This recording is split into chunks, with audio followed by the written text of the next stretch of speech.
We're live. Broadcasted. Hey everybody! As you can see, Austin is either very small or is sinking into the couch or is the first perspective. He's sinking into the couch. Everybody, it's first perspective. Hey everybody! It's me, Grant, the movie and TV guy, and with Sarah. Yes. Hi. Want to say hi to the people, Sarah? Hello. And how does the song start? Oh, to rock fun by the Clown Cafe. The The meal is disgusting and full of special deals. That is how it starts. I am Art the Clown. No, he's not. Food's a little funny at the Clown Cafe.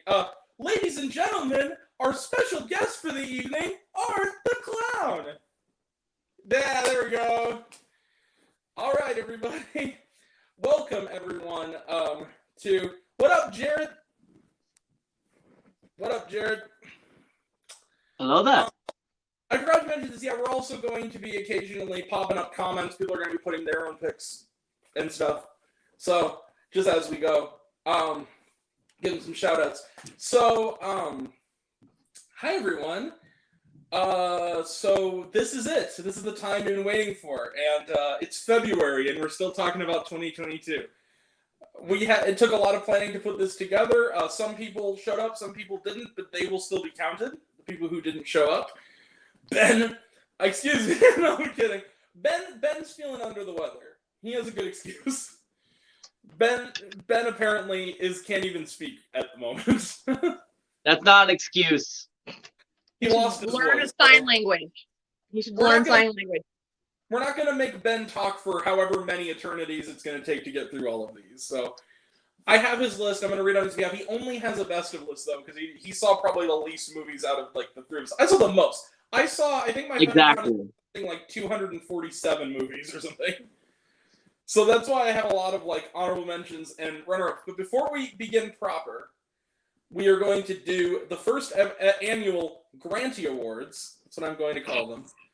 And the award is, I guess, this empty Mountain Dew can that I just finished, that you can share amongst yourselves. So the, wait a minute, that was supposed to be a Pitch Black can. Oh no! No, anyway, so, we're gonna give out some awards, at drumroll, please. Drumroll. The first award goes to MVP Actor of the Year. Sadly, yes, I'm going to gender the awards. I apologize up front. And it is a tie, everybody. At the last second, I decided to give it to two actors, and they are Ethan Hawke and Colin Farrell. So these two actors, the MVP award goes to the people who are in the most good movies in a year. So Ethan Hawke... Hold on, I'll show you. Who's Colin Farrell? Who's Colin Farrell? The Irish guy. Dude, That doesn't narrow it down. The Irish There's like guy. 1,000 Irish actors. He was Bullseye in the terrible Daredevil movie. I don't remember that movie very well, but okay. AKA the only thing memorable about the horrible Daredevil. All right, so the award goes to them because Ethan Hawke this year appeared in the following terrific cinema. Austin, I know your thoughts on one of them. Don't be a tool about it. Art the Clown. I'll give you your candy after. All right. We got... I'm kidding. All in good fun. Those movies are The Black Phone, Never The watched it. Northman, The Northman, Fuck that. Glass Onion, A Knives Out Mystery, and the television series Moon Knight. Yeah, he was So, good. and then Colin Farrell gets it because he was in the following films in 2022 that were all somewhere on Grant's list, whether they be runners-up or in the main list. And those are The Batman, After Yang, and The Banshees of Inisherin, which he got an Oscar nomination for. And then Sorry, the winner of Best MVP Actress goes to Jenna Ortega, who has had a spectacular 2022 between not only the TV series Wednesday, which I have yet to finish, I'm going to eventually, but also she was in the following terrific films this year: Scream, The Fallout, which pained me to keep off my top 25, I never saw. Studio 666, and that's it. But she's in London, so there you go. And then the next award goes to Is It 1998 Already award. This goes to both the trend and these following movies. The films are The Batman, Triple R, Babylon, and Avatar: The Way of Water. And the reason I'm giving him this award is the return of the 3-hour plus runtime. Which seemed to have been defunct for the most part in 1998 and came back with force in 2022. And then the final award of the night goes to everyone who watches my channel knows that occasionally I will do a segment called This Week in Annoying Moviegoers. This year in Annoying Moviegoers, the worst and most egregious offenders go to the a-holes sitting behind me at my screening of Women Talking, who ruined a terrific film. And this is what happens when Grant goes to O'Fallon. I know exactly what you're going to say, Austin. This is what happens when Grant goes to O'Fallon. So those are the awards. Congratulations to all the award winners. And let's begin with honorable mentions. Who wants to go first for the best of the year? I'm not going first. You can go What? first. No. Go ahead. Honorable mentions? All right. I guess I'm going first. I was volunteered as tribute. Okay. Maybe So- I'll cover in your favor. So my honorable mentions were Morbius. I enjoyed it. I know it was terrible, but as a superhero movie, it was enjoyable. Quit. It's Morbid time. And as a meme template, it was a good movie. All right. But Uncharted, I liked Uncharted. It didn't make the top 10, but I still really enjoyed it. Yeah, I mean, as an action movie, it's not bad. As a video game adaptation, It's no but as an action movie, No. it's not a bad movie. I honestly really enjoyed Marry Me, but it didn't make my top 10. I didn't think I'd like it. I don't really like rom-coms too much, but it was a good movie. The Menu, I enjoyed The Menu. That was a good one. Yeah. And so did you, And- Austin. Don't lie. Yeah. And then Prey. Prey was another good one. I don't usually like gory movies, but Prey was a good movie. Prey was rad. Yeah, I enjoyed it. Any more, Sarah? Nope. I'm gonna let him do his honorable mentions. Awesome. So you're talking about that award of giving out to the person who made your movie experience the worst. This is going to count towards that and honorable mentions for Minions. The girls doing TikToks in the damn theater right next to me Wait, needed to be were they kicked out, and gentle no one would minions? do it. you didn't tell me this, Austin. Were they in fact gentle minions? Were No, they they weren't gentle minions. They were just doing TikTok dances in the theater during the movie. What a waste of a flash mob. Why would you go to Minions and do TikToks that aren't gentle minions? So Minions is at the top just for that sole reason, because I remember that much from the movie. I barely remember the movie itself. I remember these girls just doing TikTok dances the entire movie, and people were just like laughing at them, and I'm like, oh, so we spent $13 to watch a screen for girls behind us to do TikToks. Lovely. If you're watching the stream, I hate you all. You're all getting Art the Clown knocking on your door on Halloween. Please don't. Oh no. Violent Night is on an honorable mentions. It's just, it was Yeah. good, but it didn't do it for me to make it in my top 10 by far. You're gonna hate this one, Grant, and I hope you do. This one's just for you. Halloween Ends. You told me that wasn't on your honorable mentions. I wasn't gonna give you an honest list. With respect to you, Austin, that movie has its fans. I understand this. Let's just say it'll be on one of my lists too, but not the same list as yours. But anyway. I figured that. Ticket to Paradise. I enjoyed that movie. Yeah. George Clooney is a very attractive man, not gonna lie. Wow. Can't lie. At least he does better in that than he does in Batman and Robin. How dare you? Even he thinks so. Fight Even you. he thinks so. Lyle. What? There's one good line in Batman and Robin. I stand by, but the rest, I can't. I haven't been able to finish it the second time. The one good line is, "This is why Batman works alone, or Superman works alone." That's the one line. That is my favorite movie. Really? I love Batman and Robin. I'm sorry, Sarah. We got Lyle Crocodile. Which was actually not bad. It was Exactly. okay. Except we saw it with. Did you go? I saw Lila. I was gonna say you went to La La Garden, Yeah. didn't you? Yeah, I enjoyed It it. was a I believe Bree said something along the lines of it was too cheesy and campy, and the crocodile sang like he was in choir. I mean, Shawn Mendes, but Exactly. Rob Zombie's The Munsters. Yeah. I enjoyed that movie actually. I was okay with everything other than the man gave people with coffins a bad name by saying if the coffin's a rockin', don't come a knockin'. I own a coffin, and personally, I'm against that statement. Wow. You offended by it? Yes. The thing is, the monsters. My problem with it is that it didn't really have a plot and it went on a little too long. But I did enjoy it. What? Okay. Up? What up? Hold on, real quick. Shout out. What up, Ben? Why don't you That's hear- Ben. Oh, And then I got 2 more for you, Grant. Hey, Ben. All right. Fantastic Beasts 3, I didn't hate it. and then I got Texas Chainsaw. I didn't hate that either, actually. My only issue was they brought back somebody who was going to end it all, and then he comes back to life, and everything's fine. He doesn't die. That's my only issue with it. I thought they also wasted Sally Hardesty. She came in back to just kind of die like a punk. Yeah, pretty much. Yeah, which sucked. No, Ben. This is This is our honorable mentions and runner-ups. We already gave out awards. All right. Go ahead. That's it for me on honorable mentions. That's it. Okay, well, I'm going to start with honorable mentions. I'm going to do runner-up. I'm just going to blow through these. So the honorable mentions are the movies I gave 4.5 stars to this year. Death on the Nile. These are in release order. Death on the Nile. I enjoyed that film. I Want You Back. That was a good one. The Sky is Everywhere. A lot of people haven't seen that one, but it was very good. The Cursed. Sorry, Austin.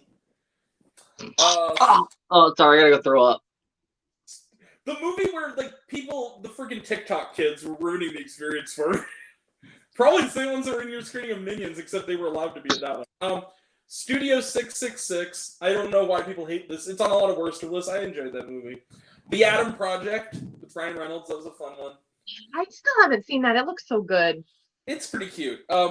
Olivia Rodrigo Driving Home to You, a sour film. Yes, I'm counting it. Better Nate Than Ever. It was like a Disney Plus film. It was actually really good.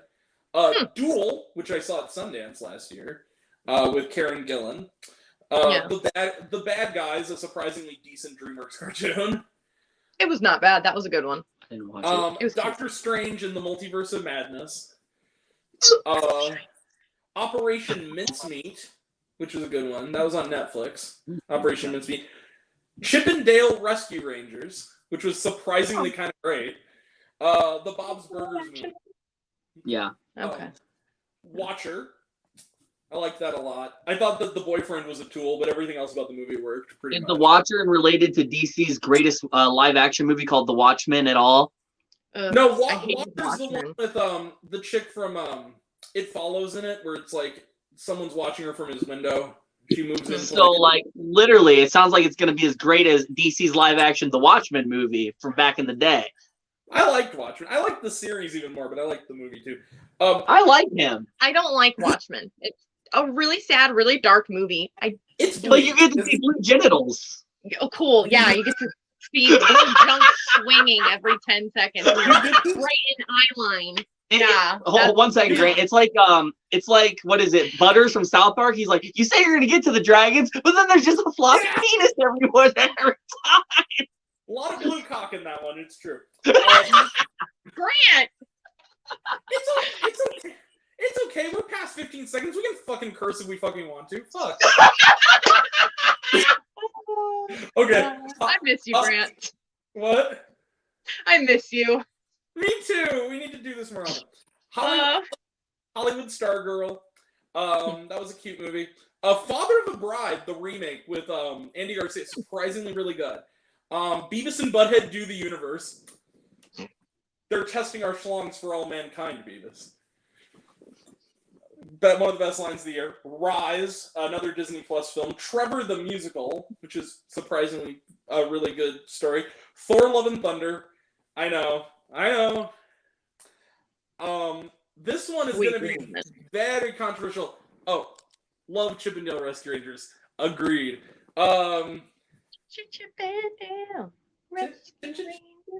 Yeah. We don't eat whale though; they're endangered. Have you seen the movie? I have not. Actually, good. Okay, here's a controversial pick. Two controversial picks. Paws of Fury: The Legend of Hank. There, I said it. I thought it was funny. I didn't watch it. I never saw it. Yeah. And Where the Crawdads Sing, which I actually liked. Anything's Possible. This was a really terrific romantic comedy on Amazon Prime.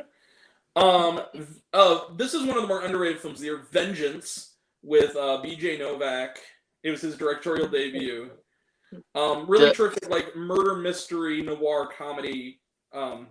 With a little bit of like King of the Hill Southern humor in it. It was a good film. So it's called Vengeance. Is Robert Pattinson in that one too, screaming "I am vengeance" the entire movie? Oh, I'm sure that we're going to talk about that at least one more time today. 13 Lives. This is the... Oh, speaking of, that's another movie Colin Farrell was in. So that's another good movie that he was in. 13 Lives, about the cave rescue, like the Thai... Yeah. Oh, yeah. Ron Howard directed. This is one of the better teen films of the year. Honor Society. This is a really cute film on Paramount Plus. It had the kid from Stranger Things, the kid who played Dustin in it. Very funny, dark comedy for a teen audience. Bullet Train, I'm sorry, that movie was a blast. I really had a good time with it. I've seen it again since, and it only reinforced it. Dragon Ball Super Superhero, sorry, Alex. I liked that movie. That was a good one. That was good. Well, I'm sorry, because it's on his best of list, and it made my yeah. Orphan First Kill, which found a way to not only make a sequel to a movie with a great twist, but have a great twist in the sequel. And it's also the first film from the guy who did The Devil Inside that I didn't think was a horrible piece of shit. So, Orphan First Kill. I'm sorry, guys. There's a lot of these. See How They Run. That's another underrated film from last year. With Sam Rockwell. It was like an old-fashioned English murder mystery comedy. I really wanted to see that, but I never had time. It didn't stay in Edwardsville long. No. See How They Run. On the Come Up. This was really good. This was the directorial debut of the actress Sana Lathan. It was very good. It was on Paramount Plus also. I think it was in some theaters. I think it was in O'Fallon, but it wasn't like a wide release. This is one of, speaking of underrated, The Good House with Sigourney Weaver. It's like an indie Sundance-y type movie. Really enjoyed it. Austin, Terrifier 2. That's an honorable mention from you? It was great, but it's an honorable mention. I saw a lot of movies this year. Yeah, but who took you to see Terrifier 2 again? That's true. I mean, I saw it twice. And how many people were looking at us in the theater wondering why we were there? Or that might have been the reason they were staring at us. It's true. It's true. Or they were staring at me laughing the entire time. You'll have plenty of time to talk about it when it gets onto your list. VHS 99. Not as good as the last film, but still pretty good. A lot of good segments in that one.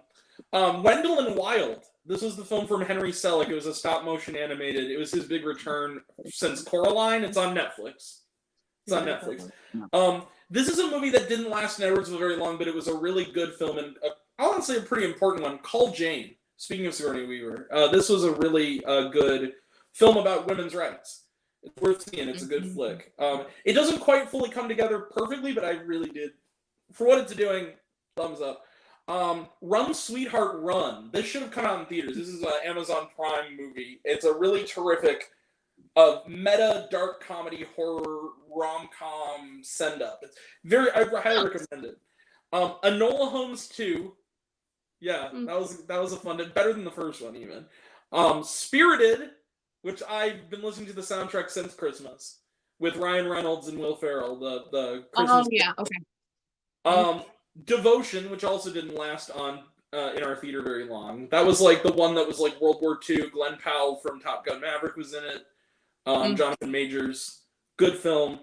This is mainly for this is a 4-star movie that got bumped to 4.5 stars, clearly on the basis of me hating bigotry, and that's Strange World. Because I liked the movie, but what made me love it all the way around Top Gun 3. Funny Ben. Strange World, I did enjoy it. Speaking of honorable mentions that Austin mentioned, Violent Night. I really enjoyed that film. I enjoyed seeing it with you. Hopper Claus was the shit. Santa Christ. We all love Santa Christ. Reno 911. It's a Wonderful Heist, aka the Reno 911 Christmas film. That was a fun time. And then finally, it's a late edition because it technically went wide in January, but it technically came out December 30th in limited release, so it counts. A Man Called Otto.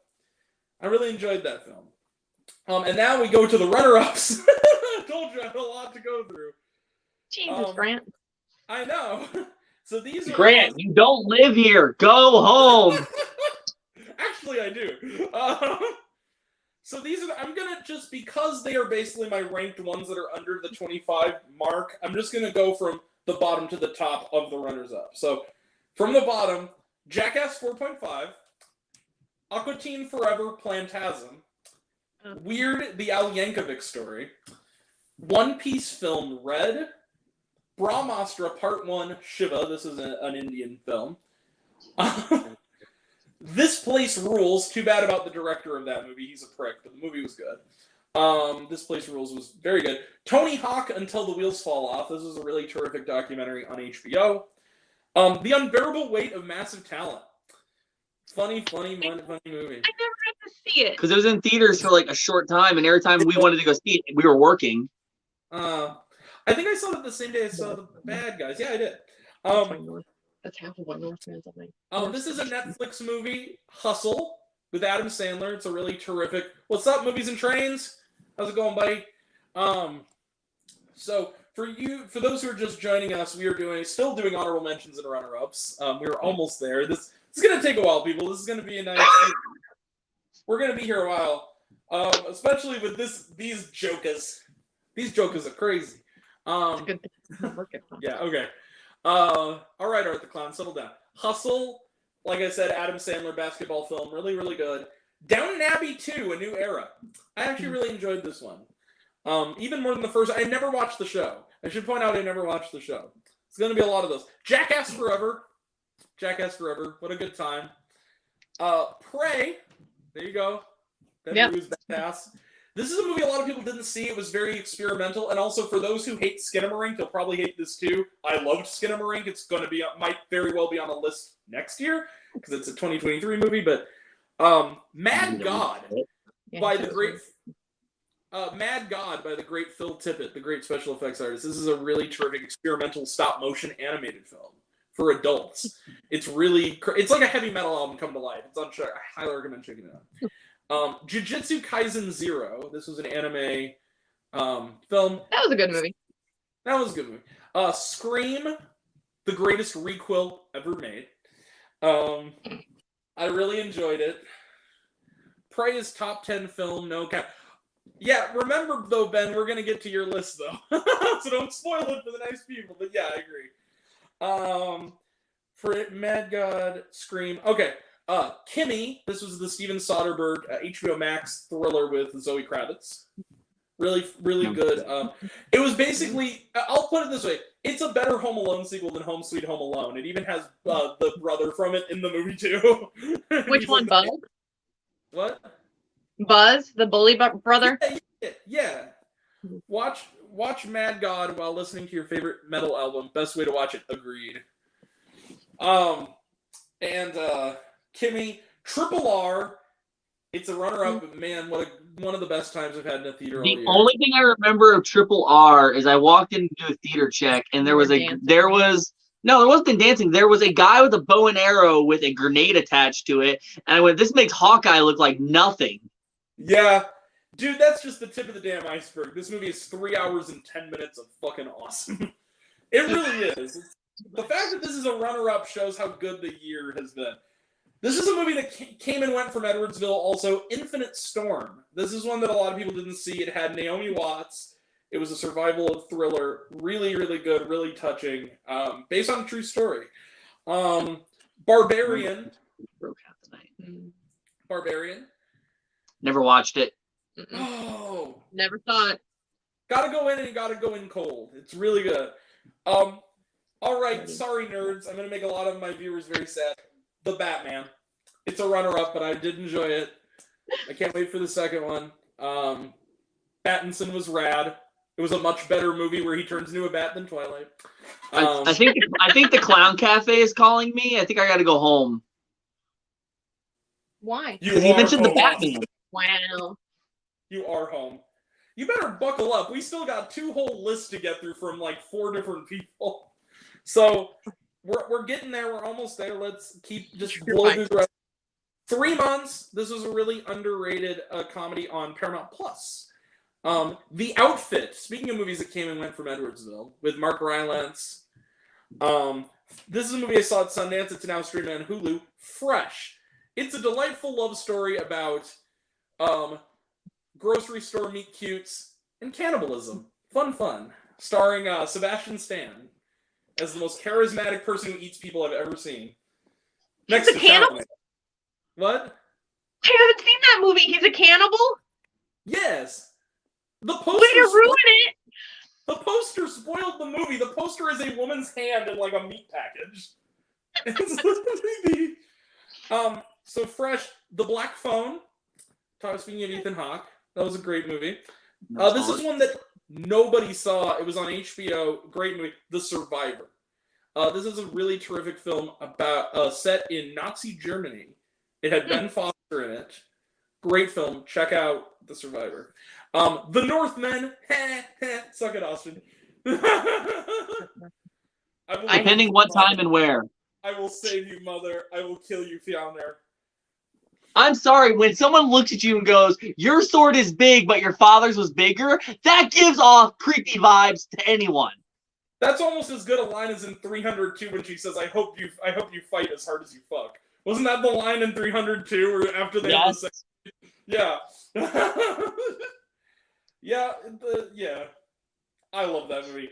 Okay, here's one that originally was going to be an honorable mention and was bumped up to a runner-up. Puss in Boots 2: The Last Wish. I never had to. It was so good. It's still in Edwardsville. It's still holding strong. Like, it's still showing. I'm in my 10 days in a row right now.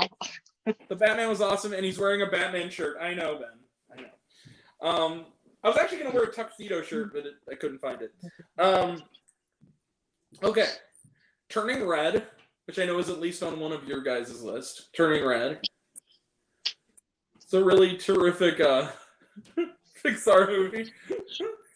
I really enjoyed it. I know it's a controversial pick, I guess, because it realistically depicts what it's like being young, and chuds can't handle that. So, whatever. There's a whole side thing to that. We're not gonna get into it. Here's another controversial pick, you guys. Men. Alex Garland. You mean the poster where it looked like it was rejected Michael Keaton on the front of it? You know, it did kind of on the poster. That dude is creepy, though. I have to give credit to. Nope. Not of Planet Earth. Nope. Okay, we really got to both of these guys. Avatar: The Way of Water. The Way of Water. Which I like better than the first one. Top Gun: Maverick. Sorry, nerds. It was a runner-up. I enjoyed it. I saw it twice, but it's The Woman King. Good movie. Fire Island. That was the rom-com on Hulu. Didn't really enjoy Turning Red or Men. You're not alone. So this is my list, movies and drains. It's okay. Triangle of Sadness. I just watched. This is the most recent addition to the runners-up. It's one of the best picture nominees this year. Really funny. A little too long, but very funny, very sharp takedown of the very wealthy. It's one of those movies. Bodies, Bodies, Bodies. Really glad Edwardsville got that eventually. This is one that only one other person I know has on their list, and it's a critic friend of mine. Honk for Jesus, Save Your Soul. I love this movie. I thought this movie was really sharp and funny. Yes. So my favorite thing about the Honk for Jesus, Save Your Soul is all these like super, super religious people came in to see it. And then they'd watch it and they'd go, I want my money back. That wasn't a religious movie. I said, you sat through the whole thing before you figured that out? I'm surprised they realized it wasn't a religious thing. It's so good at satirizing like organized. No, it's a great movie. Real underrated. This is another Hulu one. Not Okay. This was with Zoe Deutsch and Dylan O'Brien. So it's a reunion of The Outfit, like 3 months after The Outfit. It's the two of them are in a movie together. Really funny, dark comedy about like influencers and who go too far. Let's put it that way. Very funny movie. Emergency. This is an Amazon Sundance thing that is all about police brutality. It's a dark comedy drama about police brutality and college, especially around college campuses. Really good film. This is one that's gotten some controversy, but it's a terrific film. On the Count of Three. This is the directorial debut of Jared Carmichael. And it's about two men who are best friends who decide they don't want to live anymore, so they're going to shoot each other. And they decide to have one more day to decide whether or not they want to keep living. And that's the movie. It's like a dark comedy. Really good film. Gerard Carmichael's in the movie. Christopher Abbott is in it. Tiffany Haddish kind of came in. It's also on Hulu. Good film. This is a film I had to go all the way to St. Louis to see. Moon Age Daydream, the David Bowie documentary. IMAX documentary. Great film. It was like, this is what I call a great movie to drop acid to. I've never taken acid, but I bet it would be fun to drop acid to this. This next one is a double bill. X and Pearl.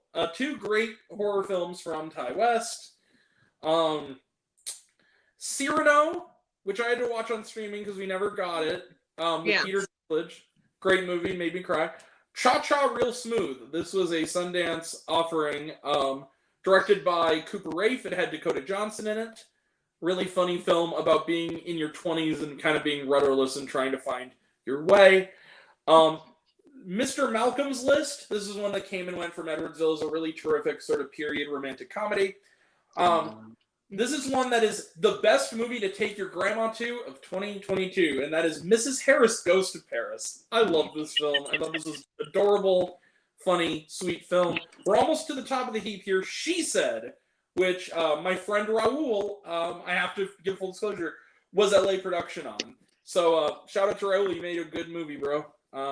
Speaking of Bros, the best comedy of 2022. The fact that it didn't make the list shows how good a year this was. I laughed my ass off. Speaking of really good dark comedies, Funny Pages. This was an A24 film. I got a screener of it. It was a really terrific film. Directed by Kevin Kline and Phoebe Cates' son. It was his first film. It's about underground comic book artists, and it's skeezy and dirty and great. This is a movie I saw in Edwardsville the same night I watched Funny Pages. 3,000 Years of Longing. I love that movie. George Miller directed it. Idris Elba is a genie. It's been on some best of lists. It's been on some worst of lists. It's a divisive film. Loved it. This next one is actually a miniseries. Irma Vep. It's on HBO. It's a great film about 8-part film about movie making and losing yourself in your character when you're an actor. It's a lot of fun. This next one, now we're getting to the ones that would have been on the list if the year wasn't as awesome as it was. So, Bardot, False Chronicle of a Handful of Truths. This was on Netflix. This is Alejandro G. Inarritu's experimental odyssey about a filmmaker reckoning with his past and who he is. Sounds like fun, I know. It's unpretentious. I understand this. Another Netflix one, White Noise, directed by Noah Baumbach. This is and starring Adam Driver. This is a really terrific horror comedy, quirky movie that some people hate, some people love. I loved it. I thought it was great. I also didn't realize that the band The Airborne Toxic Event was named after the book this was based on. You didn't know that? I did not. Wow.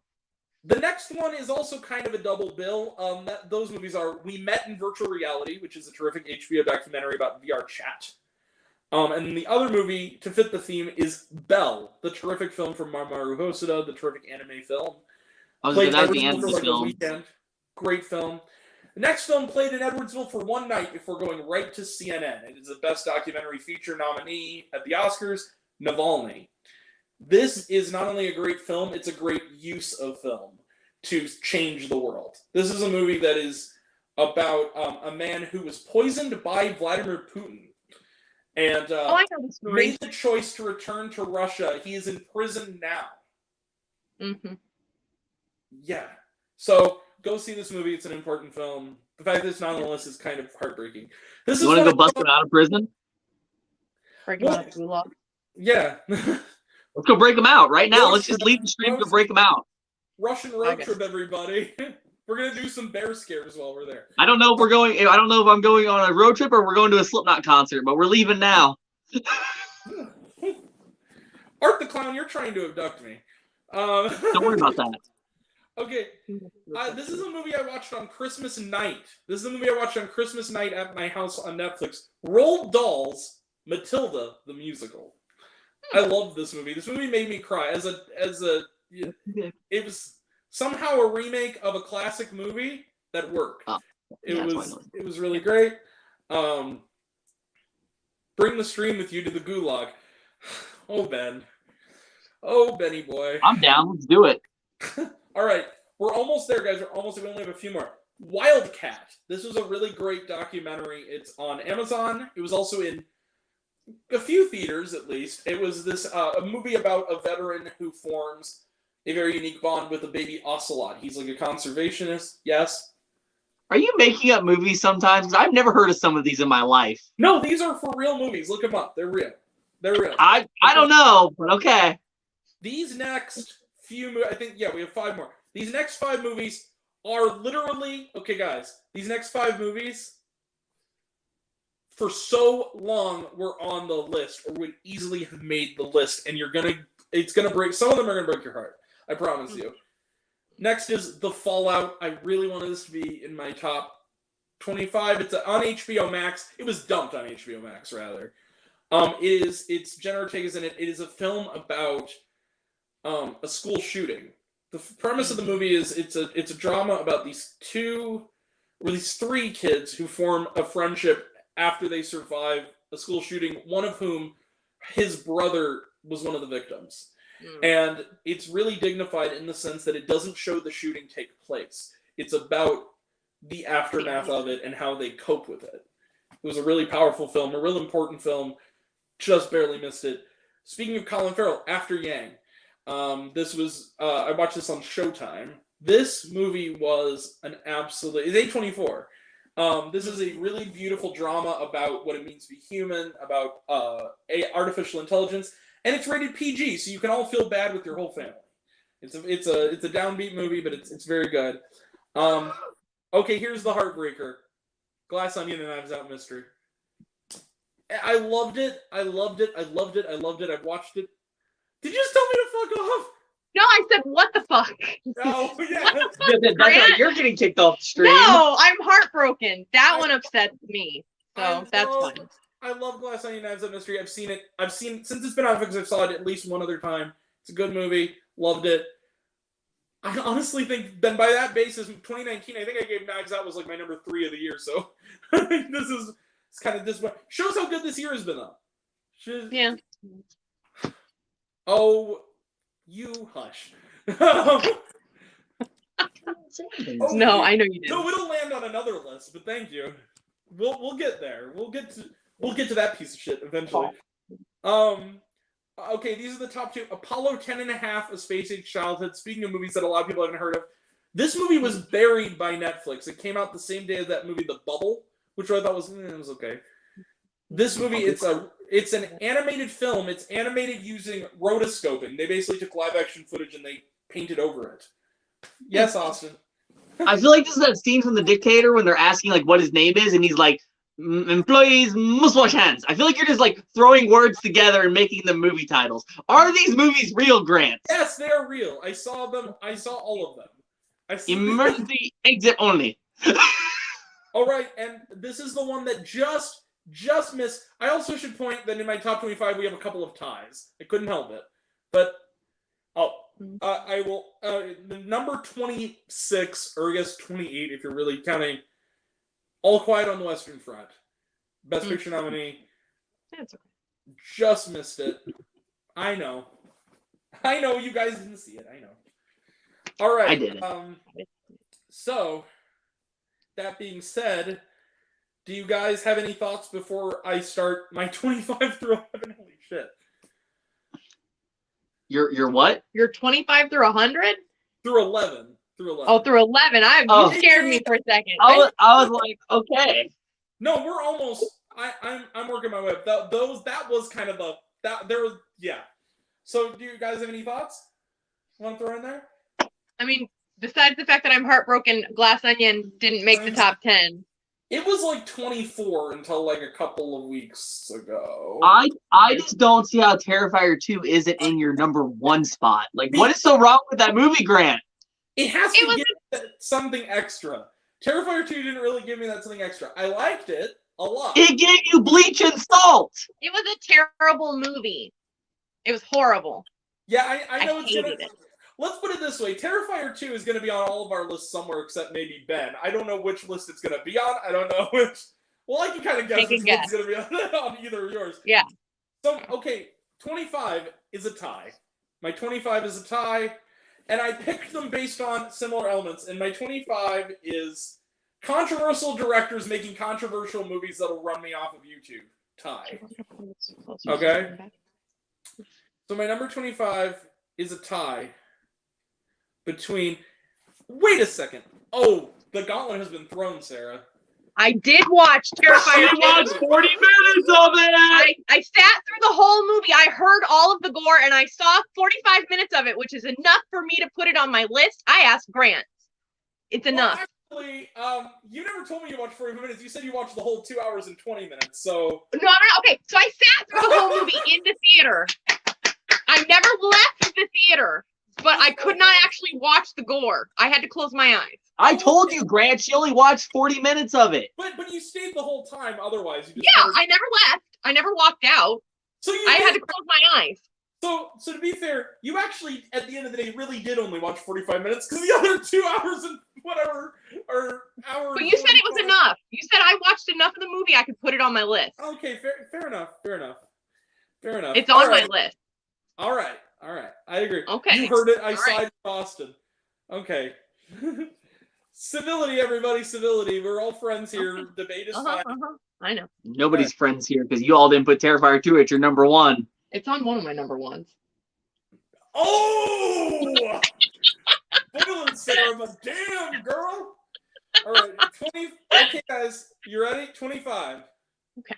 Dun-dun-dun-dun, is what I call the double bill from hell to some people and heaven to others, or controversial directors making controversial movies that will run me off of YouTube tie. And those movies are Blonde, directed by Andrew Dominik, and The Whale, directed by Darren Aronofsky. Now, the reason I put these two together is because both of them are controversial for a big reason. And both of them, I see the controversy, and yet I'm like, still a good movie, though. Like, it affected me emotionally, regardless of what, I was able to ignore it. The Blonde one is even more controversial. It's rated NC-17. It's on Netflix. Ooh. And it basically, Marilyn Monroe is the subject, but it's not a biopic. And I feel like the problem a lot of people has, oh, well, it's disgraceful because it's entirely fiction and it's a biopic. It's not a biopic. It's a horror film about Marilyn Monroe, basically. A psychological horror film about a woman going into this business and being taken advantage of. And it's a bleak film. It's a tragic film, but it's a really powerful film. And then as for The Whale, look, I'm a big guy. Let's be real. I'm not as big as him, but I'm the character, but I'm a big guy. I wasn't offended by the Charlie character. The way I saw The Whale was, he's a bastion of positivity in a world of hate. That's what I saw that movie as. It wasn't so much that it was, oh, look, they're laughing at the fat guy. It was, the fat guy is put up against a world of cruel people. And he's surviving through it. And as for, I'm not going to go into it. As for the ending, however, minor spoilers, I guess, I don't read it as some people have read it. I read it as a fantasy sequence, because it was. I read it as everything up to that point was coming from, was not from this world. It was not from, the part of the story that was in the real world ended at a certain point, and the rest of the movie went on into the realm of fantasy. In a similar way to what Darren Aronofsky did in Requiem for a Dream, I feel. Where it's that's them going into the dream that the drugs give them. This is kind of the same thing as yeah. So without going into too much detail, yeah, Blonde and The Whale, those are my 25. I know I'm doing a lot of the talking. I'm sorry, guys. It'll eventually get to us going kind of in a row, but I have more picks than these guys do. So my number 24. Any thoughts before I move on? Or? All right. My number 24, I also have a top 25 worst. So I'm just letting people know, like, that's the way, I saw a lot of movies this year. So my number 24 is a movie, speaking of movies that came and went, tragically, and also didn't get a Best Actress nomination out of, for Danielle Deadwyler, Till. This was directed by Chinonyi Chukwu, and this was a film about Emmett Till. It's about his mother, and about, basically, for those who don't know the story, Emmett Till was this young boy who was lynched, a young African American kid, and his mother was basically put in a position to be basically humiliated by the very bigoted courts at the time just for wanting justice for her child. And the whole movie is sort of built around the mother's point of view as we kind of see her grieving. And Daniel Dewise's performance kind of carries this movie that is already a really good movie, but it becomes a great movie because of her. She makes it deeper than that. And as a point of thing, I saw another movie the same day I saw this, which will be on another list, that also loosely has to do with motherhood. That's all I will say. But yeah, this blows out of the water. So my number 24 is Till. Yeah. My number 23, everybody, speaking of movies about real people, Elvis. This was directed by Baz Luhrmann, the great filmmaker behind movies like Moulin Rouge and Romeo and Juliet, and I think quite underrated Great Gatsby. This movie is another movie that I guess you could kind of argue is controversial because it's like, oh, it's more of a musical, it's a fantasy, that Elvis didn't really do all this and that and this and that, whatever. It is a musical, and it is a fantasy. It's a Baz Luhrmann movie.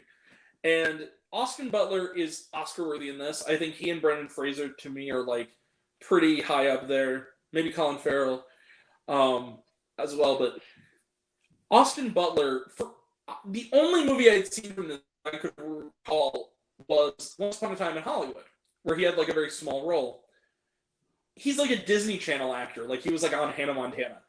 Then he does this movie, and his performance is fantastic. He becomes Elvis. It's not simply like, in the same way that like Rami Malek became Freddie Mercury, in the same way that Taron Egerton, but in the same way that Taron Egerton becomes Elton John.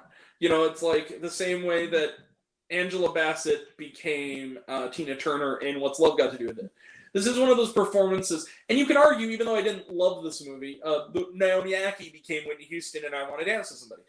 Like, this is how you get the right actor for the right role, and it can elevate the movie.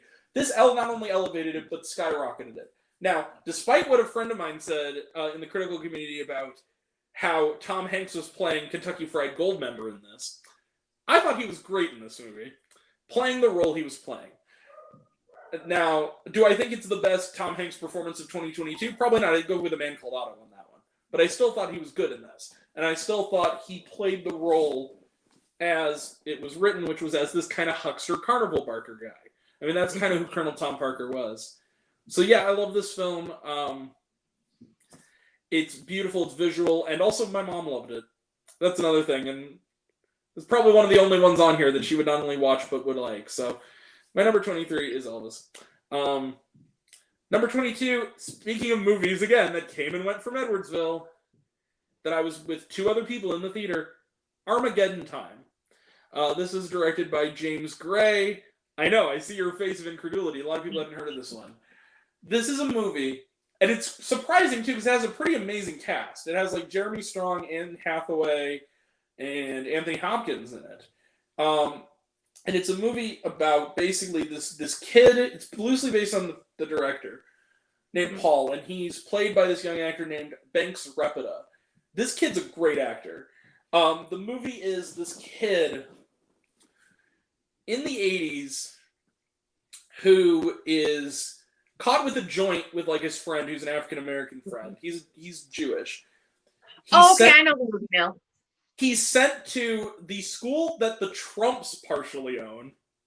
Those assholes. And he basically deals with his friend being ostracized by his new classmates, and he has to reckon with what to do about it.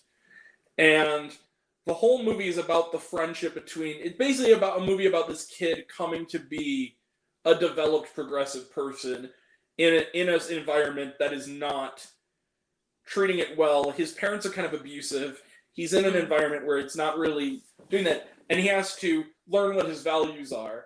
And what I love about this movie is most movies based on people's real life, even the great ones, and there are going to be others listed on this list, kind of take the idea of, when I was a kid, I was a perfect little angel who did everything right.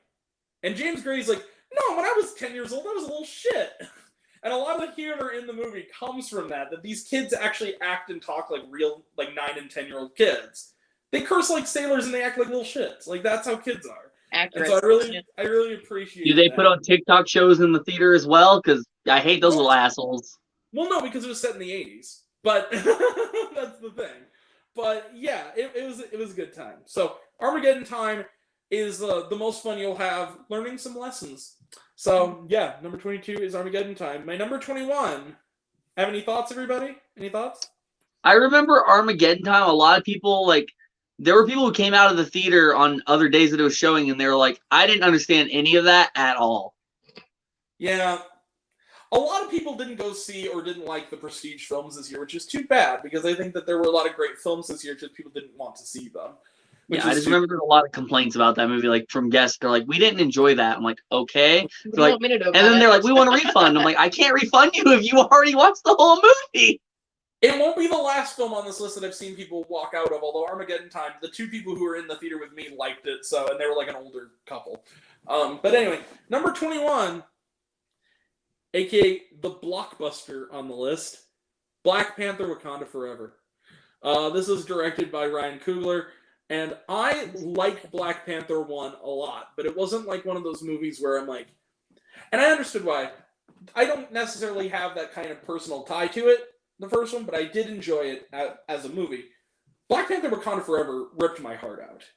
Yeah.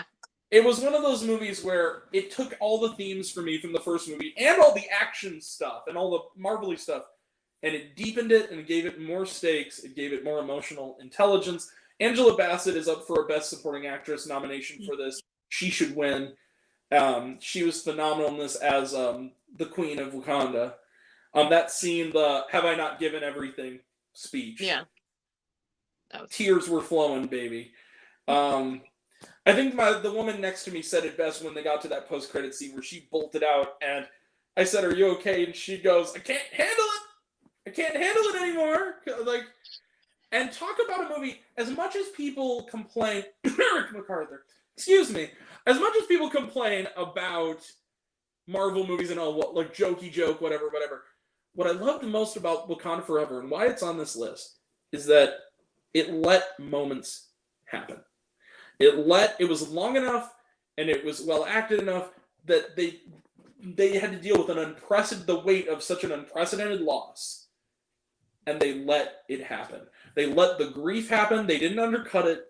It was powerful, and the ending is one of the most moving endings of a movie I've seen all year. It was one of those movies that just, as someone who loved Chadwick Boseman, and as someone who he made that first movie, I was skeptical. I was like, how are they going to do this without, even with all the other strong characters, how are they going to do this without him? How are they going to how are they going to move on from this? And then I saw that first trailer, which made me tear up. And I was like, okay, maybe they got this early on in Wakanda Forever. I'm like, they got this. They just need to stick the landing. They stuck the landing. So number 21 is Black Panther: Wakanda Forever. Again, it's directed by Ryan Coogler, the great Ryan Coogler. Yeah. Any thoughts? Yeah, Black Panther was a really good movie. The second one, yeah, I was crying quite a few spots in that movie. It's impossible to do. I mean, it's one of those movies where you kind of have to be a robot to not. Okay, but yes, but your soul is made of candy and blackness, Art. No, he has a question. Oh, sorry, go ahead.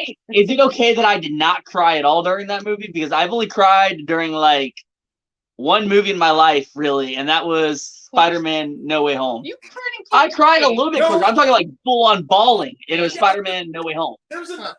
There's another movie on my list that I know made you cry because you were sitting next to me when we saw it. No, so. I know what movie you're going to talk about, and I didn't like cry. I'm talking about like bawling, like in a ball, crying, and that was Spider-Man: No Way Home when I was sitting bawling.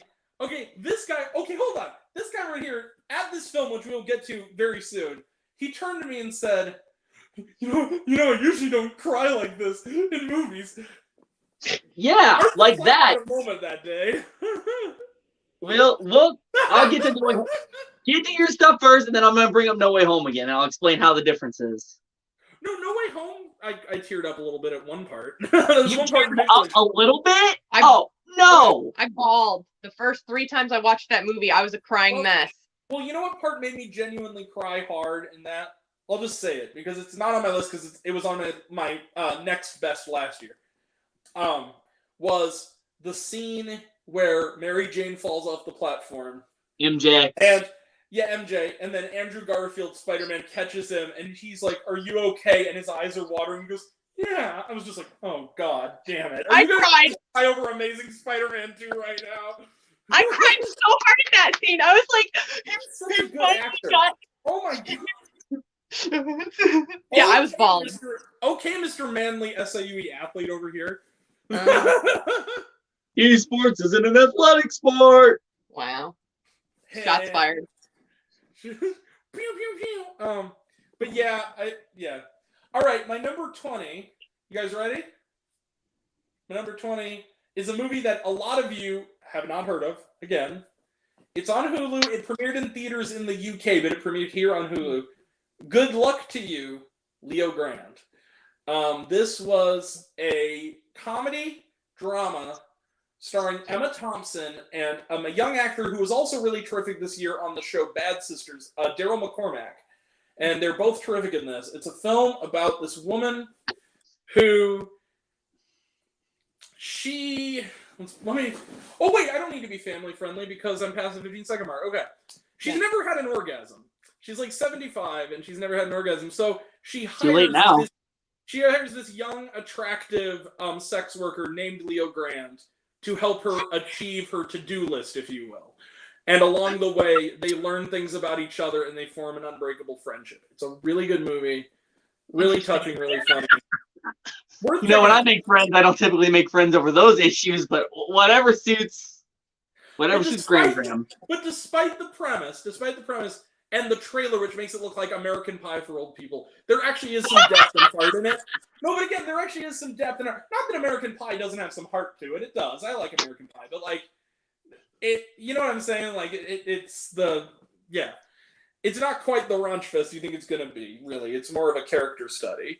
Very, very good. It's directed, and also I forgot to mention, it's directed by a woman named Sophie Hyde.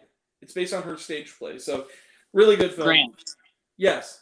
What would you do if just a 75-year-old woman walks up to you and is like, "Oh yeah, by the way, been alive 75 years, never had an orgasm"? You'd be like, "Please turn away and walk away," right? I want to make sure we're on the same page here. Not if it's Emma Thompson, but maybe if it's just some random person. I'd be like, "Yeah, Emma Just saying." Emma Thompson.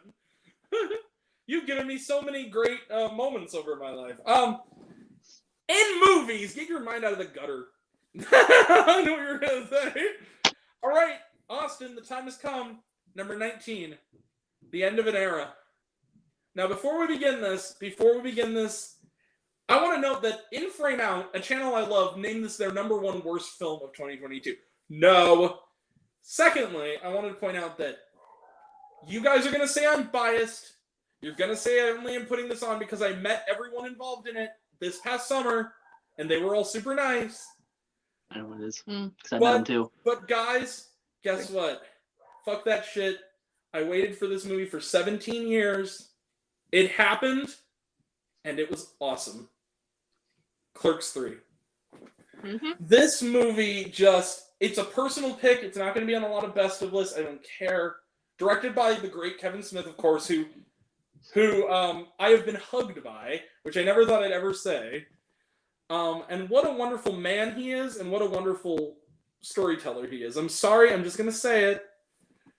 Clerks is my favorite movie ever. The first Clerks is my favorite movie of all time. I can watch it anytime, and I get something new to enjoy out of it every year that I'm alive, that I've seen it. Clerks 2 is one of the best comedy sequels ever. It's up there with like 22 Jump Street for me as like sequels that actually take the first one and run with it. Clerks 3, now Clerks, is the best comedy trilogy ever made. Say what you will about Jesus, but leave the rings out of it. Dude, Clerks 3. Also, everything Elias did in the third movie was just. The I loved Christian Elias in Crypto that. Club, anyone? The Christian Crypto Club. Take my anal virginity, Satan, if you say Randall. God. Elias was great. He was wonderful. Elias, who I also have a picture with, Trevor Furman. He's rad. Oh, very nice. I know. My profile picture is me with Brian O'Halloran. So, who also gave a good performance in this. People are like, oh, his acting is so bad. Fuck off. He was good. But it was hard to watch, though, to an extent, because he's really upbeat in person. So when we're watching now as Dante, I'm just like, man, you're not nearly as depressed as I expected you to be when I met you. But there's a moment, I'm not going to spoil it for those who don't know. Most people on YouTube do, because everyone spoiled it. But I will just say, the line that really broke me, because I was teary-eyed for a lot of it. The line that broke me was, Austin, you'll know what I'm talking about when I say it. The other ones, you just watched the movie. Pillow pants, Austin, pillow pants. You're a pillow pants, Ben, with all due respect. Anyway, no, but that's what I told him to say when we took the picture, by the way. So everybody say pillow pants.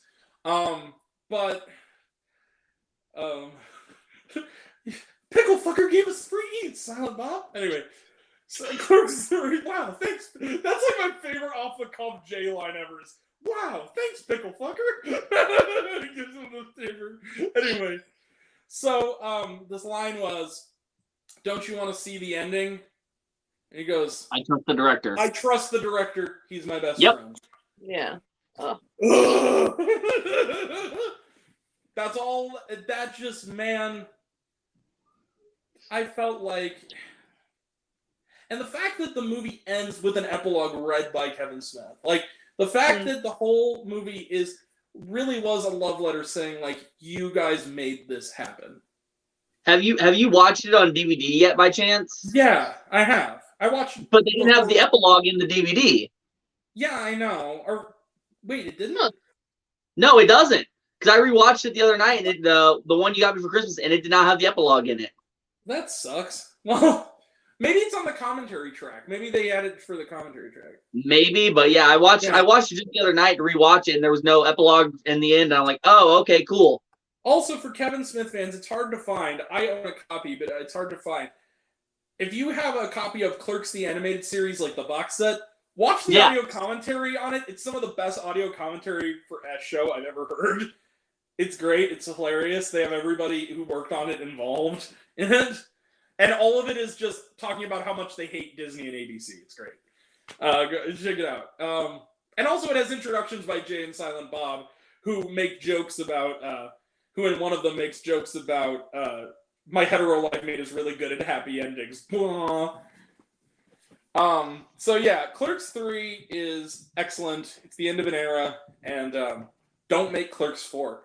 This is the end. You ended it perfectly. It was bittersweet. And the other thing, too, is that, like Dante always says, what does Dante always say in the first movie and references in the second movie?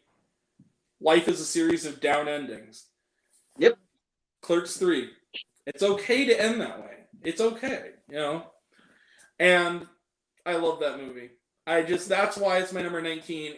It was always going to be low on the list, but it was going to be on the list. Because it affected me so deeply watching it. It's not going to be you have to kind of be a fan to like it, I guess. But I'm a fan.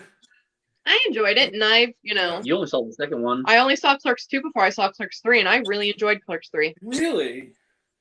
Wow. You need to watch Clerks 1. I did watch it after watching Clerks 3. Oh, great. Right? Okay. Well, and then also, some of the... No, we watched Jay and Silent Bob Strikes Back, and we watched... did we watch Reboot? I thought we watched something in black and white. No, we watched Reboot because there's that scene where they go in black and white. Okay. I don't know. Maybe I see Clerks 1 with my sister. My sister loves all those movies. So. Yeah. Jay and Silent Bob Strike Back, a.k.a. the better version of Good Morning. We'll get there. Word, bitch. Phantom's like a motherfucker. Anyway. Affleck was the bomb in Phantoms. We love this monkey! It's times like this I wish I was still dating a lesbian. Anyway. Speaking of great Kevin Smith movies. Chasing Amy, fantastic fucking movie, True. especially when you're in your 20s. All right, number 19, Clerks 3. Like I said, number 18 is our final tie of the countdown, and I gave them to them. No reason for it, just they're both documentaries, so that's why I gave them the tie.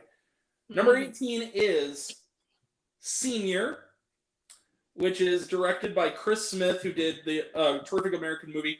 This is Netflix. It's a Netflix film, and it's about Robert Downey Sr., who is the father of Robert Downey Jr., and it's shot in black and white. It's shot like his films, and it's basically him reckoning with his father's legacy and their relationship in his final years of life. And he keeps the camera rolling. It's very high access, and it's great. It's just this really powerful love letter from son to father. And then the other movie is, and like I said, it's directed by Chris Smith. The other one, you could argue, is a YouTube video. I don't care. It's 90 minutes. It's a movie. The other one that's tied for number 18 is Disney Channel's theme, A History Mystery. This was directed by Kevin Perjurer, or as he's known on his channel, Defunctland. This movie is, from the strangest setup, like the most basic, this is a movie, really gonna make a movie out of this setup, leads to one of the more touching tributes to unsung artists I've seen in a long time. So it's this guy, and he thinks basically when he starts making this investigative documentary, it's like, wouldn't it be fun to know that guy who did on Disney Channel? Let's put this. If you grew up when we grew up on Disney Channel, then they have a whole section of the movie dedicated to the wands, by the way, where you hear I'm Hilary Duff, and you're watching Disney Channel, and then you hear the bum bum bum bum, like that. Yeah. He said, I wonder who did the bum bum bum bum, music, and his search for that unlocks the most riveting rabbit hole of a documentary I've seen in a long time. That also includes some really fun, throw nostalgia trip sequences. There's a whole thing dedicated in his investigation to those weird PSAs they did after 9/11, where it was talking about 9/11 and the tragedy of it in relation to other sad events in their life, and it was really cringe in hindsight, and it had Tia and Tamara Mowry talking about how it was weird. It was a weird time to be a Disney kid. Yes, Austin. It's like throwing back to another South Park. It's like when they're building the ladder to heaven and they hire Alan Jackson to come and to sing. He's like, they built that ladder to heaven, 9/11, 9/11. It's like, here's Alan Jackson to take advantage of everyone's emotion. It's amazing. But yeah, so the whole movie though, the whole thing of the movie is it becomes this meta deconstruction about this guy making a movie who's a YouTuber, making a movie about unsung artists, and then reckoning with basically this sort of feeling that he's a fraud for being a YouTuber and not making films. So there's this weird parallel. It's really interesting. It's 91 minutes. It's for free on YouTube. Go watch it. It's called Disney Channel's Theme, A History Mystery. Again, it's directed by Kevin Perjurer. And so, any thoughts? I know you told me to go watch it, and I still need to, but it's really good. I'll send you the link if you need it. Okay. Number 17 is a movie that this guy right here. It's always the artsy fartsy movies that he doesn't end up going. He ends up coming down with something and not being able to come. Number 17. This one was supposed to see with me. Sarah considered it, except that she's squeamish, and I let her off the hook. Number 17 is of the two love stories about humans devouring other humans. This is by far the best. Bones and all. Directed by Luca Guadagnino. I thought this movie was an absolutely incredible drama about addiction. About how love is an addiction, using the cannibalism thing not to get off the sickos in the audience, really, but more to be a stand-in for addictive love. You know what I mean? Goodbye, horses. All right. Would you fuck me? I'd fuck me. I'd fuck me so hard. God. Anyway. Why? Why are we going Silence of the Lambs now? No, it's Wait. Clerks 2 where he like puts like, Oh. would you But it's fuck me? referencing Yeah, I'd okay, fuck but it's me. originally from Silence of Oh the yeah, Lambs. but Jay made it cool. Yeah. And Chris Griffin on Family Guy. God, I love that. Yeah. Yes, I'm about to be. Ooh. Comes in. Anyway, this would be me. By the way, this would be me attempting to take Sarah to Bones and All. Like, no way, never in damn hell. Cuts away. No, that's Austin taking Sarah to Terrifier 2. I was anyway. miserable. Yeah, Bones and All, though, what it's really about is this, like, distinctive relationship, but the idea that there is sort of an interesting, a scene that really struck me in this movie involving David Gordon Green, the director of Halloween Ends, acting in the movie, playing a character who's like this redneck character who is kind of a guy who gets off on cannibalism, like an Armie Hammer type, if you will. And they kind of, the actual cannibals look at him like, you're a freak. And I think the idea is that they're sort of saying, like, look, he says, what makes you different? Yeah, it's something you can't control, but can you, though? It's an addiction, right? So what makes him any different? It's really provocative, and it's interesting, and what I love about this movie is Luca Guadagnino knows how to shoot a movie. He does it really, really well. Chalamet's terrific. This young actress, Taylor Russell, has kind of slowly but surely been building work in movies, even movies that are below her that are she's good, like the Escape Room movies, for instance.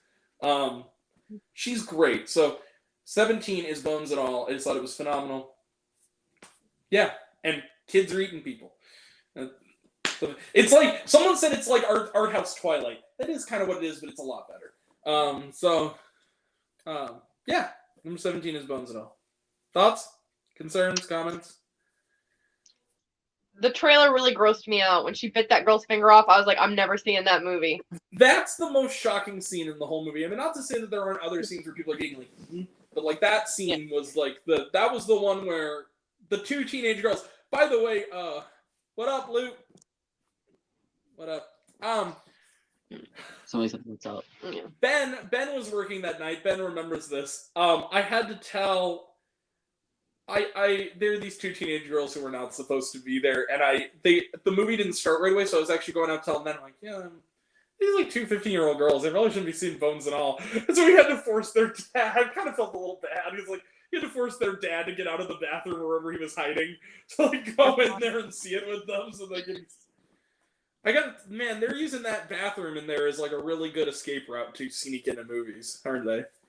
That's what I've noticed. They're not very smart with it either, No, but they you really know. aren't. You don't walk in the bathroom on the left side of the building and then walk out on the right side of the building. We sit there and go, oh, they just forgot what movie they were in. No, we're smarter than we look.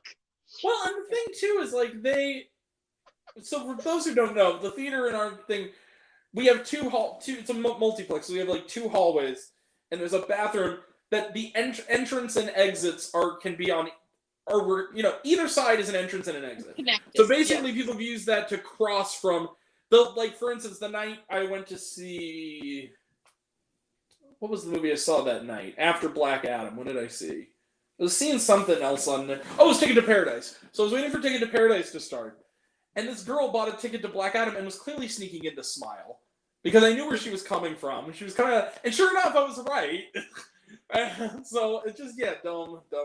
So me and Sarah were cleaning something, and these two girls, they wanted to see Smile, but they ended up buying tickets to Till.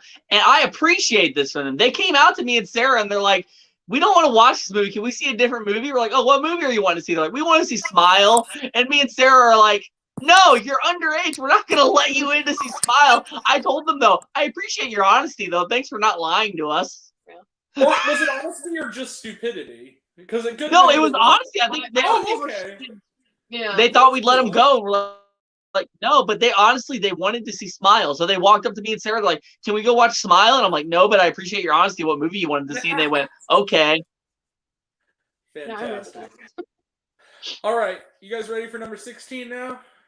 What is it? Top 3. This is one that, again, a lot of people haven't heard of. However, it was nominated for an Oscar for Best Supporting Actor, which I'm very happy about because this guy was very good. And that would be for Brian Tyree Henry. The movie is Causeway. This was directed. It's on Apple TV Plus. It's A24 again. It's directed by a woman named Lila Neusbauer. I hope I'm saying your name correctly. Now I know you're making up names. No, I'm not. Sounds very. This is a film. Sounds very made up.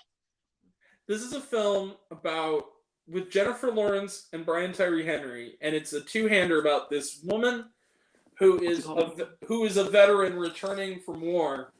And What's it called again? Causeway. Causeway? Yes. He's Googling it. He doesn't believe you. It's not that I don't believe you. I just want to see if I can read her name. But continue. All right. So Causeway, it's this movie about this. It's real, isn't it? It's Lila. It's hard to pronounce, yes? Neusbauer? Neusbauer. Close enough. Anyway, I don't you know. made a terrific film, so my apologies, but yeah. Sorry, we're slaughtering your name.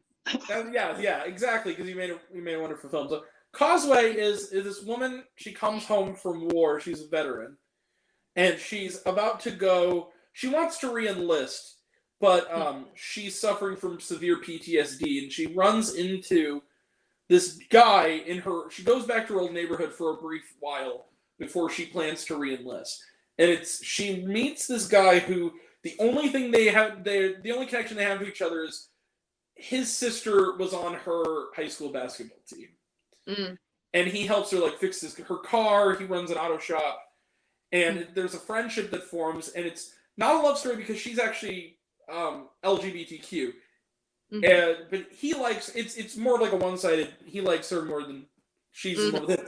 They become friends, and he turns out where the title comes in. It's a dual meaning because it's them coming together, but it's also on the causeway on the road. His trauma is he was driving with his little nephew, and they got into an accident while he was driving. He was an alcoholic. And the little boy died on the causeway. The car skid up. Okay. And so they bond over their shared grief. And it's this really powerful movie where, outside of one scene, there's only ever two characters in a scene together at a time. It's either her and her mom. It's a very well done, real stripped down, but it's beautiful, beautiful movie. And it's one of those movies that's not a beginning, middle, and end kind of movie. You're just kind of dropping in on this time in a person's life kind of movie. But it's terrific. Okay. Number 15. F you, Austin. Sorry, wait. It's past 15 seconds. Fuck you, Austin. Number 15. Hey, Sarah. Yeah. We gel. The Menu. So. Yeah. I want a cheeseburger. I loved that scene. It's a great movie, dude. Number 15 is The Menu. It's directed by Mark Mylod, who has primarily directed Succession, I found out.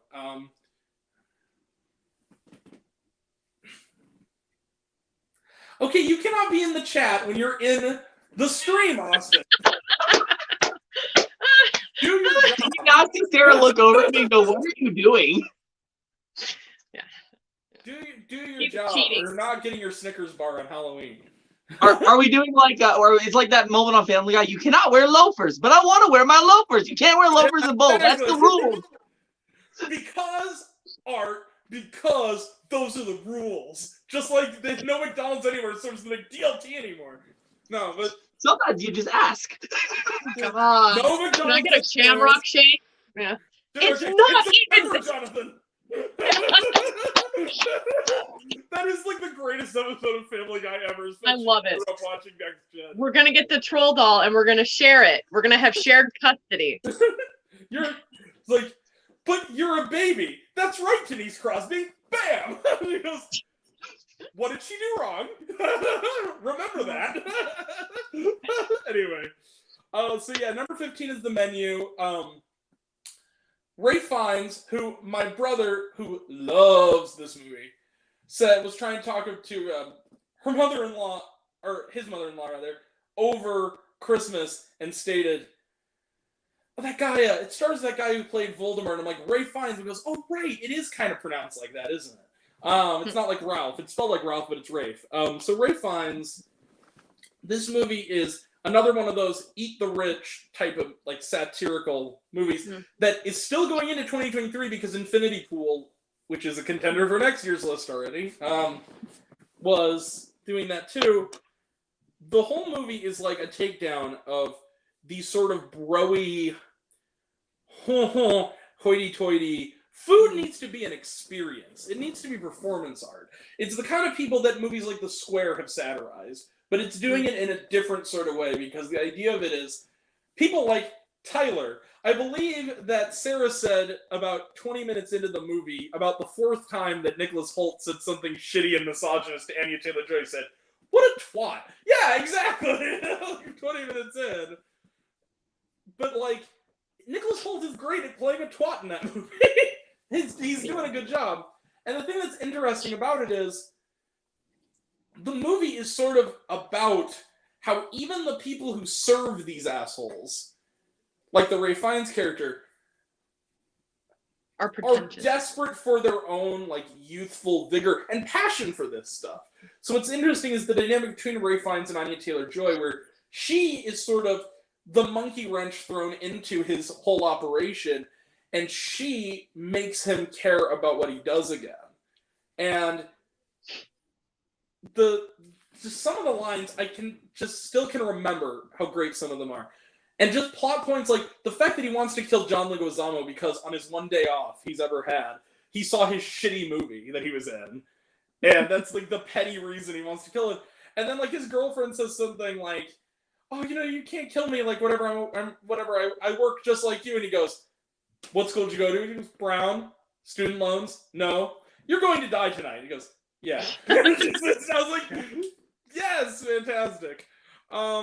So the menu just, and by God, if you don't walk out of that movie wanting to immediately go to like the nearest McDonald's, you're not human. That hamburger, I went to man. Denny's. What? Oh, we went to Denny. We went to You know, Denny's. Denny's actually, their burgers aren't that bad, honestly. No, they have steak though. Yeah, he gets the steak. You know, Denny. The best joke about Denny's was also on Family Guy, and it was in the Kiss episode when they're leaving the event. He finds out that Lois isn't a real Kiss fan. He goes, "Peter, can you ever forgive me?" And she goes, he's like, "Lois, I made a vow to you all those years ago that I will continue to love you no matter what." And he goes, "So I'm going to take my rage out of my own body. Let's go to Denny's."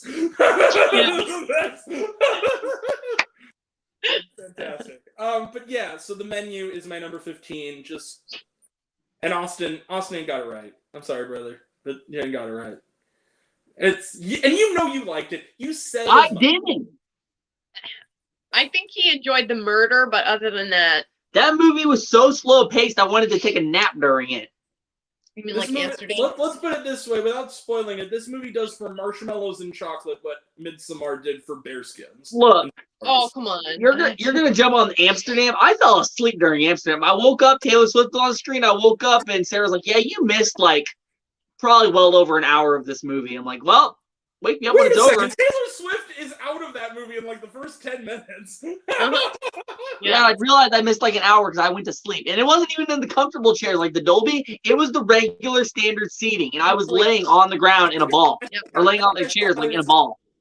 Well, this isn't going to be on my list either. I liked Amsterdam more than you guys did, but I liked it. I didn't love it. I have to say though, it was memorable because, like I said, I saw it in IMAX, and there's like an army of Taylor Swift fans that were like with their mom in front of me, and I felt so bad because they were just looking for the next like 2 hours of the movie. Like, I'm having none of this shit. It's great. So they clearly did not know what the movie's about. It's like, "Oh, Taylor Swift's in a movie, mommy. Let's go see it." Yeah. Because on her socials, she puts her. That's the thing is, I love Taylor Swift, and she almost never misses. But I have to say this, honey, you messed up by putting your death scene as a promotional clip on your stories. Like, Yeah, that's it. Menu should have been an IMAX. I agree with you, Ben. That would have been rad. Just the look of it would be amazing, and the sound design of that movie would be amazing. The menu, so that's okay. Man, we're not even at 10 yet. Okay, we're almost there though. Number 14. You guys ready? The Banshees of Inisherin. It's a Best Picture nominee. It's on HBO Max, which is where I had to watch it because Edwardsville never got it. So this is directed by Martin McDonagh, who previously did In Bruges, 3 Billboards Outside Ebbing, Missouri, 7 Psychopaths. Oh, I remember that one. And Colin Farrell, it's this really interesting black comedy set in Ireland in like the 1920s, 30s during the Irish Civil War. And there's this interesting parallel of this almost like Irish pub fairy tale almost starts to happen where these two guys, someone said it best, the plot of this movie is, without spoiling it, they said, it's the cinematic equivalent of cutting off your nose to spite your face. In a good way, because it's this guy who is a pub crawling kind of Irishman, played by Colin Farrell, and he's this real well-meaning guy. And Sarah's leaving. I made her mad. She's still here. We're good. Macy's been a shearing. Fuck that shit.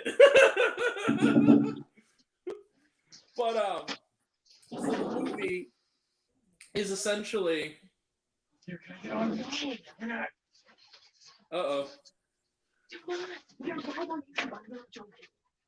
Hey, what are you kids doing down here?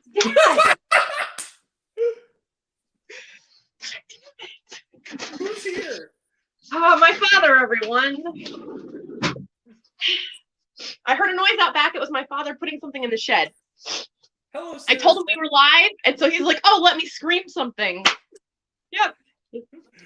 just doing a lot of pills and cocaine. No, I'm just kidding.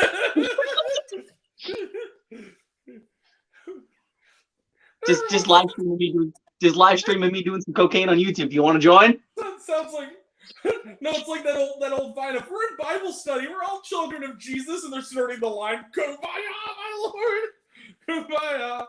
No, so this movie basically, just back on it, Banshees of Inisherin. So the movie is Colin Farrell. He's this Irish drunkard who kind of one day, well-meaning guy, one day his old pub buddy Brendan Gleeson just stops talking to him. Basically does the 30s equivalent of ghosting him. Just like, no, one love, no. And then he finally confronts him and he goes, "Why aren't you talking to me?" And he goes, "You know what? It's fair. You deserve an explanation." He goes, and earlier I should note that he's talking to his sister, terrifically played by Carrie Condon. And she says, "Oh, he won't talk to me. Like, he won't talk to me. What's the problem?" She goes, "Maybe he just don't like you no more." And he goes, "Oh, that's ridiculous." And you're like, "Oh, that's ridiculous." And then he talks to him and he goes, "Why aren't you talking to me?" And he goes, "It's not anything you did, but brother, just don't like you no more."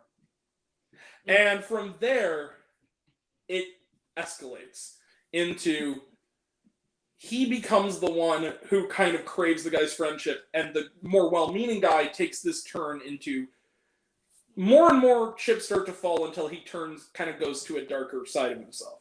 It's a really interesting film. It's both bleak and funny at the same time. It's kind of this weird amalgam of things. And let's just say, if you always go to doesthedogdie.com before you watch a movie, you might not like this one, especially if you like baby donkeys. But it's a great movie and very deserved. It's getting a lot of Oscar buzz. Got every actor in it is nominated. Like, it's Best Actor, Best Supporting Actor for 2 of the actors, and Best Supporting Actress. So, good film. Check out Banshees of Inisherin. It's on HBO Max. I think it's even still in some theaters for those who are elsewhere. Yeah.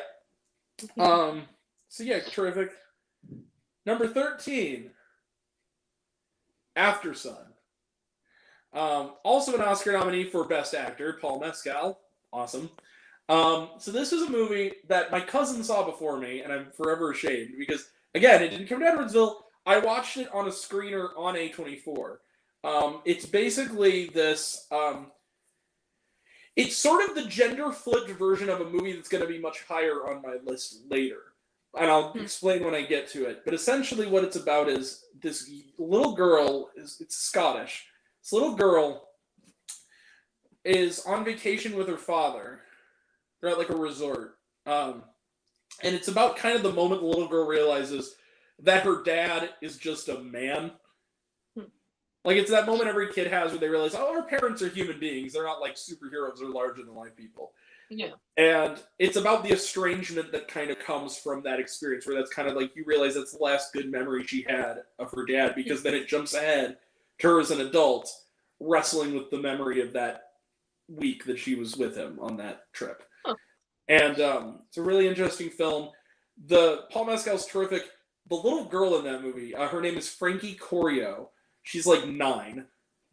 Fantastic. It's one of the best performances of any actor this year. And she wasn't nominated for anything. I think she maybe got like a Independent Spirit nomination for like newcomer or something. That kid's gonna be a superstar. That's gonna be one of those actresses like years down the line. We're gonna talk about how great she is. It's phenomenal. It's really moving. It has a deep. It's the kind of movie that both lifts your spirit and makes you feel really bad at the exact same time, because it also is the best use of Under Pressure by Queen and David Bowie I've ever heard in a movie. So that's something else too. Beautifully shot. I'm not going far, I promise. She's not going far. Keep talking. You're good. After son, fuck that shit. No. I have a cold. We're fine. Oh, sorry. No, you're good.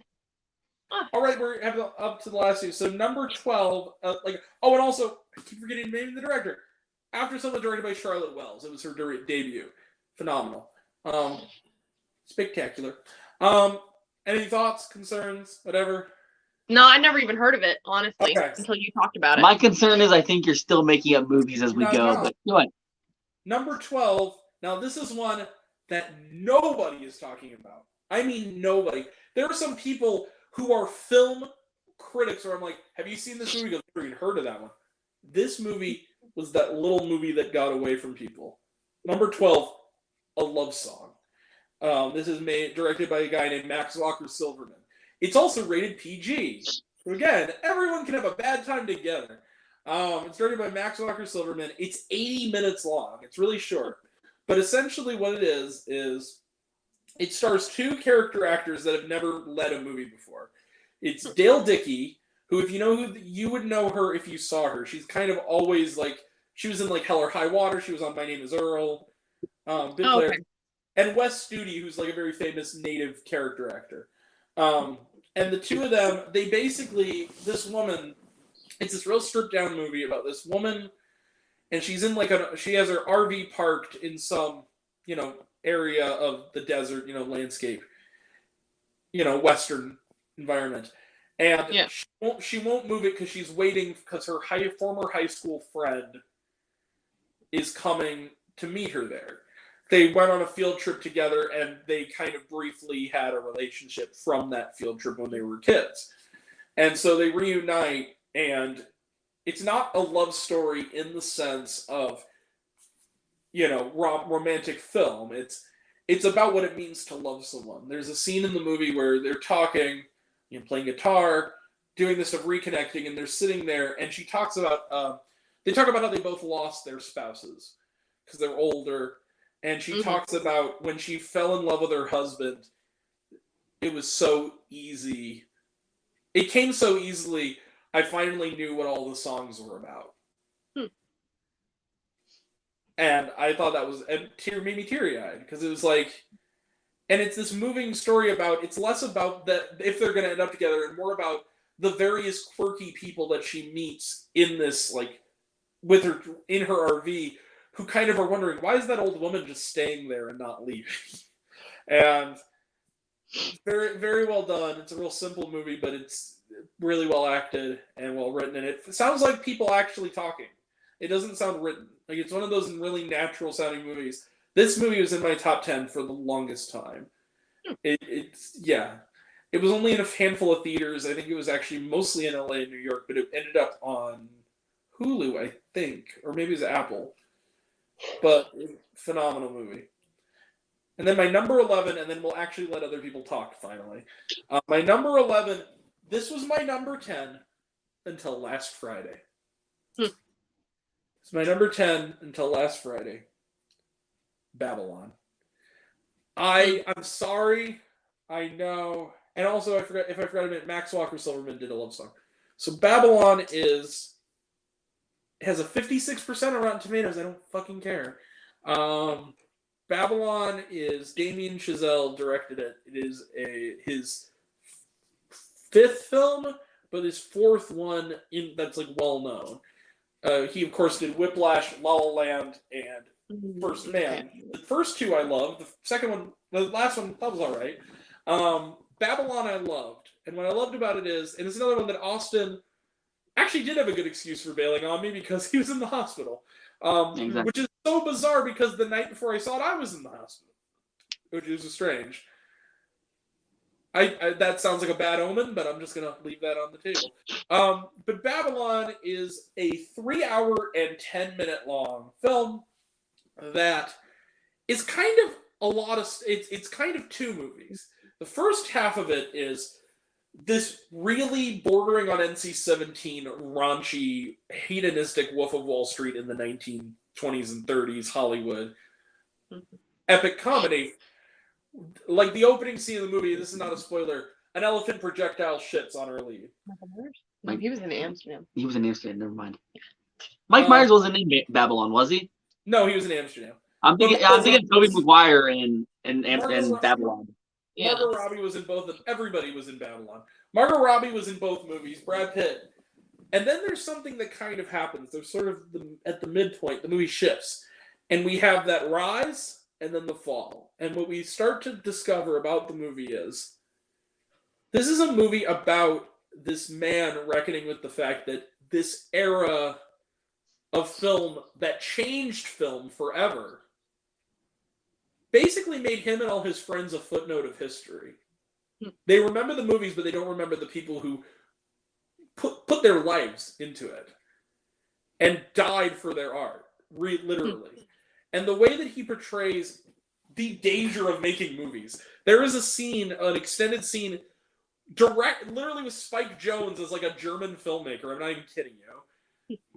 As where they're shooting like a big epic, like Spartacus type movie, and they find a guy with a spear through his chest, like he's dead. Like it's literally like one of the extras, and they just sit there and like, well, he did have a drinking problem. Like holy shit! And it's like that kind of comedy. But then from there, it's really is this beautiful sort of lament about this guy, like, oh man, I'm old now, and what I did was for something, but nobody knows it. You know, like nobody really cares or remembers it. And it actually makes you choked up. Like, he finds a way to keep the tone balance with those two movies. And I also want to point out that I saw that movie the Friday it opened, because Thursday night we were snowed. The snow closed the theater. That before the pipe burst again. But Friday night, that was kind of an unfortunate Christmas weekend in Edwardsville, wasn't it? Friday, Friday I saw it. One of my subscribers I met at that screening. So what's up, Isaiah? There were 5 of us in there, including me. 2 people walked out an hour in. There's like a scene where they're trying to, or as someone pointed out the other day on our live Q&A, hello, college! Yeah, that scene, where Margot Robbie is trying to get her scene right and keeps messing up. And it's just people shouting and cursing each other out and taking blows, and they're just like, I'm done. And it was after, like, if you don't stick around, you're not going to get the emotional stuff. It builds. Like, it's one of those movies where you can't walk out midway through, or else you're not going to get why the people who like it. Even if you don't end up liking it or thinking it's worthwhile, you know. So that was a great film. I would easily watch it again. It's too bad it kind of came and went again. I mean, I guess it lasted a couple weeks, but it just... They got down to like one show time after like the first weekend. And mind you, the movie's long. I mean, like, maybe that was why. But, to be fair. But, yeah. So that's my 25 through 11. Now we're at top 10. Who wants to go first? Sarah can go first. No, why do I have to keep going first? Awesome. All right. Because, you know, You be nice to Sarah. You go first. no, I think Sarah should go first. Fine. What? Okay. Or we can have It's fine, Ben I'll go go first. We can have Ben go Top first. 10 best. You did write down directors and everything like he did, right? God, no. I don't. That's All right, funny. Grant, you're going to be the director fill-in guy. I had to film it. I want to give them credit. Like, but that's okay. You can do it. No, I know. I didn't think to write down directors. Like, I just wrote down the movies. It's no big deal. Something I do. Yeah. You're good. Okay. I guess I'll start 10 and work my way up to 1. Well, basically, what we're gonna do is your 10, his 10, Ben's Oh, 10, until we get to that works. That's fine. All right. All right, number 10 for me. I get the feeling my list is gonna be the weirdest out of everybody's, That's but it's fine. My number 10 was Moonfall. You know what? I liked that movie. Yeah, it was a good movie, and it, you know, I don't know. It was sentimental for me. I enjoyed it. So like, it was a good movie for me. I enjoyed it as like just, you know, a simple action movie, like disaster movie. I enjoyed it. It had some Cheesy twists. fun. I liked it. Yeah. I liked it. Yeah, but that was my number 10. I liked it. I thought it was cheesy fun. I liked that. I liked that it got kind of batshit crazy in the last 30 minutes, especially. Yeah. With Yeah. with hologram Charlie Plummer and like superstructure false moons and shit, and freaking what's his name from Game of Thrones mom is like the hologram, like the Yeah. and the car chasing Zero with the gravity. Yeah. shit. That was pretty cool, actually. I have to say. I like sci-fi movies. They always, you know, do a little better for me. Like they're always higher up than other movies. Understandable. So, All right. Your any number other 10? thoughts on it? Mm. All right. My number 10 Okay. is The Whale with Brendan Fraser. Yay! Honestly, I went into it blind, not knowing anything about it other than who Brendan Fraser played.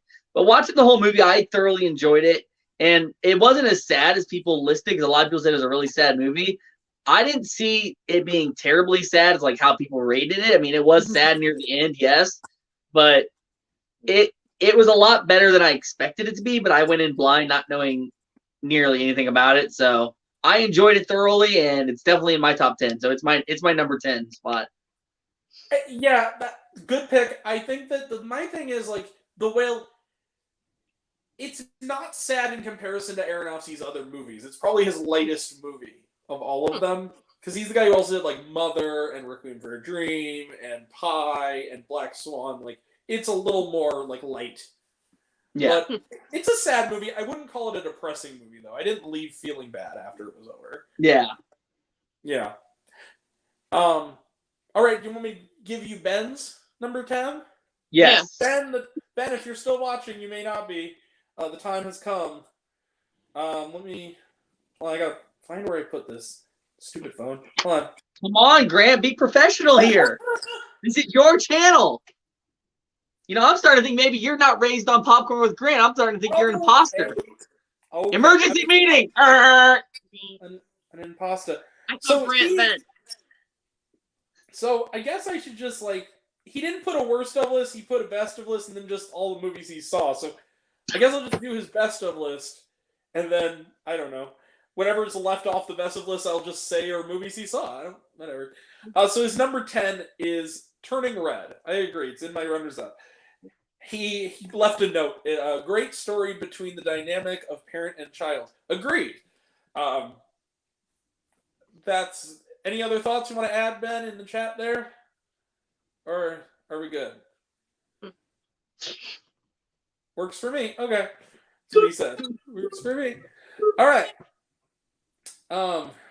So I guess it's my turn again. Oh joy! Yep. Grant gets to talk some more.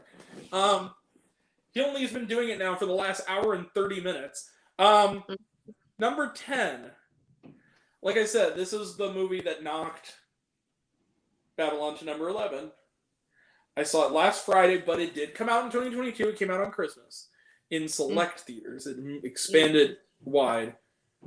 Women Talking. This was directed by Sarah Polley, who is a terrific actress who became a terrific filmmaker. And despite the assholes behind me who won the year in Shitty Moviegoers Award or whatever I called it.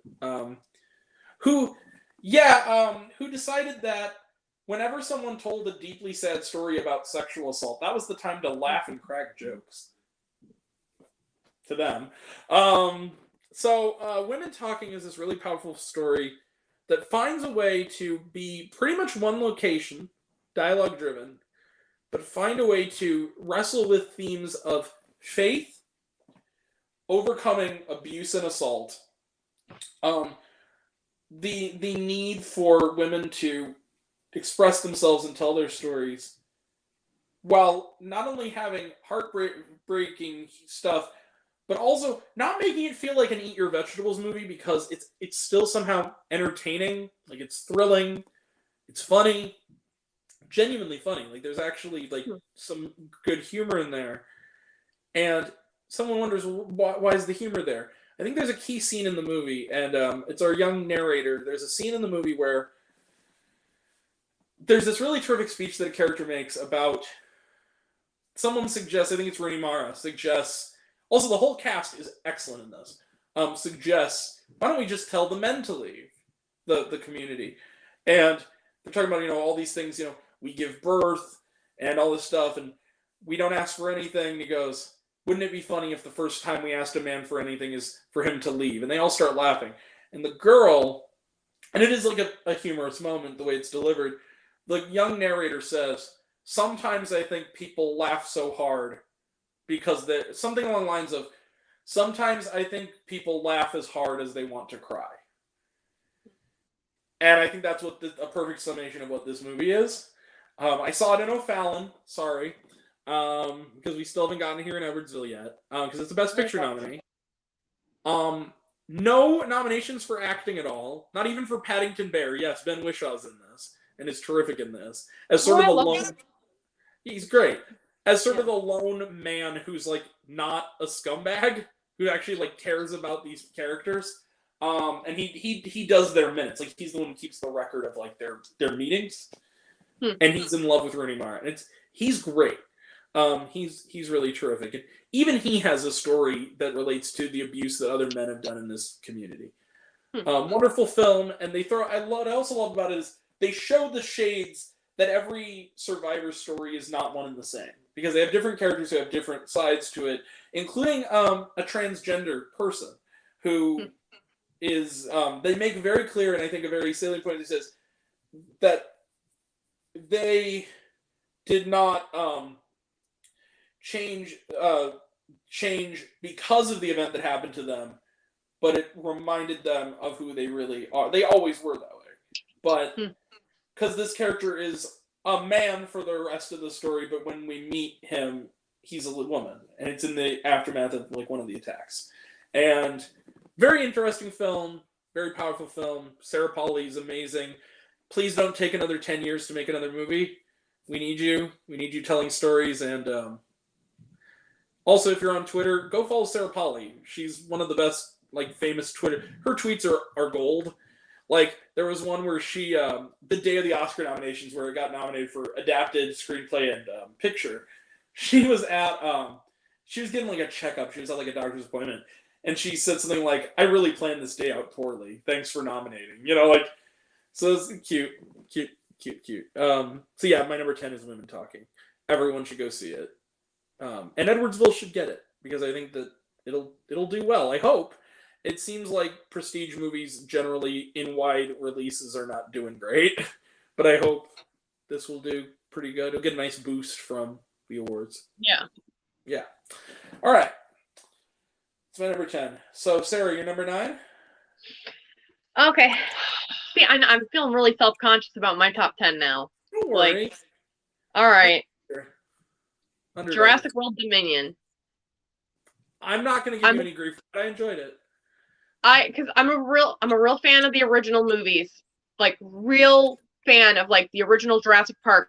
So seeing Alan Grant and Ellie Sattler back in the movie again, like that really helped. That was one of the reasons I really liked it. And I know I'm one of those fans who all they have to do is throw in old people and I'll be happy to watch it. But you name those two, but you don't name. Oh my god. Okay, fine. Ian Malcolm. Yeah, I was gonna say you didn't name the Yeah. one guy I cared about. Everybody loves Jeff Goldblum. Everybody loves him. It's fine. But yeah, no, it was just a, I'm not getting any grief for that. In fact, I'm one of the few people who actually thought that the kid was better in this one than the last one. The yeah. kid was- Okay, yeah. She was a lot better. I at first I was like, oh come on, don't be the bitchy teenager. But then it's like, okay, wait a second though. They give a good explanation for why she's there. Yeah. Like, I walked into it already hating that kid because I'm like, you doomed the world, you little brat. Like, that's still the biggest convenient. That's like the biggest gripe I've ever had with like a big blockbuster movie is they're alive like me opening the gate. Yeah. Sweetheart, you just doomed mankind. Thanks for that. That's fantastic. But yeah, I liked the movie fine. You mean Jurassic World cash grab? Okay, Ben. Wow. I agree. Wow.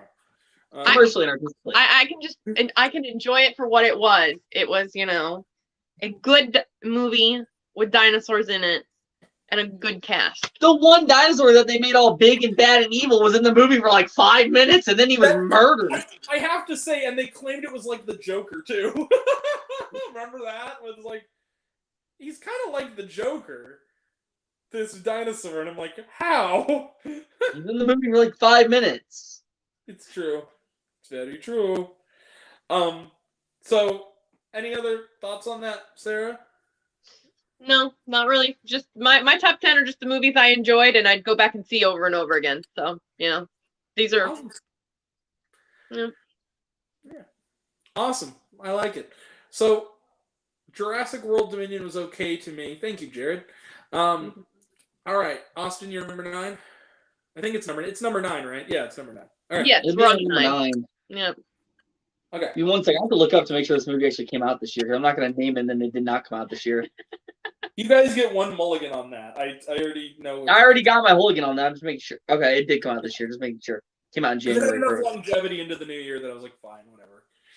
All right. My number 9 is Scream 2022. Yeah. Just for the sole fact that Ghostface is back and kicking ass. And this also might be like cited because that's about the time that I was playing Dead by Daylight a lot, and all I would play was as Ghostface. Nice. So this might just be like favoritism, but Ghostface was back kicking ass in the most extreme of ways that normally he wouldn't have done. The only thing that I'm going to mention about this coming Scream is I don't like the fact that I'm seeing Ghostface use guns. That bothers me because you see him use a shotgun, and that really bothers me because I've never known Ghostface to use a weapon of sorts like that. He's mostly using knives. What if he's a copycat? What if it's not the original Ghost? What if it's, Well, I'm pretty They sure the all are original Ghostface has been copycats, killed though. multiple times. Every Fine. movie, it's a copycat, though. That's the thing. Here's It's it. like- Ever since Scream, the first one, it's been a copycat. What copycat are we on now? 35? Well, what if Copycat 35 wants to use a gun? What if this is the Ghostface that we saw in Jay and Silent Bob Strikes Back, and it's gonna be just a monkey at the end of the movie? Yeah, it's gonna be. What was it, Suzanne the chimp? It's gonna be Suzanne. But Scream is number 9 for me on my list, just for the sole fact it was for coming back after not making a Scream movie for so long. It definitely stuck with me. Hey, Ratchet, enjoy the name of the Jimmy Cage. All right, I will add this when we get to yours next. Also, Scream 6 is apparently going to be in 3D. Apparently. Huh. I don't know how I feel about that, but okay. But the other thing is like, okay, Scream 2022. The only thing I'll add to that is, first off, Wes, are you serious? Like, I'm busy. Heard he told you, Shannon. I'm busy. No, but Scream 2022 I was the most skeptical because it came out in January. Yep. And Wes Craven was not involved, obviously, because he died. So it was like, I also like that the 13 Reasons Why kid was playing a kid named Wes. That was neat. Yeah. And I remember going into it like, my hope kind of was lifted a little bit when I'm like, who's directing it? Like the guys who did Ready or Not. I'm like, okay. I liked Ready or Not. So when I saw it, I was like, is this movie like the best Scream sequel? Maybe outside of the second one. But it kind of was. I mean, it was... And also to add with Scream, dude, jamming out to that credit song while cleaning theaters, that was bomb as hell. The best comment I ever heard in a theater out loud of the year was at my night when I saw Scream. I saw it opening night in Dolby, and it was the scene where the 13 Reasons Why kid let's just say punches his ticket because he's not in the sixth one. I feel like it's okay to say that. And they have the scene where they do a lot with like opening the refrigerator door and like the pantry door, and it's like when he opens the closet and there's no ghost face, and it's after like 5 minutes of all this stuff. The dude directly behind me said, "Oh, come on!" like out loud in the theater.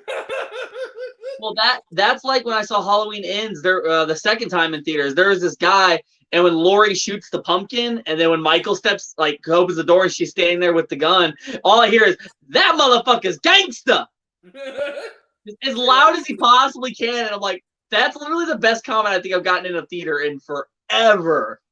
The best comment I ever heard in the theater ever was at Avengers Endgame, and it was the scene with I am inevitable, and you notice and you see like him putting the stones in the gauntlet, and he goes, and he right before he says, "And I am Iron Man." It was opening night. Some dude behind me is like, "Oh shit, you in the bone zone now, Thanos? Fuck yeah!" Well, actually, no, that's not even the best. The best line I heard ever in a theater was when they did the Fathom event of Batman the Killing Joke, and it was like you're in a theater, and it was the infamous scene now where Batgirl and Batman boink on the rooftop, and the dude way down below, this dude at the bottom row was at the top, shouted, "Oh shit, the Dark Knight rises, son!" And everyone just cheered. Yeah. Awesome. All right. Ben's number 9. What is Ben's number 9? I need to keep this open. That's what I need to do. I just need to keep this open. Number 9. Number 9. Doctor Strange and the Multiverse of Madness. Why? Well, I will tell you why. Thank you. Please do. Hey, I don't think it's a spoiler to say this. Jim Halpert, Mr. Fantastic. I don't know how I feel about that. But that's pretty cool. I want Penn Badgley to be Mr. Fantastic, goddammit. I hope that casting rumor is true. I want Joe Goldberg to be given like gray hair. So as he put a nice mix of MCU and Sam Raimi, agreed. Had me hyped for Evil Dead coming later this year. Hell yes. Evil Dead Rise. You don't have to go, Sarah. Austin, you do. Thank you. I hope I'll that see it comes out eventually. in IMAX, dude. I hope that movie comes out in IMAX. That would be rad. So yeah, and then he added, from a minute, I did rewatch it, and I enjoyed the dynamics of the two main characters. All right, are you talking about Doctor Strange and America Chavez? I would assume so. I would assume, yeah. Yeah. I will say this: my biggest issue with Doctor Strange and Multiverse of Madness, and I did like it, is there really wasn't much of a multiverse of madness. It was like 2 worlds he went to. Thank There's you. like that one That's my shot. point with it. There's that one, like, Spider-Verse got you beat, son. Like, now that's probably one of my most anticipated movies of the year, is Across the Spider-Verse. Well, that's the same with Multiverse of Madness. They're like, oh, we promised like a bunch of cameos, and it's gonna be the biggest like amount of people. And then like a week before it came out, they just like, oh yeah, we're not doing all those cameos. We changed our mind on it. It's like, why did you promise me all this, and then a week before it came out, go, oh, by the way, you're gonna get like maybe 10 cameos, if that. Yeah. Like, And like, here's the thing. I like the fact that technically, Captain Carter is now, from What If, is now canon. I like that, at least on some plane. Cool. Because Haley Atwell's awesome, and like she deserves her moment as this character. But yeah, I agree. All right, thank you, Ben. Anything else to add, buddy? Going once, going twice, and you're gone. Get out of here. Going. Here's your cup, and it's gone. All right. Oh, and We're gonna put money into your savings account for your checking account, and it's gone. And it's gone. This line is for people who have money with this bank. South Park is awesome. Anyway, that's the lesson of the day, everybody. Someone pointed this out the other day. You know, the most infamous. They should rename the Multiverse Saga to the Cameo Saga. Agreed, Jared. If I could talk, I'd be there. Oh, thank you, Ben. We miss you. Hey guys, Ben's not here. Let's party. All right, no, I'm kidding. I'm down. Let's do this. be nice. This is my Jiminy Jam. No. Anyway, you want to get nuts? Let's get nuts. Anyway, Number 9. So it's my turn, I guess, right? Yeah. Number 9. First off, I want to say, Mark Kermode, I disagree, sir. Number 9 is The Fabelmans. It was directed by Steven Spielberg, of course. This is an autobiographical film. And I liked it. And the 2 young women sitting next to me really liked it. For the 20 minutes they were in there, probably having sex. I agree. For real, that is actually true. Well, seriously? Okay, quick sidebar. So when I went to see The Fabelmans like Thanksgiving night. Literally Thanksgiving night. I was seeing it, and I was sitting in the top row like I do. It was just me. About 10 minutes into it, these 2 young women were sitting next to me. I'm like, whatever, they just came in late. Sitting there. They weren't talking or anything. Suddenly, you know how like when you're at the top and they kick the seat, it still vibrates? Like, what's going on? And then I suddenly hear this. I'm like, there just must be shifting. Kind of turned to look. She's like sitting on her lap. I'm like, okay, that's kind of weird. Sitting there, I hear this. Ouch! I'm just like, what? And then she caught my eye. I didn't see anything, but she caught my eye. I don't think they were like fully, whatever. Caught my eye, and she stood up, and I kind of looked away, and she waited for me to look again. Like, she just stood up, and I was like, yeah, I looked at you. Can I help you? And she just like bolted. And then Ben, I believe it was Ben who told me this. He says, "Dude, I think that's the 2 girls we caught in the ladies' bathroom." I'm like, was it Thanksgiving night? It was Thanksgiving night. I'm like, dude. It's like one of them was blonde. She goes, dude, I think they continued the act in the women's room after you caught them because we had to like call someone. Oh, he says, yeah, I remember that night. They went to the bathroom and continued to do the no pants dance. Holy shit, I knew it. Nothing says pass the gravy like having sex in a movie theater. Yeah, exactly. I was like, oh, so this is Eli Roth's Thanksgiving. Awesome. Let's get. Oh, hell yeah. Hells yes. No. By the way, that's actually happening now. I can't wait for that shit. That's on my watch list.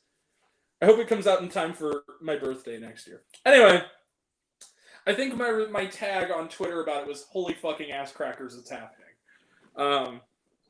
So anyway, back to the actual movie. So The Fabelmans, outside of the 2 seconds where I was looking away at the people probably doing over the pants hand stuff next to me, the movie was actually a really good movie. And what I liked about it was, like, it was actually this isn't even the first time this has happened at a screening I've been to. You should have seen what happened at Hustlers. I'm not kidding. There's something else that happened at Hustlers. Anyway, this movie, why am I always inadvertently part of some weird sexual act happening in a movie theater? No, but Hustlers, there's like... You track them, Grant. Not Hustlers, and they're both in good movies. Like, Hustlers was on my list that year. But The Fabelmans is a really terrific movie. And what I love about it is it's kind of continuing the trend that's kind of ran through all year, where it was kind of... Also, here's my proof. So it was kind of... It's what I just said. Just so people can know that I have a reliable source and I'm not just talking out of my ass. So... Anyway, the movie was good. What I liked was great. What I liked about it was it does what a good 2.5-hour movie should do, and it just kind of lets the movie play out. It kind of lets you sink into and get to know the characters. It's a movie about people who make movies discovering how movies can be used to portray people in their life. And what I love about it is it's funny. It's probably one of the funniest movies Spielberg has done. And you don't really get that from the trailer. It looks kind of sappy. It's not sappy. And even the stuff in the trailer that they portray to be sappy is, in the context of the movie, actually is really, like, moving and funny. Like, the thing with the monkey actually, in the trailer, actually has some emotional resonance in the plot. But it's also a movie about, again, that sort of realization that your parents are people and they're kind of can suck sometimes, like all people can suck sometimes. And I love that. And I thought that the kid who played young Spielberg, this kid Gabriel LaBelle, talk about another good young actor. He's phenomenal. Also, there is a cameo, and I guess there's no need to spoil it because Google already does it for me. It's David Lynch. David Lynch shows up as John Ford, and he gets the best PG-13 F-bomb I've heard like since freaking like Intolerable Cruelty. Like in case you're wondering, Intolerable Cruelty is the part where they have the waitress and the guys at the thing, and he goes, like, "Can I have a green salad, please?" And she looks up from her head, and she goes, "What the fuck else color would it be?" Which is the best. But this one, I won't spoil the line, but yeah, Lynch is in it, and it's great. Seth Rogen is great playing against type here. Michelle Williams, who got an Oscar nomination, is great. And again, it has a lot of meaningful things to say about like anti-Semitism back then, and especially among school children, and about even some meta stuff, like some meta humor. Yeah, it's a classic Spielberg movie with a little more of a humorous oomph than we're used to from Spielberg. But it's about Spielberg this time. So, yeah, it's a movie that makes you love the magic of the movies, and it's phenomenal. So, yeah, Fabelmans, go check it out. It's available. It's still in Edwardsville, actually, but it's also available to rent if your theater isn't showing it. I highly recommend it. Yeah, it's been our night. All right. Sarah, number 8. All right, my number 8 was Violent Night. Awesome. What? It was a good movie. I enjoyed it. It felt like an adult version of like Home Alone. The nail. No, that scene. No, I hate it. Stop it. That scene was the only scene that made me sick in that movie. That scene, I physically was nauseous. But I liked the movie. I think it was the last movie I saw at AMC before I left. Yeah.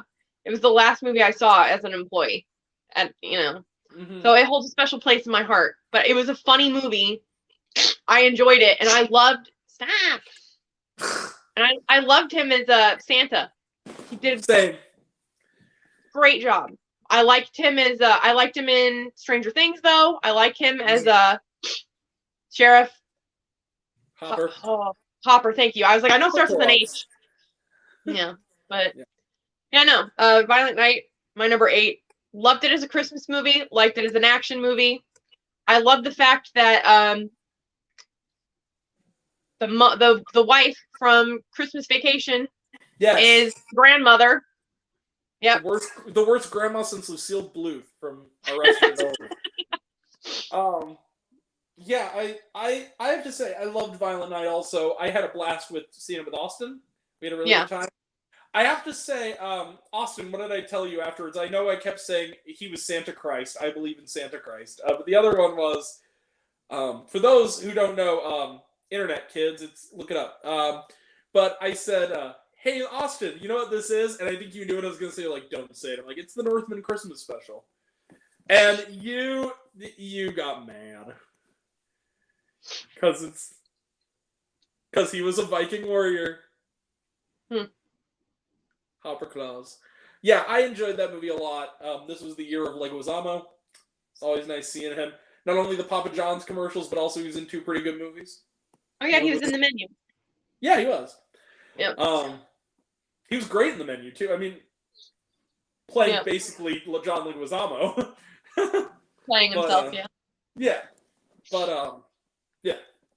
Mm-hmm. It's a good one. Any other thoughts on it, Sarah? No, not really. Super. I know I'm boring you guys. I apologize. No, you're good. You're good. I'm tired, man. I worked my 12 last night. I know. To give credit to Austin, will still have our Austin Powers game to play. He says. Ben says.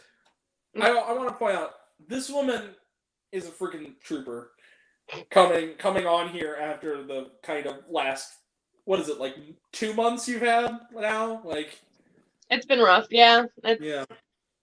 But one of my coworkers took the first half of my shift tonight, so I'm gonna, That's phenomenal. If it wasn't for him taking that first half of my shift, I wouldn't be here right now. I'd be at work right now, working another 12. When do you have to go back to work? I have to leave at 9 tonight to go back to work. Okay, yeah, we'll probably have enough time. At the very least, you might. Yeah, I need to eat. Yeah, because remember we still have the worst stuff to do, so it's not dilly dally, kids. But Yeah. no, that's a good number 8. And thank you for being here. It's always Sarah. And also, we're gonna have to do this again next year too, right?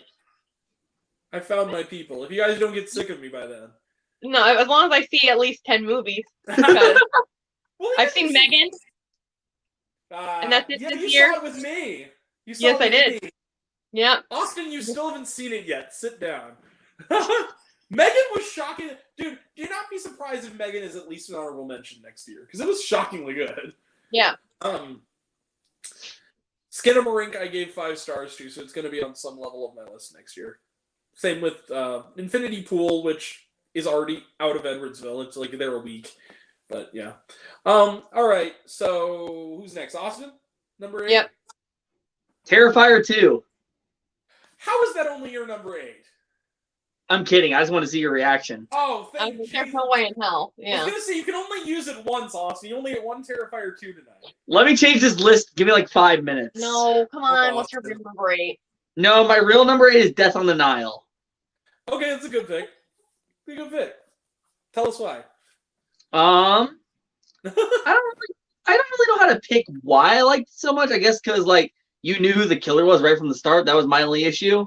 That was Oh, my I only didn't. yeah, my only issue with the movie because I leaned over to you and told you who it was right from the start. Yeah. I'm like, it's gonna be This guy. Yeah, This person. it's Yeah. gonna be these two, and you're like, no. And then we got to the end, and like you and Elizabeth were going back and forth talking about, oh, it's this person, this person. I'm like, I literally said that at the beginning of this whole charade. You're telling me you just now figured out who it is? I don't want to read the book. I don't like reading. My mother has read all of the Hercule Poirot books. She loves them. I took her to go see Death on the Nile. I've seen it a couple times. I like it. Oh, go ahead.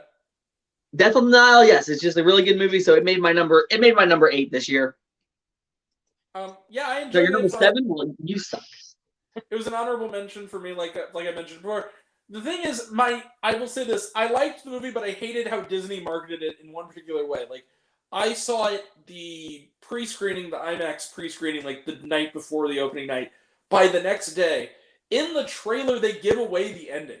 Like in the trailer, it's not really they give away the ending, but they have one of the clips is what's her name, Margot Robbie looking chick from Sex Education, the one who's like the kind of half crazy woman that's there, the one who's dancing with Armie Hammer. The one where she goes, oh, how clever is Hercule Poirot. They put it in the ads. And even the way she said it, like it wasn't even done in a way where you could read it as anything other than, oh, okay. Like, I feel like it's okay to spoil. It came out a year ago. It came out in February last year. Statute of Limitations is done. Yeah, Murder on the Orient Express. Good. Yeah, it's a good one too, Ben. I actually like Death on the Nile better of the movies so far with that character. Yeah. All right, so number 8 for Ben now. Benny boy. Benny boy, get in my belly. Benjamin. Yeah, number 8, perfect choice, dude. Number 8. I didn't even know you saw this. Then again, I'm not surprised. Number 8, Puss in Boots: The Last Wish. Fear me if you there. Great animated movie with funny lines and great messages for all ages to understand. Agreed, and I also have to say, really fucking dark and funny in a cool way, in the way that like the first Shrek was, that I really dug. Yeah. No. So anything that you want to add, Ben, to number 8? Hey now, rocks, show and get paid. All that glitter is gold. Only It wasn't in shoot the actual movie though. break the mold. Well, who cares? It's a good song. I never saw Puss in Boots. I really wanted to. So good. It's so good. I got to see it early. Oh, he said John Mulaney's. I believe it's John Mulaney, but yes. John Mulaney. Okay. Sorry. Best performed was Jack Horner. Best performance was Jack Horner. As Jack Horner. Yes, he was very good. John Mulaney is awesome. John Mulaney was awesome. He is awesome. In this universe, because I don't want to freak him out. Yeah. What?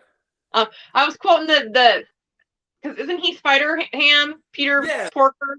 Yeah. Do animals talk in this universe? Because I don't want to freak him out. Yeah.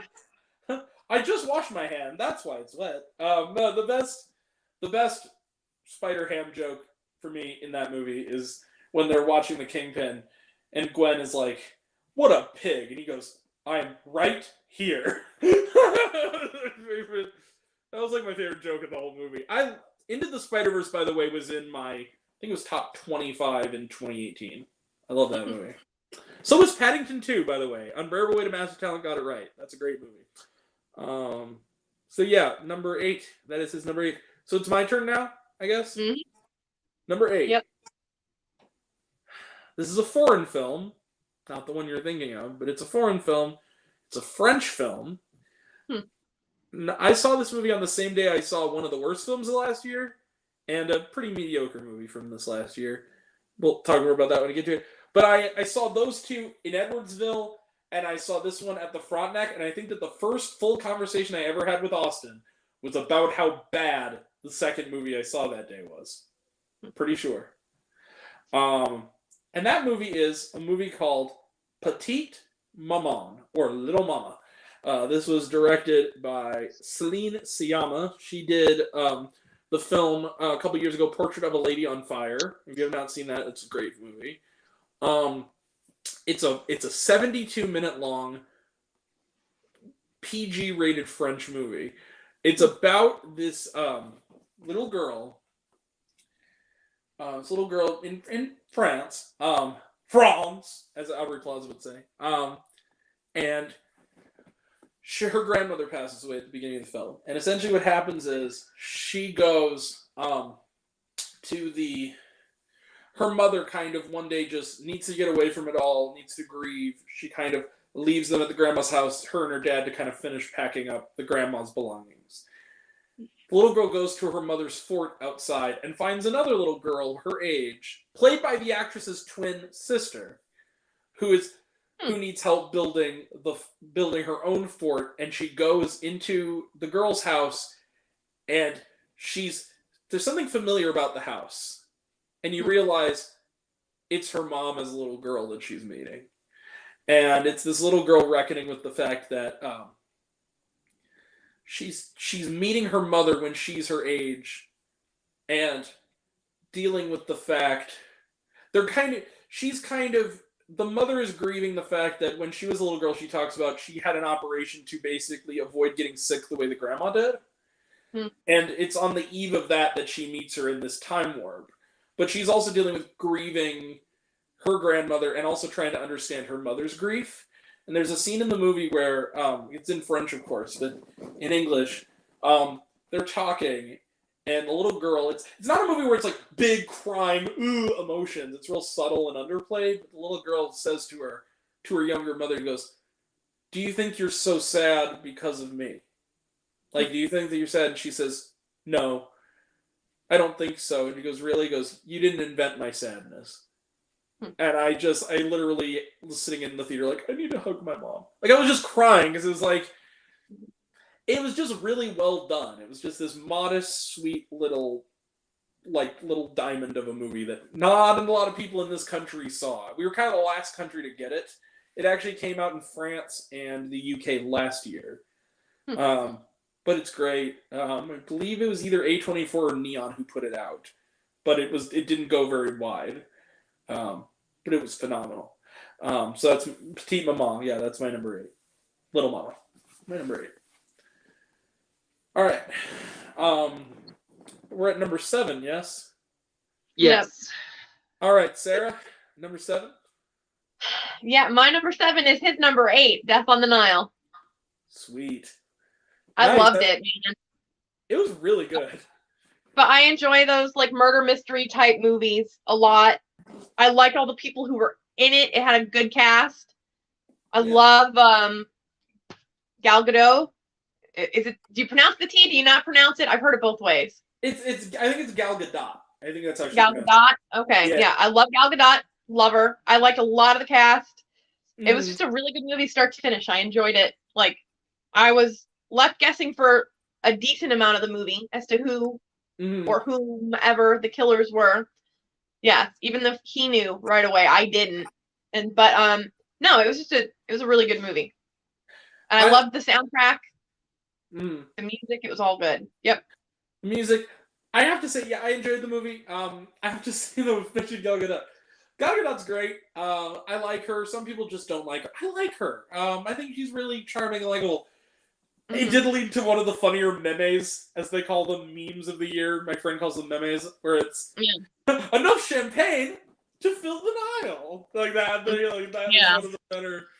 So yeah, funny. It's like, why would you throw perfectly good champagne in the ocean? Like, I know you're rich, but like, Drunk hippos are not something to joke about. yeah, it's like. That champagne could have quenched the thirst of 1,000 dying Ethiopians. Anyway, and also got them hella drunk. Anyway, all right. So yeah. So, anything more on that? No, I'm sorry. I don't know. That's okay. I don't talk a lot about the movie. I like them or I don't. For the most Listen, part. I'm fine with moving this on so that we're not still here when you have to leave and it's just me and this guy for the rest of the evening. Yeah. So, I also got to watch The Last of Us at some point. So, anywho, which is fantastic, by the way, Austin. You need to watch The Last of Us. Sorry, I played the game. I don't really like when a game is adapted to a TV show. This one was good, though. This one was really good, though. So, what's your number 7, Austin? My number 7's Moonfall. You had the higher. Really? I'm surprised you actually. I'm happy you have it on there. I'm surprised you liked it. I told you I loved Moonfall. It's one of the few movies from last year that I bought on DVD. It's a good movie. I think there's only 3 movies I bought that came out last year, and I think I got You Got Me Terrifier 2, and You Got Me Clerks 3, and then I got Moonfall. Those are the only 3 movies from last year that I got. I got a few movies for Christmas.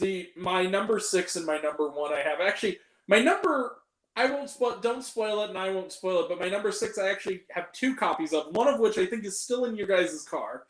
Yeah, it's sitting in my back seat. And the cereal I got you.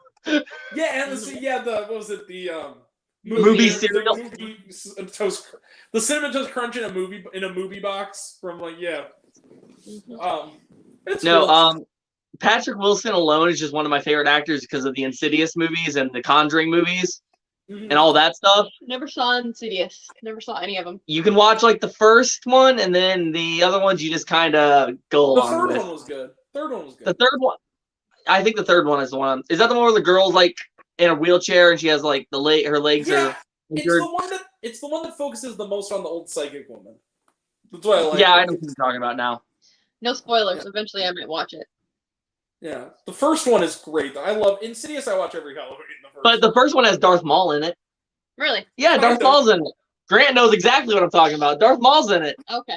Because the first time I watched it, I'm your jump scare for this movie. I'm Darth Maul. Yeah. No, the first time I watched it, everybody like jumped and I went, "Why the fuck is Darth Maul in this movie?" And the guy next to me in the theater goes, "Who's Darth Maul?" And I'm like, "Get the fuck out of here! You don't need to be in a cinema if you don't know who Darth Maul is." The only thing that makes Phantom Menace worth watching. That's who Darth Maul is. Exactly. Ray Parks is Darth Maul. That's the only thing that makes that movie worth it. And Qui-Gon Jinn, but that's And Liam Neeson's not. I get to live without him.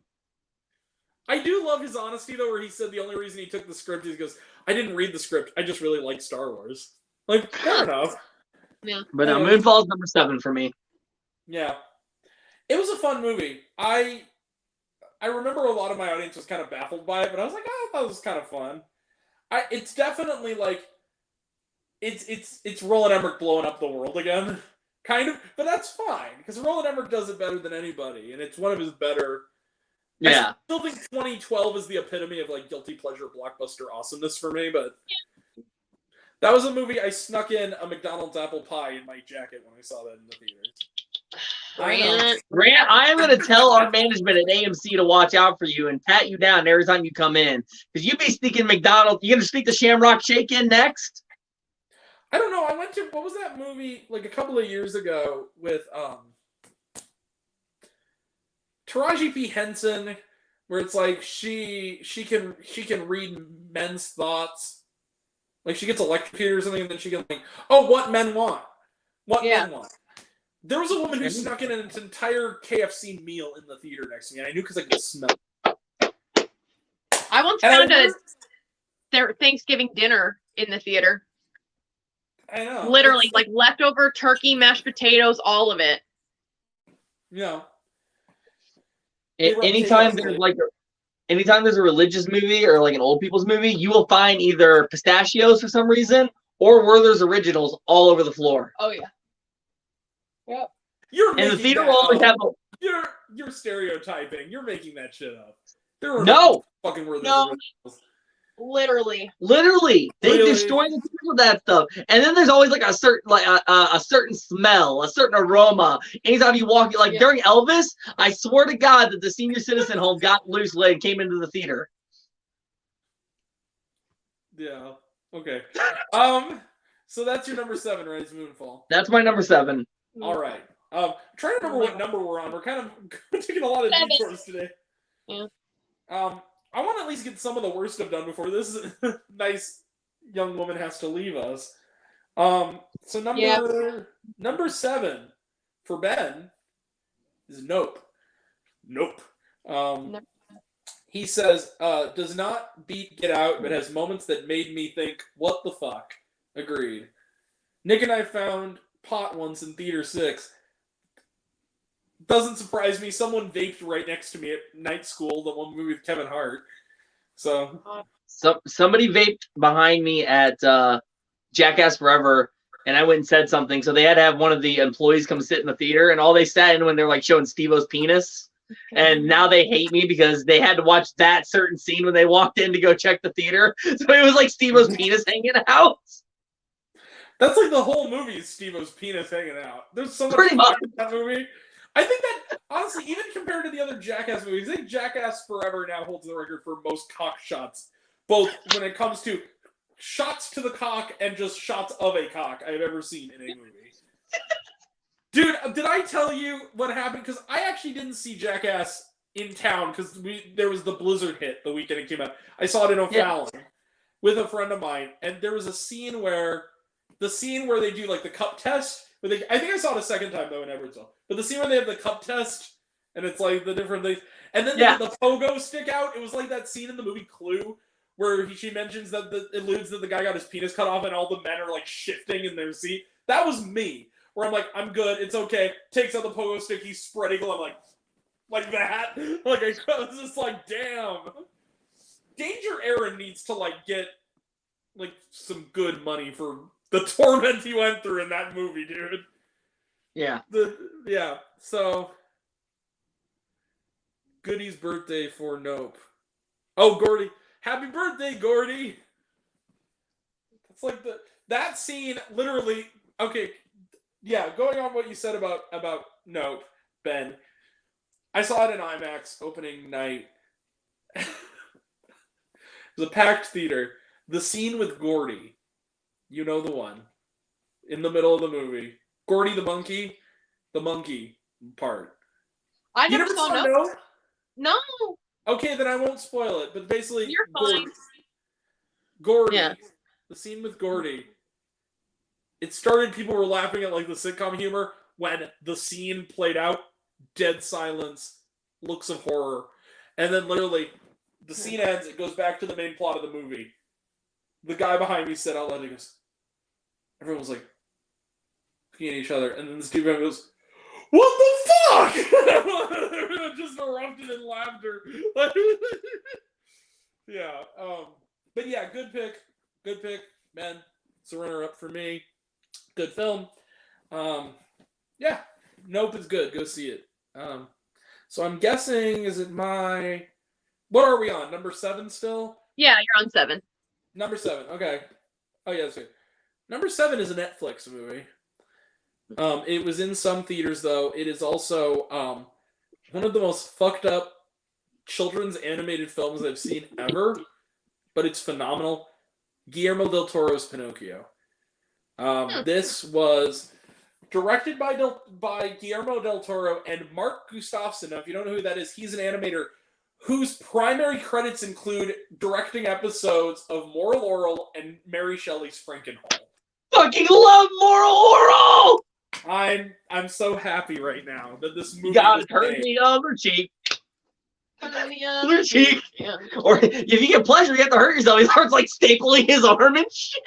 Anyone who's been to Catholic Sunday school as a kid will love is Moral Oral is for them when they're an adult. It is like the perfect. Oh my god, that show. Any kid who in Sunday school class had to watch Davy and fucking Goliath until they wanted to rip their eyes out. Watch Moral Oral, it's amazing. But anyway, Guillermo del Toro's Pinocchio is just this was the year of Pinocchio. We had the Zemeckis one.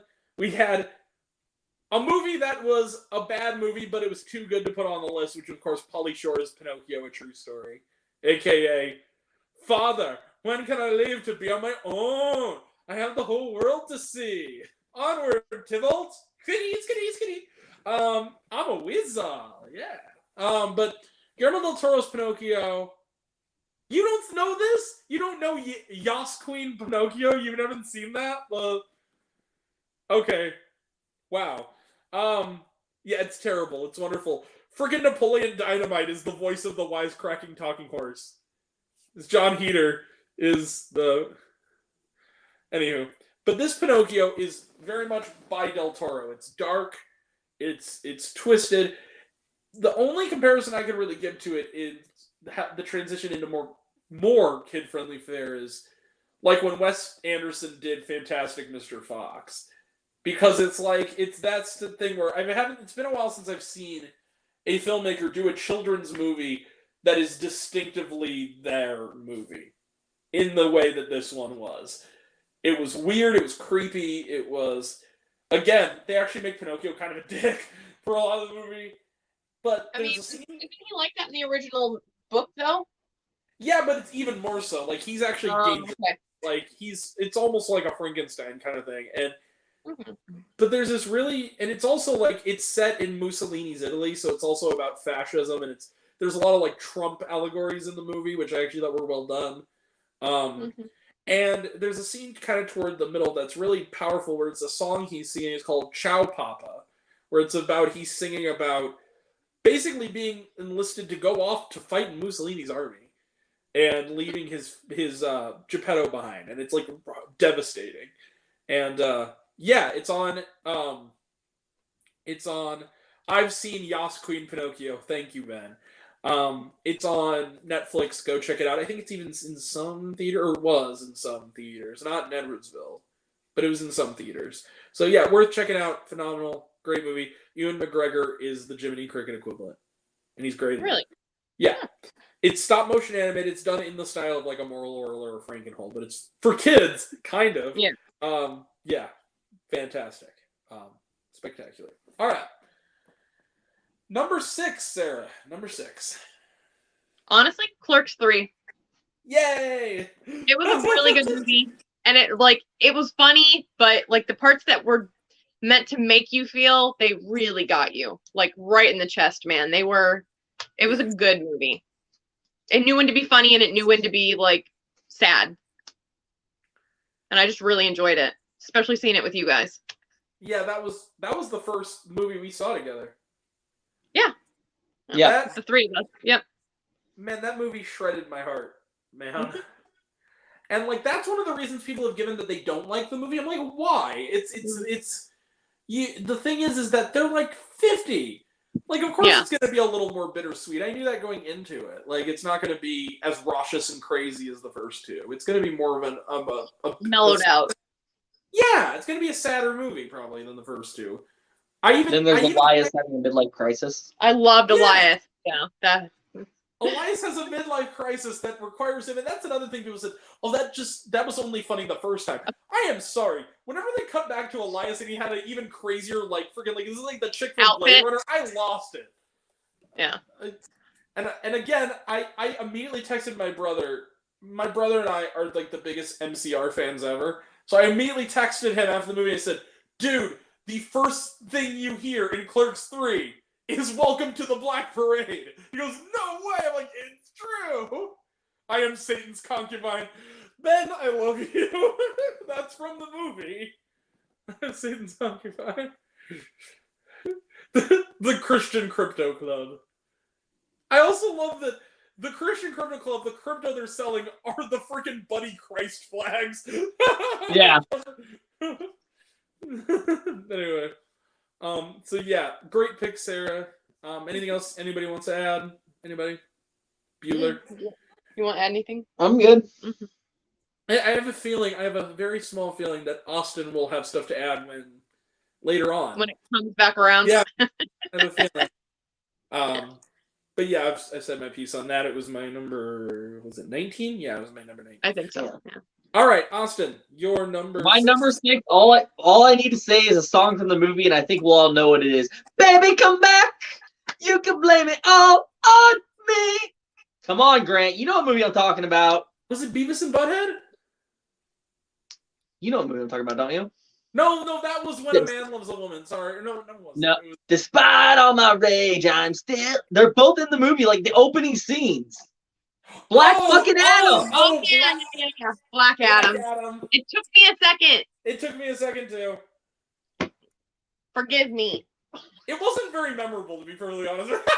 That movie was literally. That's why it's so high. It was just so good. Adam Smasher was cool. I liked him a lot. Mm-hmm. The first Noah Centineo movie I kind of liked. I just don't see Grant. Like it was. How do I put it? Like the movie, I liked it. That's such a small detail that I wouldn't have remembered that. But That was like the biggest thing. 'Cause they, Okay, as soon as you said Black Adam, I'm like, oh yeah, the guy sitting in the car singing it. Yeah. really, that's like the one most memorable thing from that whole movie is him sitting in the car jamming out the Baby Come Back. You said Bullet with Butterfly Wings and started singing that. I'm like, okay, yeah, Black Adam. But the first one, I was like, what? And then I thought it was Violent Night again. I'm like, you can't use that again, Austin. Or wait, you didn't. It was Black Adam. It's okay. I had Violent Night. But yeah, Black Adam. Right. I enjoyed Black Adam fine. I thought it was I think Black I gave Adam. it 4 stars. Black Adam is my number 6. I gave it 5 stars. Cool. Look, it's your dude. No matter what, it's your list. It's your own. No judgment. Same with me. Same with Sarah. Yeah. Cool. I liked Black Adam. I recommended it. I wasn't over the moon about it, but I liked it. All right. Who's next? Sarah's mad. Sarah left again. No. She's doing something. Ben's next. Ben is next. Yes. Have you seen Drifting Home? It's a Netflix anime movie. No, but I think it's in my watch list, Jared. I have to check it out at some point. Austin and Sarah sat next to me and my brother when I saw it. Which movie? Ben. Black Adam? Which movie? Yeah, we saw Black Adam. Me, her, Ben, and his. I can't remember who else. And his brother. Ben, when are you gonna finally see a movie with me? Darn it! Every time I ask you, you're like, oh, something suddenly came up. You're gonna see Cocaine Bear, right, Ben? You have to see Cocaine Bear with us. You gotta get your gummy bears, bro. Gotta eat the gummy bears whenever the bear hurts somebody. Ben left the chat. All right, but Ben, you left before I can give you your number 6. So did she just go to the bathroom or something? She had to go do something upstairs really quick. We're good. Okay. So number 6 for Ben. We shouldn't wait. Let's just do it. I'll tell her what it is when she gets back. Yeah. Number 6, Ben. If I'm not sick or working, okay. Ben, it's your number 6 now, buddy. Austin, you know what you need to do. There's a correction you need to make. Number 6 is the menu. We all agree. No, you didn't have to put it there. Peer pressure. It always works. Yeah. So Ben's number 6 is the menu. He says, fantastic movie that keeps you wondering what's going to happen next. Agreed. Anything else you want to add, Ben? Boom, boom, boom, boom. Sarah, when do you actually have to leave? I have to leave at 9, but I need to eat. I haven't eaten today. I basically got up and got dressed for this. Okay. Yeah, because we're almost to the top, but then we have like the worst to do. So, Austin, do you mind at all hanging out with me if Sarah needs to leave at any point? Unfortunately, I am his ride home. Oh. Yeah. We're at my place right now. If worse comes to worse and we can't get all the worst of lists, I'll let you guys just run through them at the end if you need to leave. Or I can text it to you. We'll figure it out. Yeah, or I can read them for you. That's true. Yeah. All right. So yeah, number 6. Nope, he said there's nothing he wants to add. Okay. Mhm. Is it my turn again? I think? Yes. I'll get this order at one point. At some point. At one point. Number 6. Like I said, it's the movie I have 2 copies of. One from my brother and one from you guys. Everything, Everywhere, All at Once. Do a speed run of all the top 5s. That is true. You know what? Actually, Ben, that's a great idea. When we get to number 5, let's just all list our number 5s and then give our reasons real quick for all of them. Okay. That works. So we get to the worst. That works for me too. That's actually a really good idea, Ben. All right, so number 6, Everything Everywhere All at Once. This was directed by Daniels, aka Daniel Kwan and Daniel Scheinert. Stop shaking your head, Austin. You're the only one I know who doesn't like this movie. Everything Everywhere All at Once is a movie that is every movie. It's Everything Everywhere All at Once. It's a movie that the world kind of needed this year. We have spent 3 years in quarantine, and it's a movie that basically, what I love about it is that love saves the world, and it's not corny. And Michelle Yeoh is phenomenal in this. Ke Huy Quan, holy shit, dude! What a comeback performance! I mean, he's gonna probably get Best Supporting Actor, and he deserves to. The movie's funny. It's weird. I've been a fan of these guys since the Turn Down for What video. That was only reinforced by their 2 previous efforts, which were the terrific Swiss Army Man, and then aka the Farting Corpse Daniel Radcliffe movie, and then the one movie the one guy did, and Jared says that's his number 1 of the year. Phenomenal. And the other movie that one of them did, which was The Death of Dick Long, which is great too. And yes, there's a reason that his name is Dick Long. This movie is about generational trauma. It's about ADHD. It's about hot dog fingers. And it's about, LGBTQ love and representation in a family. And it's about mental health, and it's about kindness. And it really hit me the second time. The first time I saw this movie twice, once in IMAX. The first time I saw this, I'm like, well, there's so much to take in. It was just so much movie. It's 2.5 hours. It was late at night, too much to take in. Second time I watched it, the key scene for me was a scene kind of middle toward the end where there's Ke Huy Quan says something along the lines of, none of this makes any sense. Nothing in the world makes any sense. All I know is we have to be kind. Please be kind. And I cried. Because I needed to hear that. I just think the world needs a movie like this that is not sappy about it, but is unique and original and wonderful. So my number 6 is Everything Everywhere All at Once, and Michelle Yeoh is still the queen.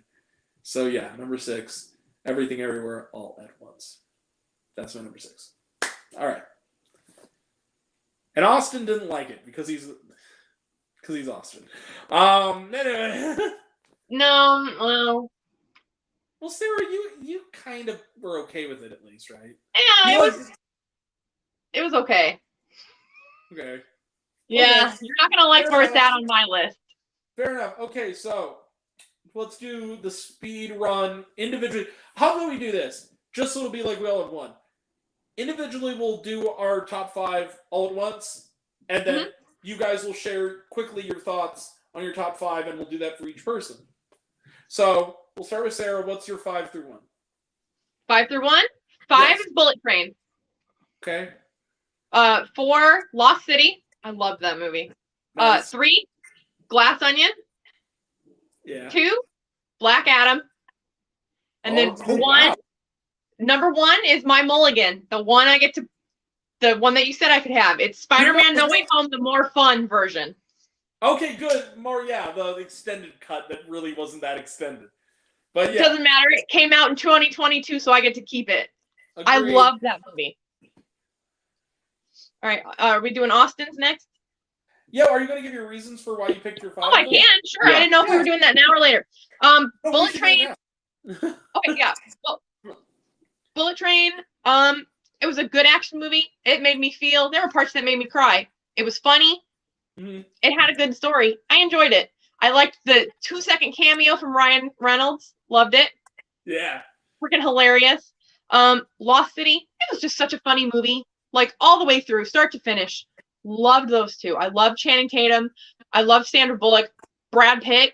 Hilarious. It was such a good movie. It was just a fun movie to sit through. You know what I mean? Brad Like, Pitt had a great year.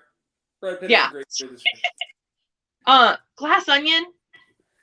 That is one of the movies that made me laugh so hard this year. Like it was one of the last movies that I What had fun. Daniel Craig and what was his name? Daryl? Daryl. Daryl I think his name- Literally, so when they Yeah. started smoking the cigar, just everyone who was sitting in the theater all the time, we'd all just went, "Fuck yeah, Daryl!" as loud as we could. We were screaming and cheering for Daryl that entire time. Yep. Daryl is the king of kings, and he deserves the world. I said the whole thing that would have summed up Glass Onion is if Daryl was the killer. That would have been great. That would have been hilarious if it was Daryl the whole time. But I would have hated that because I want Daryl to be pure. He's a pure, beautiful baby. Oh God. Weed smoking baby. What the hell is going on? Hold on. Technical difficulties. All right. Back up. You're fine. Glass Onion was the best crew screening, Ben said, and he said, yes, Ben, to answer your question, yes, we're speed running. So, yeah, so, go ahead. Oh, am I doing my other two, my reasons for 2 and 1 now? Or how are we doing this? Sure, yeah. Okay. Doesn't matter. So Black Adam, honestly, it's one of the few superhero movies I really enjoyed this year. It beat out some movies that I thought it would never beat. And honestly, I enjoyed the comedy. I liked the music. I loved the cameos. Like that whole movie was great. I saw it, I think 2 or 3 times. It was 3 times. Yeah, it was wonderful. And then Spider-Man, Spider-Man No Way Home. I have loved that. I've loved that movie every time I've seen it. I cried the first 3 or 4 times I saw it. It was a great movie. Andrew Garfield is my favorite Spider-Man. I get a lot of shit for that. But him getting his redemption where he catches MJ, it broke my heart. I cried. I cried. But just that whole movie from start to finish was a great movie. It is gonna be one of my top movies for a long time to come. When me and Andrew were sitting in the very back of the theater, when he caught MJ, you just see me and Andrew, we just jump out of our seats and start we're like, yes! Because me and him were looking at it, we both grabbed the Dolby seats and went, no, I knew it was fuck him. no, fuck no. And then when he caught him, What I have to say about Spider-Man No Way Home, what it found a way to do that I think has stuck it with me, and why I gave you that mulligan, particularly, is that, and why I think it's stuck around so long, is it found a way to resolve 3 franchises worth of missing character development that kind of never got to happen because of circumstances, and did it without coming off as fan service. It found a way to be a movie of its own merit, with depth and with character and with humor, and you gave a shit. Yeah. And you gave a shit about characters that in their previous movies you didn't think it was possible to give a shit, like Andrew Garfield, because the writing was so good. Well, no, again, it wasn't his fault. But that Amazing Spider-Man 2 was a mess. What I liked about this movie was it found a way to make that moment impactful because they let Andrew Garfield really play it. And really play it the way it was played. And then even to give us the fan service, the implication that Tobey Maguire's Peter Parker and Mary Jane worked things out. Which I've been waiting for, 15 years to resolve? Yeah. Yeah. It just, it took 2 franchises that, with good leads, that had down incomplete endings, and it gave them those endings, while still working as a third film with Tom Holland, and I absolutely love it. Mm-hmm. It's exactly what fan service should be. It shouldn't be stop and point the reference. It should be work those references to a narrative that works. So yeah, I agree. Austin, your 5 through 1? 5 through 1 is the Streaming Wars Part 1. South Park? Yeah. Yeah, South Park Streaming Wars. Glass Onion. Nice. Clerks 3, my mulligan because it lasted into last year. Ghostbusters Afterlife. Oh, okay. Yeah. And the one, the only, the Clown Cafe Holder of the Year brought me into the theater 5 times to see it. Terra motherfucking Fire 2! Okay, now Austin, I need to ask something of you before we get it.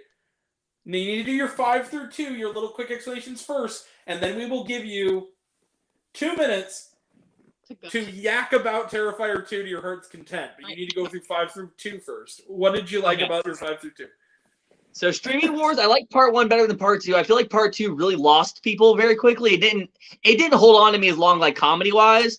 But like I thought it was funny on Streaming Wars 1 where Stan and Token aren't supposed to hang out because like their dads are at war with their they're like not supposed to hang out at all. And then he's like, "What are you doing over there?" "Oh, me and Token are building boats for streaming service." And he's like, "You're doing what?" Now I'm trying to remember, was part 2 the one where he's super mega Randy Karen, or was that part 1? That's part 2. He becomes super mega Randy Karen when they go deal with like PP. Yeah, that wasn't quite as good as part 1, I agree. Yeah. Right. Glass Onion, just because that was the funnest like time I had with just my friends in a movie theater watching a movie. I mean, honestly, if I had to choose, it would go Spider-Man No Way Home for when me and Andrew sat next to each other, and then Glass Onion would be number 2 from when we all just sat in a group and we were just screaming and cheering the whole movie. And it was Glass Onion was great. Clerks 3, of course, it was the end of Clerks, hopefully. I don't mean that in a bad way, but if they make another Clerks, they make another Clerks. If they don't, that would be great. They ended it on a good note. Sure, I would like to see what happens to Elias and Randall down the road, but I mean, they could make a spinoff about them easily. But I don't think they will because... Well, they're going to make, like, I heard that he's going to make, like, at least one more Jay and Silent Bob Strike Back sequel and at least the Mallrats too. So you could do that. Yeah. The thing though, we might not get anything else with Elias because I've met him twice now, and both times he said acting wasn't the thing for him. Yeah. He said acting was not for him. He said he did Clerks 2 and he did a couple other things. He just said acting really wasn't for him. And Jeff Anderson's a very reclusive guy anyway, like lives up in like a retirement community. But actually, really quickly, funny story. Jeff Anderson took my Slipknot mask at the convention I went to and wore it on stage to their their panel. Ghostbusters Afterlife, one of the most banger songs of all time in the credits. A Ghost Never Leaves a Haunted House. Oh my! He still sings I love that song with a passion. Honestly, it was much better than I thought it was gonna be. The first time I watched it, I was a little bit, okay, this is okay, because that was my first crew thing with all you guys. And then the second time I watched it by myself in IMAX, and I'm like, okay, this grew on me. And then I saw it with my dad the third time, and it was really cool because he's seen all the other Ghostbusters in person. So seeing one of the Ghostbusters with him really kind of like summed it in. Like, this movie actually wasn't bad. That is, yeah, I liked Ghostbusters Afterlife quite a bit. Then again, I also didn't mind the 2016 Ghostbusters as much as some people. I kind of liked it. But I like Ghostbusters Afterlife a lot. Paul Rudd is just Mr. Charisma. Like, let's just face it, though. With Paul Rudd, who the hell struts like that in a Walmart to go get ice cream? Yeah, that was also kind of egregious as product placement. Like, oh, well, yeah, Walmart, where I got my shirt on the way to the theater. He goes to Walmart, he's just like... I'm like, who does that? Because I remember Danny, he was like, who the hell walks like that at Walmart? Like, when I go to Walmart, I just strut my way through the aisles like I live there. You do like the DiCaprio thing, like the... Yeah. No, I do the American... The American Psycho where Christian Bale's like, I think the Undisputed Masterpiece is hip to be square. A song so catchy. That's what I do. That's how when I walk through Walmart, I just go, ice cream. Chocolate. That movie's a goddamn masterpiece, and we're never going to agree. But okay. Okay, so I'm going to start the timer now for 2 minutes, so I get a fair 2 minutes. Before you do, I have to point something out real quick. So here's just before we begin, since we're going to go right into the worst stuff, I have an idea. So I'm going to blow through my 25 through 11. I just will very quickly go on and dishonorable mentions. And then we'll do, like we did with this, 10 through 6, give our reasons, and then 5 through 1, give our reasons, and we'll wrap it up so that you guys can go eat and stuff. All right. So, all right. Ready? Yes. What do I say about Terrifier 2? Well, Terrifier 2 is literally torture porn, and that's what I love, because I love the Saw movies. But this thing's Saul and Hostel and makes it look like fucking Child's Play. And I'm not talking that Mark Hamill Child's Play shit. I'm talking motherfucking old school Child's Play. This shit, oh my god, what is it? The best scene out of the whole movie. Drop on by the Clown Cafe, your favorite meals on wheels. The menu is disgusting. And oh my god, can I just say it? She is my future wife. I love her so much. I'm actually getting to meet her in July. Laura, who plays The Clown Cafe yeah. girl. The girl in the or Leah, my bad. Leah Vosley. And she also plays the nurse in the after credit scene, if you pay close attention. Yeah, But I noticed that but honestly, I do like how the special effects in this movie were done. And I know that's why he makes these movies, is because he wants to show off his special effects. And honestly, anything that Damien does isn't bad. Like, I haven't really finished all of Hallows' Eve yet because some people won't watch it with me because they're worried. But I think that, honestly, if he does make a Terrifier 3, maybe, honestly, but this is my theory, really quick. What if Art the Clown was Sienna and Jonathan's dad? That's why that was my he had theory, all that too. stuff. Yeah, that's what I thought, honestly. Honestly, that's what me and Daniel Baker were saying. Me and Daniel were saying, oh, there's going to be a reveal at the end. Then we got to the end and we went, no, that wasn't there. We're like, so there's a magical sword. Okay. Like, it revives people from the dead. Honestly, yes, it doesn't have much of a plot, but just let's face it, best thing, if Allie would have given Art the Clown candy, that bitch still be alive. I was yelling it from behind my blanket. Yeah, Sarah sitting over there through the blanket. Just give him the fucking Allie candy. deserved better. Allie deserved the salt, deserved the bleach, deserved the scalpeling. She deserved all of that. Anyway, I'm gonna be monetized at some point, so let's be gentle with the Either violent way. talk now. Terrifier 2, best movie of 2022. I saw it 5 times and will never not say that. All right. Oh, actually, okay. Well, all right. I was also, just one thing I'll add to that. This worst mother ever. Like, I hated that woman. The other I thought thing I Ghostbusters wanted to add Afterlife is, mom was bad. I think, it took me some, I thought long and hard about this. Peter Griffin, long and hard. I thought long and hard about this, Austin. Thought about this long and hard. I think I know why you like this movie so much. Why? You're Jonathan, aren't you? You're the little boy. Because he looks just like you. It's like, that's your origin story. You're literally... If I didn't have all this, I could see it. You could be like his brother or dad or something. Well, actually, he's actually like 22, so it's like I was going to say he's around my age. He played really young in that movie. He's actually like I think he's like 21 or something. Like, Yeah. Either way, if I shaved all this off, I could probably be Jonathan. I'll try you it. kind of look like him, dude. Even like the glasses, like it's the same type of glasses and like all that stuff. But yeah, Terrifier 2, good movie. I enjoyed it. I also have to give credit for a movie that was, I believe, crowdfunded. It was like something like $800,000. It looks, the set design and the practical effects are awesome in that movie. Oh yeah. Especially the way they did that damn carnival that's like that the climax is an hour long. It's a little too long. The hour-long climax. Yeah, and this guy right here, who only didn't like the Batman because it was like an hour and 50 or 2 hours 50. Whatever. It's only a half hour longer than Terrifier 2 was. Anyway, so yeah. All right. Before we do my top 5, I a little bit of housekeeping. I forgot to mention something. This is just a very special grand jury honorable mention because I don't know if this technically qualifies as a movie, but I'm just going to give it. The Adult Swim Yule Log was like one of the most riveting times I had in front of a television last year. It was just a perfect parody of like A24 shit from the guy who did Too Many Cooks. I mean, it's worthwhile. It's on HBO Max. I highly recommend it. Really, really fun movie. Not well made necessarily. It's well made for Adult Swim, but that's fine. All right, now my top 5. Oh wait, we have to do Ben's first. That's right. Sorry, Ben. You're good. This is an ever-shifting thing here. Okay, so Ben, I'm just gonna read through yours. Chippendale Rescue Rangers is number 5. Pretty good movie. Like it. It says, gave me Roger Rabbit vibes and love the dynamic between the characters. Agreed. Number 4, Prey. Right on. Yeah. Fantastic Predator film and great acting from lead actress. Also agreed. Number 3, Top Gun Maverick. Top Gun Maverick. A great sequel for people who haven't seen the first one and just want a good action movie to watch. Agreed, although I've seen the first one and I thought it was better. Number 2, The Batman. Matt Reeves, the Batman. Great Batman revamp. Pattinson did well. Don't you? I'm sorry, sir. I believe the name is Battinson. Thank you very much. Pattinson did well. Great action. Agreed. Dude, Ben, if you're on this, I want to add this. That car chase,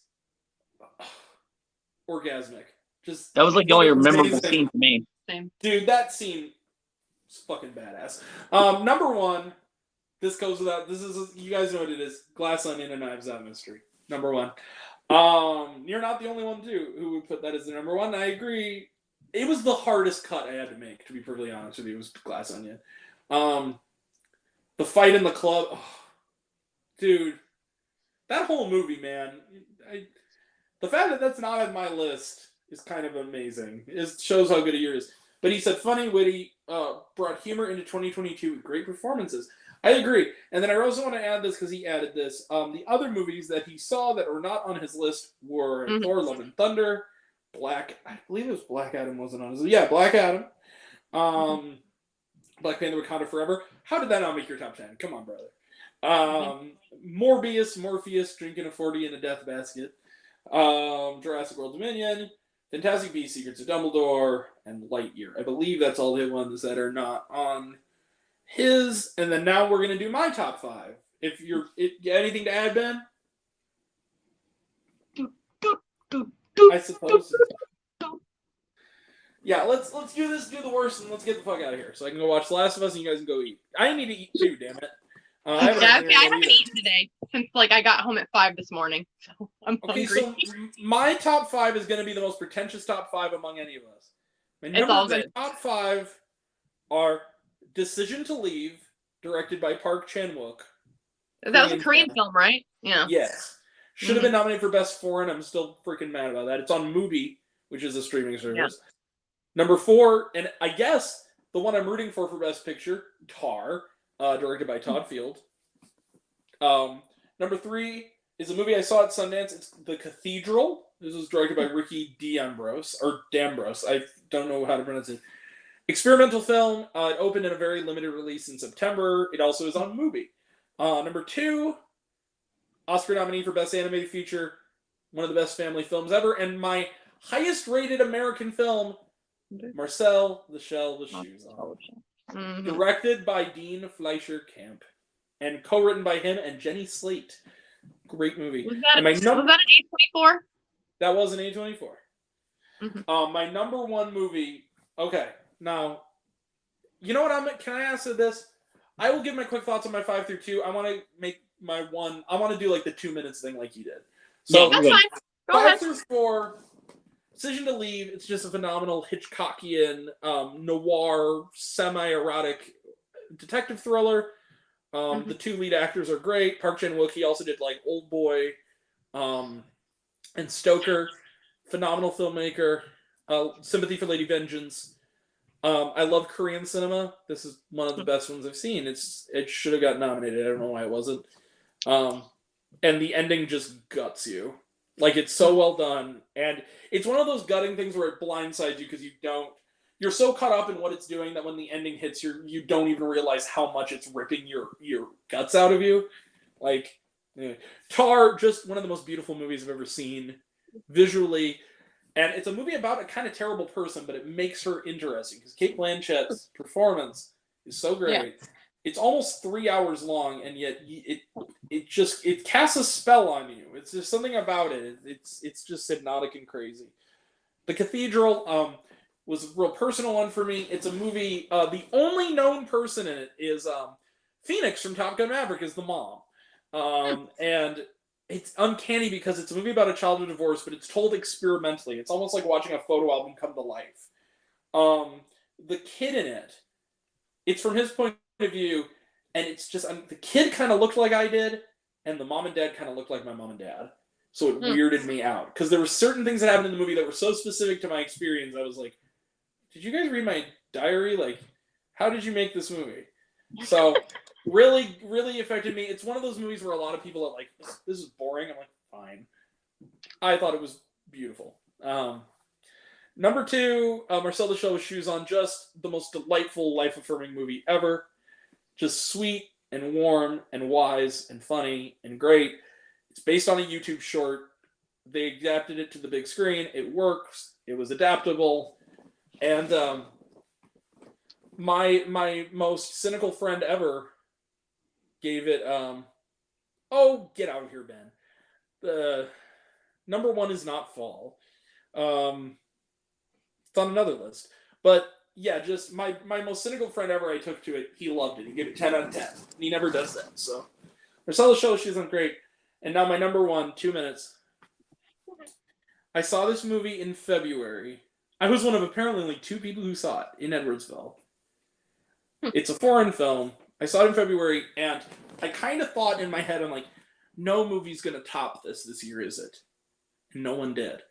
My number one movie is The Worst Person in the World. I knew that one. This was directed by Joachim Trier, who, it's a Norwegian film. And this one, to me, I kind of like to pick a movie where it has to be a combination of, it's a movie that emotionally connected with me the most, and also a movie that I want to watch more than once. And it has to be the kind of movie too where I'm going to have a fondness for this movie for the rest of my life. Like, it has to be one of those movies where I'm going to keep going back to it and learn something new from it. Like, last year it was 9 Days. I've seen it again. It's gotten better even with time. This movie, being in your late 20s and being rudderless kind of fucking sucks. And this movie gets it. Yeah, I understand. Yeah. It gets it. It's weird and wonderful and funny and romantic and dark, and has one of the best drug trip scenes ever. It turns into a horror movie for 2 minutes. And it's also about the joys of correctly drawing a butthole if you're going to do an underground comic about a talking cat. It's very weird. It's very funny. And every actor in this, they're Norwegian actors. Renate Reinsve, who has broken out. Her next movie is a A24 movie she's doing with Sebastian Stan. I'm in love with her. I'm just going to say it. I just thought she was amazing in this movie. The other 2 leads in this film are a gentleman named Anders Danielsen Lee, who's phenomenal, and Herbert Nordrum, and he's also phenomenal. And it's a movie about death, it's a movie about love, it's a movie about figuring out your shit and kind of growing up at a point when society says you already should be grown up. I loved it. It's one of the best films I've ever seen. I thought it was just... It encapsulates everything I love about movies and what they can do to me as an audience member. So that's my number one. It's The Worst Person in the World. I was right. February, I saw the best movie of the year, and that was true. So that's my best of list. That's your guys' best of list. You ready to do the worst now? Yeah, we're gonna beat through them, or what? So how are we? Here's what we're gonna do. You go ahead. Well, Sorry.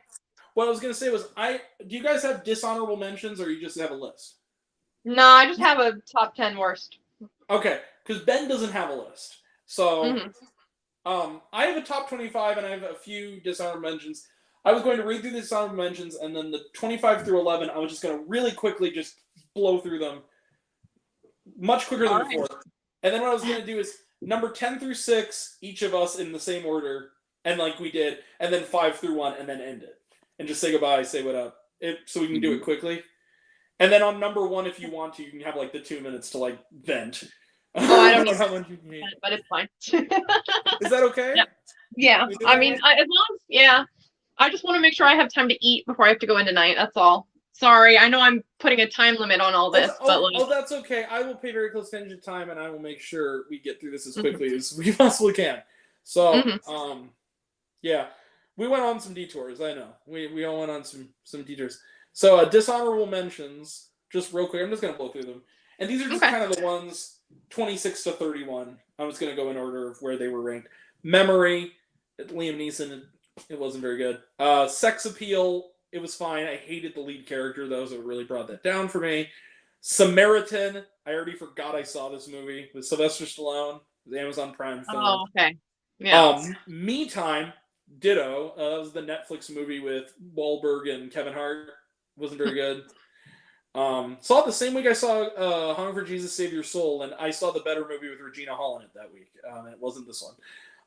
Ponniyin Selvan Part 1. This was a really boring 3-hour Indian movie that was only half a movie. Apparently, the other half this summer. And then my last one, the bottom of the, or I guess the top of the bottom, if you will, Good Morning with a U. There were moments I thought it worked, but at the same time, if it was a 15-minute Adult Swim short, it might have been genius. It wasn't a film. It wasn't a feature film. They didn't have enough.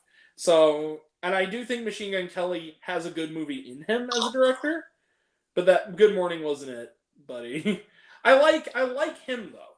I like him, and I want to see him do what? I hate Machine Gun Kelly, and you know why? Because he starts shit with everybody. Yeah, I know, but you sing his music, which is confusing. If you don't like him, why do you sing his songs? We'll always have that one solid laugh though about Malfoy looking for drugs on Harry Potter. Give me the pot, Potter. That was funny. But anyway, so yeah, those are dishonorable mentions. I'm gonna just quickly run through 25 through 11 real quick.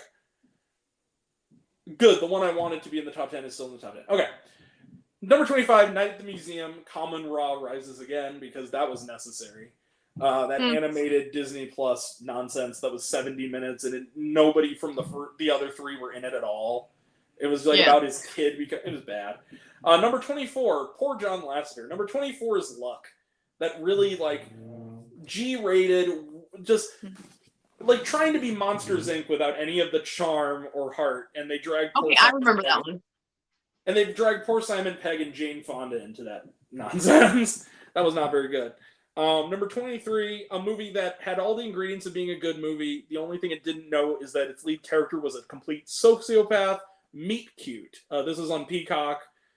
Pete Davidson has kind of been in 3 bad movies and 2 good movies this year. I think you need to fire your agent, buddy. You're better than this. Kaylee Cuoco, I like a lot. I don't know what she was doing here. It's a movie that's basically like Groundhog Day if it was about a person who probably shouldn't be in a romantic relationship with anybody who ends up in a romantic relationship. Who the movie thinks is just wonderful, and everybody who would watch it who has a brain is like, you're crazy. You need help. Like, you need to fix yourself before you are in a relationship. You know, it's that kind of thing. So number 22, just barely made the cut. Halloween Ends. Just why do we have to have this bullshit YA nonsense in the middle of my house? You got your YA thing in my jar of Halloween Ends. Like, just get it out of here. It's not the chocolate with the peanut butter. Come on. Number 21 is a movie that is pretty awful except for the villain. And that's Snow Day. That was shit. The remake, the musical remake of the 2000 movie. The only good thing about it is the brother from iCarly was awesome as the snowplow guy. And then everything else about the movie was terrible, including the songs. It was bad. Number 20 was a movie that was the case of, this is a pretty good trailer. This is a pretty good movie. Too bad it isn't out yet, because the trailer is the movie. Number 20 is The Invitation. That movie did not need to ruin everything in the advertising. It probably would have been okay if it didn't, but it maybe not, because the rest of the movie was really boring. So it didn't even matter that it spoiled everything. Number 19, a movie that took 8 years to come out, and it still didn't feel ready to be released. The King's Daughter, which came and went from Edwardsville. That was bad. With Pierce Brosnan and Kaya Scodelaria. Is that her name? From is it the mermaid one? Yeah, it's the one from Welcome to Raccoon City. It's the lead girl from that. Yeah. How long did it take this movie to come out? The 2 lead actors already have 2 kids in the time and have been married for like 5 years in the time it took to get that out to theaters. It was also William Hurt's last movie, and that breaks my heart. Number 18, speaking of Liam Neeson, Blacklight. This was a movie that caused me on the opening night to say out loud to the couple in front of me an hour in, guys, they said, yeah, they goes, do you know what the fuck is going on right now? And they go, no clue. It was bad. Marlo looks good, though. I'm looking forward to that one. Number 17, why was this in Edwardsville? Now, this is what I have to ask. Why was it Medieval? Just the weirdest meet cute ever. Using maggots to dig out eye wound, and that's the moment she falls instantly in love with her kidnapper. Oh, how wonderful! Even Ben Foster and Michael Caine were bad in this. They're never bad, and they were bad in this.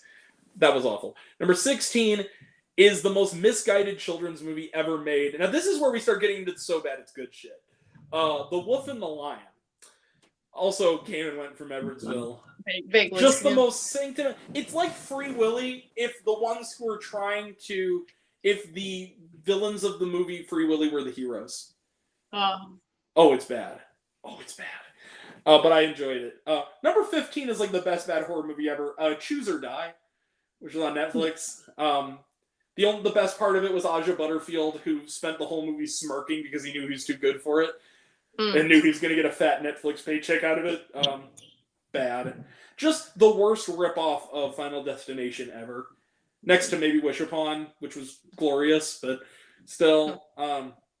Number 14 is a late edition. Circus.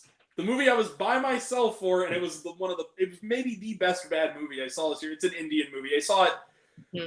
It came out on Christmas. I saw it the week after Christmas, after the thing was fixed. It was the last movie I saw in theaters in 2022 before the year ended, and it was glorious. It's musical comedy, slapstick nonsense. It was gloriously bad. Now we get into the zeros. Number 13, The Ice Age Adventures of Buck Wild, because that needed to exist. Like, who cares? Speaking of things that nobody knows why they exist, and some still believe it's not really a real movie, but it is. Number 12, R.I.P.D. 2, Rise of the Damned. Why? Who asked for that? Like, Sarah, I know you like the first movie, but like, seriously, come on, who asked for it? And then my number 11, a commercial that wants to be a movie. What a sad, and never becomes one. Fantasy Football. With Marseille Martin. It's an NFL-produced Nickelodeon Paramount movie. It sucked. It was really bad. It literally was like, you know what's great? It literally was, I think my running joke is, buy it Madden NFL 23, because literally the whole movie is a 2-hour Madden NFL 23 commercial disguised as a movie. It was bad. Yes, that's my 25 through 11. So 10 through 6 worst of. What is it, Sarah? All right. Mine is, let me see here. My phone locked out. Give me a second. Okay. My bottom 5 half of my. So number 10, it pains me to put it on there, but Fantastic Beasts, Secret of Dumbledore. I love the first one. The first one's amazing. The next 2, downhill. The third one, terrible. Didn't like it. It's no longer about, Newt Scamander and the Beast. It's about drama, and Dumbledore. Didn't like it. Agreed. I mean, I like the second one, but yeah. Yeah. All right. My number 9. You're gonna hate me for this. Amsterdam. Wasn't a fan of it. It was weird. Yeah. It was a little slow, and I felt like it was too long of a movie. My number 8. Turning Red. Turning Red. I'm getting so sick of like these copy and paste animation styles. It's the animation styles that get me. Okay. I prefer the old hand-drawn animation. Treasure Planet, Journey to Atlantis, Tarzan. Like those movies iconic. They're my movies. Those are the ones I loved growing up. So I'm getting really sick of that Disney just phoning it in and like, same animation style over and over again because it's cheap. Who cares? Yeah. Like, I didn't really like the story too much. Yeah, I understood what they were trying to go for, but I just honestly wasn't a fan of it. Let's see. Number 7. Disagree on that one. But what? We'll agree to disagree. I like Turning Red a lot. I give it 5 stars. I know. Okay. You're not gonna like my number 7 either. Okay. Everything Everywhere All at Once. Okay. That's fine. I know. I just fine. The weird was too weird.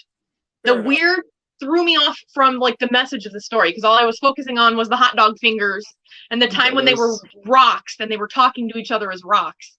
Yeah, it was an emotional scene, but I couldn't get over like the weirdness of it. I remember dildos being involved in that movie. Just be a rock, Sarah. Yeah, somebody slapped it. Yeah. It's okay, I remember just be a rock. It's all good. Yeah, but No, I'm kidding. It's fine. I know it's a little too weird for some people too. I get that. yeah. And then my number 6 was Texas Chainsaw Massacre. I hate gore. Not a fan of gore. This Fair one got enough. me to see it. I was miserable most of that movie, but I actually saw that entire movie. I really hope, knowing you, I hope that one of your, let's just say, one of the movies on your list is also on my list. That's all I'll say. But Yeah. we'll say see. that. Austin, you're 10 through 6. 10 through 6? Yeah. Yes. Oh wait, did you say your 6? It was that was Texas Chainsaw, right? Yeah, 6? Texas was my 6. Yeah. All right. All right. 10 through 6. Hocus Austin. Pocus 2 is number 10. Okay. God, I don't even want to talk about it. It was so bad. Yeah, it wasn't as good as the first one for sure. And I'm sorry, this next movie, why did they end it on him just saying intriguing? Morbius, when he talks to the Vulture, and the Vulture goes, maybe some guys like us should team up, do some good, and he just goes, intriguing. You could have said. Okay, thanks for bringing that up because I have to mention this. I don't hate Morbius as much as other people. Those post-credit scenes were cringe as fuck, though. Those post-credit scenes, like, oh my god, and it didn't make any sense. The post-credit scenes were just money grabs from Multiverse of Madness and No Way Home. It didn't make sense either because, like, there's never any point. Morbius never had any point where he was ever like would be on the Sinister Six. There was like no build up to it. It was and they took off the trailer because in the trailer it shows Vulture talking to him and say, Michael Morbius, maybe we should talk. And then in the movie, that scene's not even in it. They very poorly. Also, you could tell they put the mask on him for the sole purpose of hiding the bad ADR because it was clearly a reshoot. Like, yeah. Yeah. Number 8, Amsterdam. I'm sorry, if you can put me to sleep in a movie theater, then there's a problem. Because those seats, Grant, those seats, how much do me and you rearrange in them when we're watching a typical 1.5 hour movie? Well, yeah, I mean, here's the thing. I know I'm in a small boat. I didn't love Amsterdam. I liked it. I liked it more than most people. I gave it like a matinee. Yeah. Or maybe a little higher, but it wasn't going to be on any list. But number 7, The Vengeance, The Knights, The Batman. Oh, get the fuck out. I'm kidding. The Batman? I'm sorry. When you're coming at me going, do, stomping, and you just want to stand there looking at him and go, he's just standing there menacingly. That's all I could think when he stepped out of the shadows. And even Maya and Garrett go, all I remember was the repeated dun, dun, dun, dun, dun, dun, dun. And then you just hear, something in the way at random times. Literally, the whole movie. And then this one, Okay, Austin. this one that you said all you remember was random girls running it or random kids running into the theater, giggling and then running out. So that probably just gave it away right there. But number 6, you mean? My number 6 is The Cursed. Okay, no, I didn't say that's not all I remembered now. Don't put words in my mouth. I said, no, I liked the movie. I said, but I very memorably saw these 2 little girls running in during it, and I was like, well, that was weird and stupid. No, but I liked The Curse. I actually liked it. I didn't like the fact that there is one scene, and you said you don't remember, but me and the janitor Ben remember distinctly. There was when the monster like breaks into the church to attack him or whatever. There's distinctly a guy looking at a piece of bread. I didn't. And then he throws it. Like, oh, there's this demon attacking. Let me throw some bread at it. Maybe it's hungry. I don't remember that, but okay. I will find that scene and send it to you because I remember it. And I'm like, and me and Ben, like, we were an hour into it. Me and Ben are like, should we just walk out now? He's like, and I said, no, we're already an hour into this. I need to see how it ends. And then when we got to the end, I'm like, I could have probably walked out and not have cared anything about that. Okay. Yeah. Agree to disagree on those ones, but with Austin especially, I knew that was coming. That was number 5. No, number 6. We're gonna do 5 through 1 again in the same order. So no wait, So did you 1, not have 2, 10? 3, 4, 5, 6, 7, 8, 9, 10. I did didn't you do know it 6 yet. backwards? Oh no. No. Curse wasn't your number 1, was it?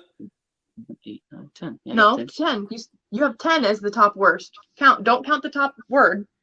1, Northman. 2, 3, 4, 5, 6, Oh, 7, 8, 9, Sarah. 10. Oh, okay. What? Yeah, I have 10, so I didn't do 6 yet. Wait, 1, 2, 3, 4, 5. Act 1, 2, like you 3, didn't 4, hear 5. that, 5 viewers. cuts, right? 1, 2, 3, 4, 5. Yeah. You're good. You did. We're only doing the bottom 5. Okay. So you're good. Okay. You're good. Alright. You'll start with number 5 next time. Next time. Okay, so Ben doesn't have a list, so my number 10. Mhm. Although if he wants to put it in the thing, he can if he wishes. If he changes his mind. So number 10, I'll just go through. Number 10, My Fake Boyfriend. This movie on Prime Video. Now, see, that one, you'd be right to believe it's a fake movie because it feels like an algorithm made it.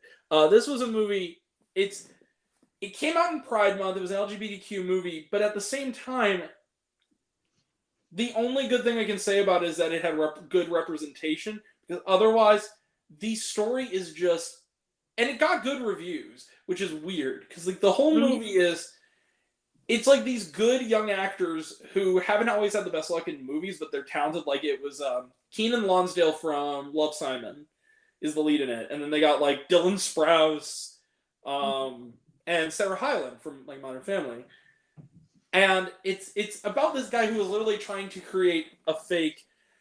He's trying to get his boyfriend, who's like an abusive, psychotic stalker fuck that like won't leave this guy alone. To get him to leave him alone, they create a fake guy on Instagram. Like they create like a fake dude Profile that they put in all his pictures, right?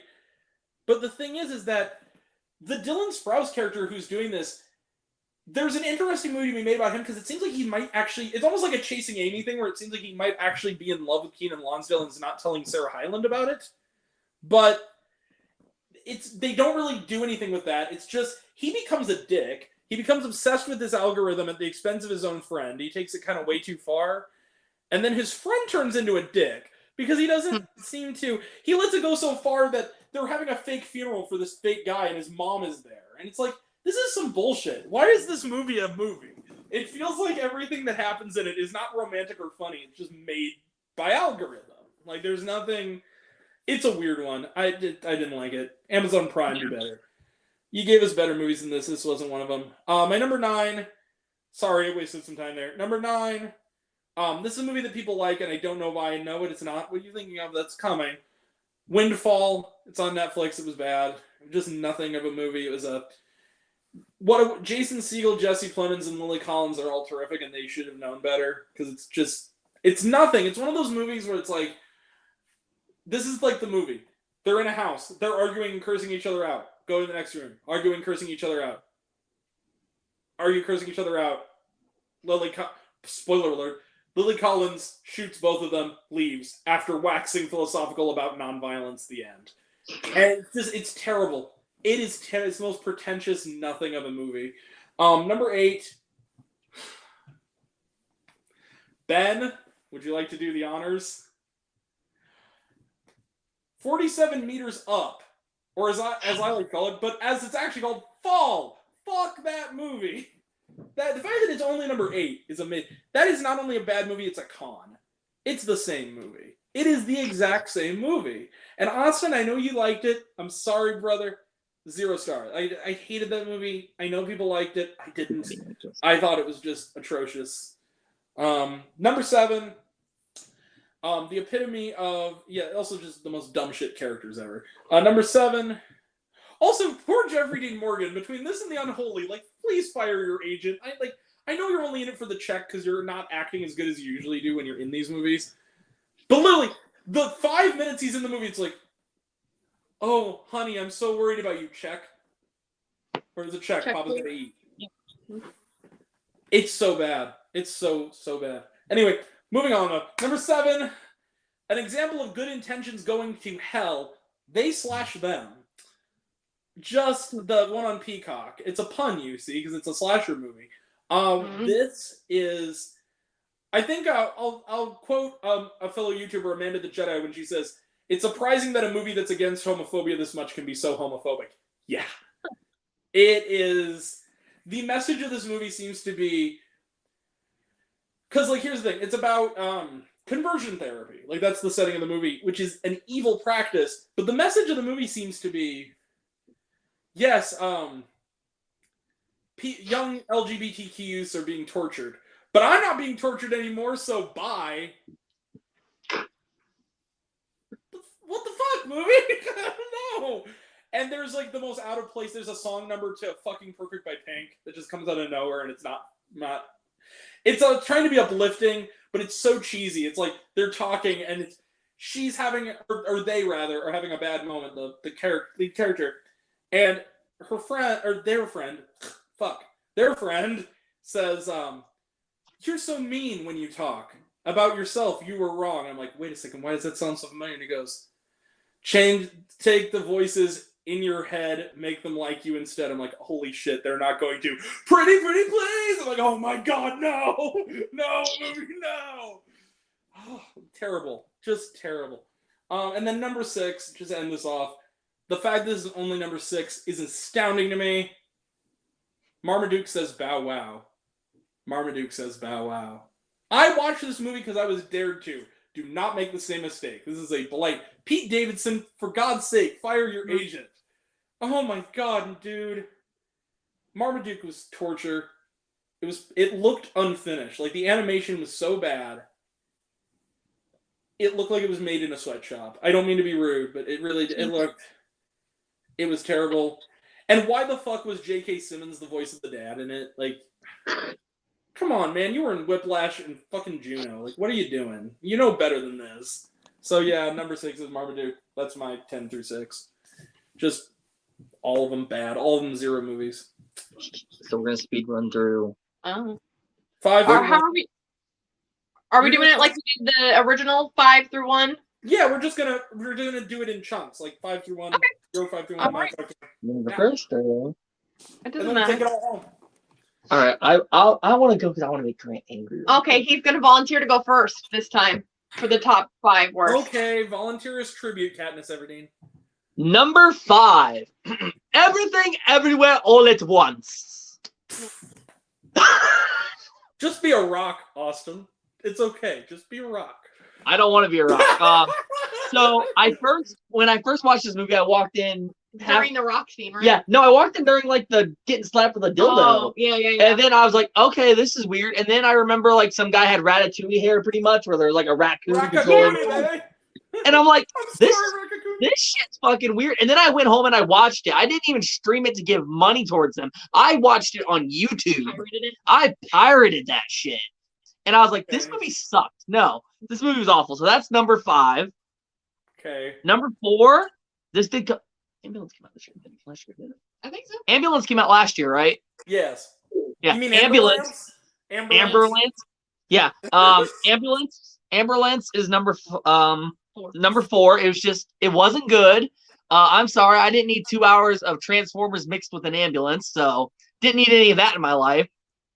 That's some sentimental reasons why I hate that movie, but Gyllenhaal wasn't bad, though. I have to give it that. But I didn't hate that movie just because I thought it was better than a lot of other Michael Bay shit. I was expecting it to be worse than it was. But yeah, it wasn't a great movie. But number 3, The Menu. Okay. I'm sorry. I need more fast-paced going on stuff. I can't just do, we've prepared Taco Tuesday or something like that. I don't need that. I need actual Austin has stuff. ADHD, everybody. Yes, I do. Unless there are killer clowns in the movie, and then he can sit for 2.5 Number hours. 2, I think you'll agree with me on this. It might not be on yours. Pray for the Devil. Oh, you wait, sir. Thank you. Thank you for putting that on there. All is forgiven. But like you admit, why is Target selling Pray for the Devil for like $32? I'm gonna save my words on that because I might be talking about it very soon. So go ahead. And number 1, I know what it is. Your sword was big. Your father's was bigger. The motherfucking Northmen. Now, I actually have a good That movie reason was because awesome. I was supposed to watch The Unbearable Weight of Massive Talent. No, I got the fucking Northmen instead. We're both scarred by that movie. Here's It was- one thing I have to mention about your number 1, sir. Your biggest criticism when you talked to me initially was that Nicole Kidman tries to fuck her son. That's a problem I will too. remind you that only a few short months later, you praised Halloween Ends. I'm like, oh, so it's okay when Halloween Ends does it. But if the Northman does it, What did I miss? What did happen in Halloween Ends when that happens? The dude, the freaking crazy freaking Twilight ass kid, his mom tried to fucking make out with him. You didn't see them. Well, it was quickly got together. In the movie, that was the scene also that really weirded me out where that was the most out of place scene of the that's the bread scene for me this year. Was when he talks back to his mom and the mom like slaps it. Okay, yeah. And then grabs him by the head and kisses him and he goes, "Mom, what the fuck?" And she goes, "I'm sorry," and walks away. And then the dad looks up at the neighbor and goes, "I hope you find love one day, son." Moving on. I'm like, what the fuck was that? That was in the movie. Maybe you went to the But if you notice, Halloween Ends got an honorable mention. It didn't get put on either list. It didn't deserve to be on the list, but okay, go ahead. All right, Sarah? All right, my top 5 worst. Oh, that's right. You're going after him now. Okay. You're good because he jumped first. He wanted to go first to make you mad. No. My number 5 is Hocus Pocus 2. Fair enough. They tried so hard to be better than the original and like, oh wow, kids, like look at how cool this Hocus Pocus is. But the original, there's no topping it. Like Disney has a bad habit of trying to remake movies that don't need to be remade. True. And that was definitely one of them. They have a bad habit of that. My number 4 and number 3 are honestly basically interchangeable. That's all my top 5 are like that. So yeah. So it's Doctor Strange and the Multiverse of Madness, and then Thor: Love and Thunder. Oh. I wasn't impressed. No. So my issue is I love Thor. You can ask him. My favorite movies are like all of the first 3 Thor movies. I love them. Loki is my baby. I love Tom so fucking much. But Thor: Love and Thunder was trying way too hard to be funny when it didn't need to be funny. It needed to be serious. Yeah. It's the weakest of the 4. It was the weakest of the 4. And it was like it should have been serious. They should have made it serious. And it didn't gel well. It didn't feel like it fit. Throwing back to Thor: Love and Thunder, me and Little Ben thought of a joke. Do you like Christian Bale? Yeah, he's okay, I guess. His early work was a little bit too American Psycho for me. But when Thor: Love and Thunder came out, I think he did not come into his own, commercially or artistically. Well, let's be real though. Christian Bale was probably the best part of that movie, and he's kind of barely in it. I was gonna say exactly. That's why he did not come into his own. Yeah, his Gore the God Killer was really cool. He was really well done. He was really freaking creepy. Yeah, he was good, but I just wasn't a fan of the movie, which is a shame because I love the Thor movies, and I was really disappointed in it. I've seen that on a lot of worst of lists, so that doesn't surprise me that much. My number 2, Northman. It was such a weird movie. We literally talked about walking out of it, and it was a free movie. We were like, should we leave? And I was like, well, we're halfway through. I guess we'll just stick it out to the end. It was just dark and it was weird. What was Maya's favorite part of the whole thing when she walked into and I was screaming, "Oh my God, you're kissing your own son! What the fuck is wrong with you?" Me and our other coworker leaned over each other and went, "They should break the tension if they kiss." And then they kiss, and all of us just collectively scream no. And Sarah's over there, "You're kissing your own son! What the fuck is wrong with you?" Like everyone screams no, and Sarah just has this long sentence, and we're like, "Sarah!" Hey, you two. Yeah. Incest feels good in a place like this. Ew. Let's never forget that. No. God. I don't. All right. I gotta go. No, you're not gonna stay. You're gonna stay here and listen to my number one worst movie. You ready for my number one worst movie? Oh right, you said worst movie of the year. Hated it. Terrible from start to finish. Terrifier 2. Can't say that because you watched 40 minutes of it. No, that's why. Take it like a man, Austin. Thank you. You got your moment. Okay, I know the whole plot for that movie. I listened to it. I heard all the killings. Hey, I sat through 45-ish, maybe 50 minutes of the actual movie. I saw most of the circus stuff at the end. Did you I saw walk like out or the not? change. I'm still confused if you walked out. Okay, so I was physically in the movie, the whole movie. Okay. I just had to close my eyes for the gore because I can't stand all that realistic gore. Okay. So like anytime there was gore happening, I was not looking, but I was still in the theater listening to all the horrible gore. That's fine. You saw the movie. Then. I knew what was happening to that poor woman the entire time she was being like whatever. You know, we're not going to talk about what happened to her, but I know what happened to her because I was screaming. I won't talk about that scene, but I have to Yeah. say my biggest flaw with Terrifier 2 is that I thought that this is going to make me sound like a monster. I don't mean it to be. You're good. Nearly everyone who gets killed by the clown, I think, is in some way, someone has it coming, except for Allie. And I found it kind of cruel that she got the worst death when she was kind of a sympathetic character as far as I was concerned, especially the second time. I didn't really think that she deserved what she got. She just didn't give him a candy bar. Everyone else was worse.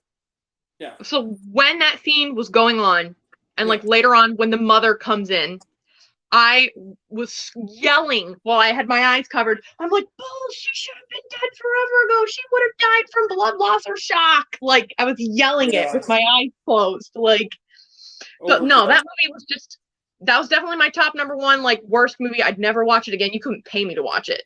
Like I just, I don't like gore though, and that movie was literally gore from start to finish. So for me, that was my worst movie of the year. Yeah, I understand why you guys enjoyed it or why he loved it, but for me, it was my worst movie of the year. I'll say this, if you don't like gore, if you're someone like Sarah, which there are a lot of people who don't like horror and don't like gore, yeah, Terrifier 2 is not going to be fun for you pretty early and pretty often. I was miserable that whole show. Yep. Yeah. I will say, just one more thing. At least Terrifier 2, we did get another shit scene. Ugh. Oh, no. We got another shit scene.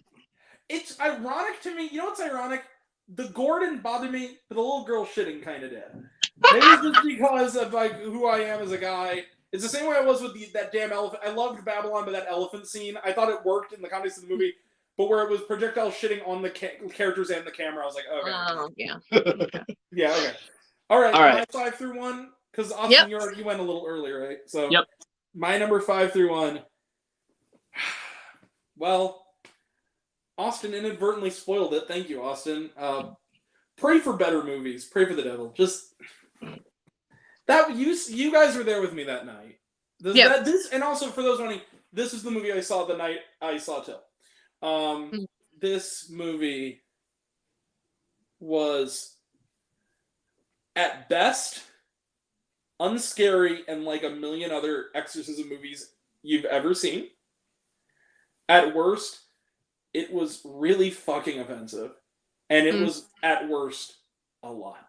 Like, this movie, basically, it treated Catholic men of the cloth like characters in a John Wick movie.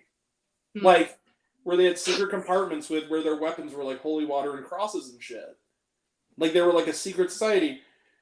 It was trying to be like a girl power thing with the lead character, but it failed because she and all the other women in the movie are fucking victims. Like every single person in that movie, they treat rape like it's no big deal, and they say that the woman who is pregnant because of said rape doesn't have PTSD, she's possessed, even though she does. Mm-hmm. Suicide is the villain's ultimate plan, which is sick. And then on top of that, it has the most obvious twist ever. All three of us predicted it 45 minutes before the characters figured it out, which was, I don't care, it's Angry Grant show, everybody knows the idea. The little girl who's possessed by the devil is the nun's daughter. Yeah, we all knew that. That was the result of rape. I also should point that out, that's another scene where she says out loud, like, oh, I gave her up for adoption, and, it was just a bad situation. La-di-da, I was drunk, and before I knew it, I was pregnant. That's called rape. Like, I'm sorry, that's plain and simple. I don't care if they demonetize me. That's what that's called. It's rape. Say it for what it is. Don't try to pussyfoot around it and treat it like it's some kind of whatever thing. She was assaulted. Like, and so was this, the only character, the only actor, not character, his character was sucked too, but the only actor I thought was really trying was the dude from like 13 Reasons Why, who plays like the hunky Hispanic priest. He was kind of the one guy where I was like, okay, you're good, but that's because I just think you're a good actor. I liked you in 13 Reasons Why. I think your character, again, and the fact that they're baffled when she kills herself, it's like, but we exorcised her. It's like, she had PTSD, guys. Like, what the fuck? And then the sequel bait at the end, the whole movie just, I said my number 5 is Pray for the, or what were my other fake titles? I was like pray for better movies, but it's pray with an E, or pray. Yeah. It was like The Nun 2, Back in the Habit. Dear God, take some fucking Zoloft the movie. Yeah. Yeah, seriously, this movie, for those who are watching this who are struggling, don't listen to this movie, especially kids. If you have been attacked, or if you feel PTSD, or you have any kind of trauma, take medication and talk to a therapist. Don't rely on the Catholic Church to save you. Take care of your mental health. Don't listen to this movie. Yep. Yeah. Sorry, I went longer than I should have on that, but it just pissed me off. Number 4, Paul's Promise, or as I like to call it, Talladega Nights 2, The Religious Guilt Trip of Ricky Bobby. Because this is a Christian movie, if you didn't know. And I swear to God... Mark Wahlberg. What? Mark Wahlberg, right? No. That was Father No. Stew. Father Stew actually That was wasn't Father too Stew. bad. Okay, cool. Sorry. Father Stew wasn't too bad, actually. No, this one was in Edwardsville for like a weekend. And it almost didn't come here. It was one of those ones where they actually refunded me because they couldn't get the screening to work. And then I had to pay for it anyway because the screening actually went on and I didn't realize till it was too late that it went on. So I saw it, so I was already kind of miffed at it. The guy in it, who's like this no-name, probably minister of some kind, he looks like Will Ferrell, and it was throwing me the fuck off. Because the whole movie, he has a very bad southern accent. So he sounds like Ricky Bobby. So it's like all those scenes in like Talladega Nights where they're doing fake serious for humor. It's sincere, so it's like, Mama, I'm sorry, Mama. Like that kind of thing. The movie is a movie where basically the lead character in the movie is made to feel like a spousal abuser and a racist because he's not an evangelical Christian. Like, his mother is on her deathbed, and up until the day she dies, instead of being there for her son, loving and letting him be with her in her final moments, sharing these last days with her, she basically manipulates him into going to church to such a degree that whenever he says he doesn't care to or doesn't want to, because it's just he doesn't like going to church, she says, "You're just like your father." And then we go into these very poorly acted flashbacks where the father has a beer bottle in hand and is beating the ever-living fuck out of him and his mother. Really, movie? Really? Like, what the fuck? Like, and then at the end, he finally gives in and says, "Oh, I'll go to church more, Mama," at the exact moment she grips his hand and goes off into that good night. I hated that movie. I just thought it was just absolutely atrocious and awful and evil. And it almost got like a 1 star so bad it's good, though, just because I kind of love the lead actor because he looks like Will Ferrell. And so the whole movie is... And he also is a guy who is sensible, so you don't know why everyone's picking on him. Like, he's not a bad dude. Yeah. So yeah, that movie sucked. Number 3 was an anime film that is critically acclaimed. It has like a 90 on Rotten Tomatoes. It was 2.5 hours of torture. The quintessential quintuplets movie. I figured. I'm sorry, Xavier, if you're watching this. I've made a friend that night. I don't like the quintuplets, bro, just like I didn't like Sword Art Online. I'm sorry. It's not for me. This movie is a movie where nothing happens, and what little does happen is so dirty, and yet motivation, and yet so clean in content. It's like if a Disney princess movies was invaded by Christian Grey. So the whole movie feels kind of icky because you're sitting there and it feels like you're almost... I'm going to say this, like, it almost feels like you're watching softcore child porn almost, because you're just sitting there. That's what it feels like. You feel ashamed of yourself for sitting there, because it's like these 4, 5 sisters who are quintuplets, and they all look at the same, and they're interchangeable. Their hair is different colors. They have this one creepy guy who's their tutor, like they're teenagers, and he's a little older than they are, and he wants to fuck all 4 of them. Like, but it's rated G, so like they don't have him outright say it, but he wants to fuck all 4 of them. It's heavily implied. Yeah. And together, if he can. So it's 2.5 hours of watching this guy pick which of these 5 sisters he's gonna marry. And then even after he does, there's another hour of them having to make peace with themselves, and another 30 minutes dedicated to the wedding, and another 20 minutes dedicated to the aftermath. I haven't seen this much padding since Breaking Dawn Part 1. Like, get on with it. For real. Yeah. It's 2 hours and 20 minutes. It is so bad. Nothing happens. It's gross, and I felt uncomfortable, and I felt gross watching it.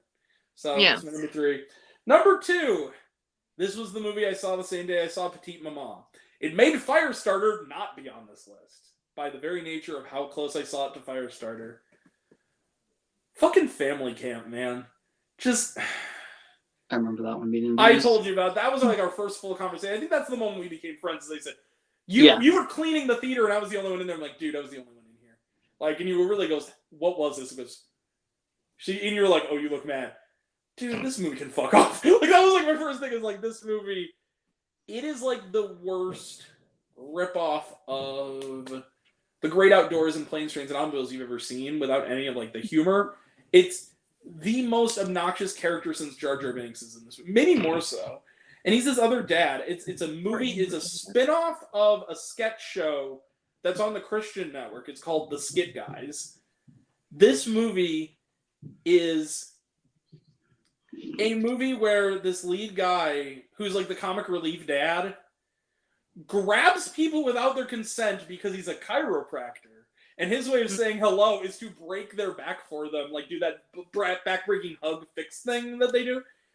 And the dad is at first like, dude, like, why are you touching my teenage children? Why are you touching my wife? Like, stuff, doing that thing. And all the other just horrible family are like, oh, lighten up, Dad. You didn't want to come to Christian Family Camp, Dad.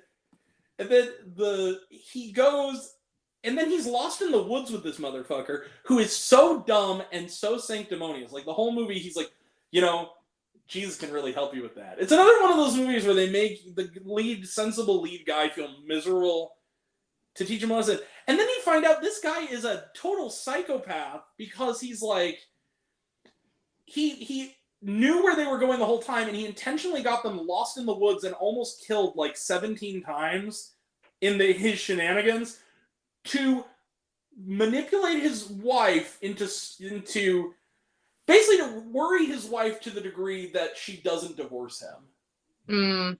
And then at the end of the movie, she apologizes for even considering her own feelings. It's fucking awful. And then when he tells this guy, understandably, like, dude, I don't want you to come near me again. Like, you've endangered me. You've worried your family. You've worried my family. Like, I don't like you at all. Yeah. Please leave me alone. And then everything's solved because he apologized to everyone but the guy he should be apologizing to at the family talent show. And the guy just, so the movie can end, just goes, whatever, let's sing a song together. And they all dance blooper reel. I fucking hated that movie. It was, there was one joke that made me kind of go, okay. And it's not even that funny, but it's like, these Bigfoot hunters are like these side characters in it. One of those like TV show Bigfoot hunters, they catch him, rope him up, and they're saying like, why are you doing this? And they go, we have nothing left to live for, our show got canceled. And he goes, and the one dad's like, because you couldn't actually find Bigfoot? And he goes, oh, so you watched the show. I was like, okay. That was like the one laugh where I was like, okay, fine. That was kind of clever. But yeah, the rest of the movie. And it's also an hour and 52 minutes. Like, what the fuck? Why are these movies so long? When especially. Now, my number one, and I promise we'll end this we'll say goodbye after this. My number one, because I got to rant a little bit.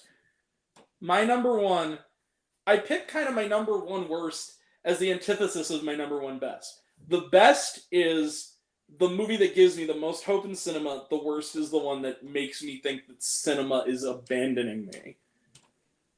My number one I saw in January of last year. Redeeming Fucking Love. Oh. 2 hours and 15 minutes. Now, when we talk about this stuff, we crack wise, we make fun of like the stupid movies, even the ones where there are offensive elements, like Pray for the Devil, we can laugh at it, like whatever, it's fucking stupid. I felt kind of sick watching this movie. This movie is, I didn't laugh. This movie is 2 hours and 15 minutes. And it was a perfect storm of things that can make a worse movie. It's the movie's content and the people I was watching it with that kind of combined into a stew. This is based on a novel, like a young adult Christian-y novel. Oh, yeah. But it's made with some level of craft. Actually, it's Universal Pictures put it out. It has well-known people. It has like Famke Janssen's in it. It's got people like what's his name from Grey's Anatomy? Not Patrick Dempsey, but the other one, Eric Dane. And it's got people like Nina Dobrev, and the girl from Sabrina, the Abigail Cowan. And the whole movie is it's vile. So this movie is a movie that basically says, women, you know, if you're a victim of child sex slavery when you're 8 years old, like it gets dark. If your evil stepfather forces you into child prostitution, you know whose fault it is? It's yours. And you need a holy man's penis to save you. Oh, God. Fuck What this the movie. hell? I'm not even kidding. It's a movie with a budget. It is a movie that got a wide release by a major studio this last year. And I literally, there's a moment in this movie about halfway through, maybe not even halfway, it was so long and endless, where the woman is being, the female lead, who is actually giving a pretty good performance, and that's kind of the one thing I can give it, but it's the movie's letting her down. She's being held down and being forcibly sterilized by like 7 men as she weeps like a baby and is like being tortured. And I literally, and I've never had this thought. I've seen some shit this year. There's also movies rated PG-13 too, I want to point out. How? I saw Blonde this year. I saw Terrifier 2 this year. I saw some movies with some extreme shit in this. I actually got a tear in my eye during that scene, and I had this thought hit my head. It goes, I feel ugly that I'm sitting here. I want to go home. Like, I just felt like this feeling of life is too precious to waste giving time and attention to people who make this kind of fucking garbage. It was just... And then, guess what happens? Guess I'll just say it at the end of the movie. First off, she's raped by her soon-to-be brother-in-law. That happens. Who's played by Logan Marshall Green, another good actor who should know better. He was in Upgrade. What the fuck? She's basically abducted by this guy, and the only reason she kind of goes with him is because like she's in the middle of literally getting her face beaten to hamburger by a freaking John. She's like a prostitute, getting her face beaten in by some John, and she's like, whatever, anywhere's better than here. But then she immediately tries to leave, and he abducts her like 4 times, and then makes her do like labor on his farm, like feed the chickens. Like, she's basically keeping this woman as his slave. And then the end of the movie is she leaves into town, she kills her pimp, her evil pimp that's been tormenting her since she's a child. Yay! She has a path to go. And this is also after someone has died on her behalf, and he's also the only person of color in the movie dies on her behalf. Her mother has died of illness. Her father, who ran away on her family, comes into the brothel, has sex with her, and then upon realizing that he had sex with his own daughter, shoots himself in the head. She watches as a little girl her pimp stab a man to death with the sharp end of his cane, or of his like was walking like his like whatever. Who then immediately starts touching her face, and this also is played by like an actual child actress, so it makes you feel really gross. And then she also witnesses another girl as an adult, another girl being actively raped in a back room. She can hear this little girl screaming and crying for her mother as she starts going into like a panic attack. And we're meant to feel like this woman doesn't deserve happiness, like after all she's been through, until this other guy comes along. And then at the end of the movie, she has a path forward. It's like, okay, she for a little while kind of leaves the guy, and she starts teaching people. And she's like, I'm going to be a teacher. I'm going to be a teacher, and I'm going to grow up and have a life of my own. Does she do it, though? No. She goes crawling back to him, sobbing like an infant, and says, I'm so sorry for all that I've put you through. And he goes, it's okay. I still love you. And even though she was sterilized, they have a baby. It's a miracle, and they live happily ever after on the farm. Fuck this movie. I was so angry. I was so angry. And it's like the worst, just talking like, the worst movie I've ever seen is The Last Airbender, but the movie that I most just loathed as a human being, this one.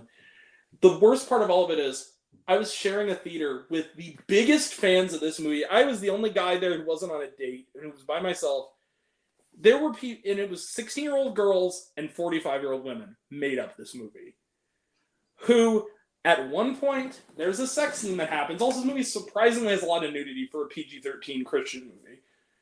Where the girl shouts out, the guy's name is Michael, and goes, oh, Michael, oh, like she's like climaxing. And the woman, like a row in front of me went, oh, Michael, and everyone laughed. I said in my review, I said, this is like watching evangelical porn with your religious aunt sitting next to you, and she's getting way too into it. So I had this thought, I'm like, do I try to say what I'm thinking and maybe chuckle to like keep myself from like leaving? And then I had this thought, I'm like, no, because then the last thing I see before I lose consciousness is some 45-year-old Karen kicking me in the head with her heel. Because that was the kind of audience I was in, is that if I made an utterance that was anything other than, I kind of like this, or maybe I'm into it, they were going to kick my...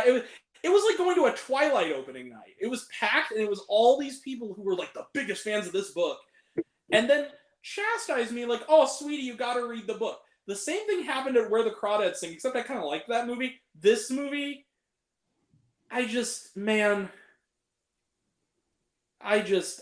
felt sick. So my number one, just redeeming bullshit, as I call it. Irredeemable bullshit, I call it. Just goodbye, the movie. Just let's have more movies like Worst Person in the World this year and less movies like that, please. And then we'll be happy. All right, so guys, we're just gonna wrap it up here. I want to thank Sarah and Austin, aka Art the Clown, for coming. I'm gonna let them go get some dinner. I'm gonna get myself some dinner. We're gonna watch The Last of Us. I just wanted to, before you go, I just want to thank you guys for coming. Everyone Absolutely. in the chat for being awesome.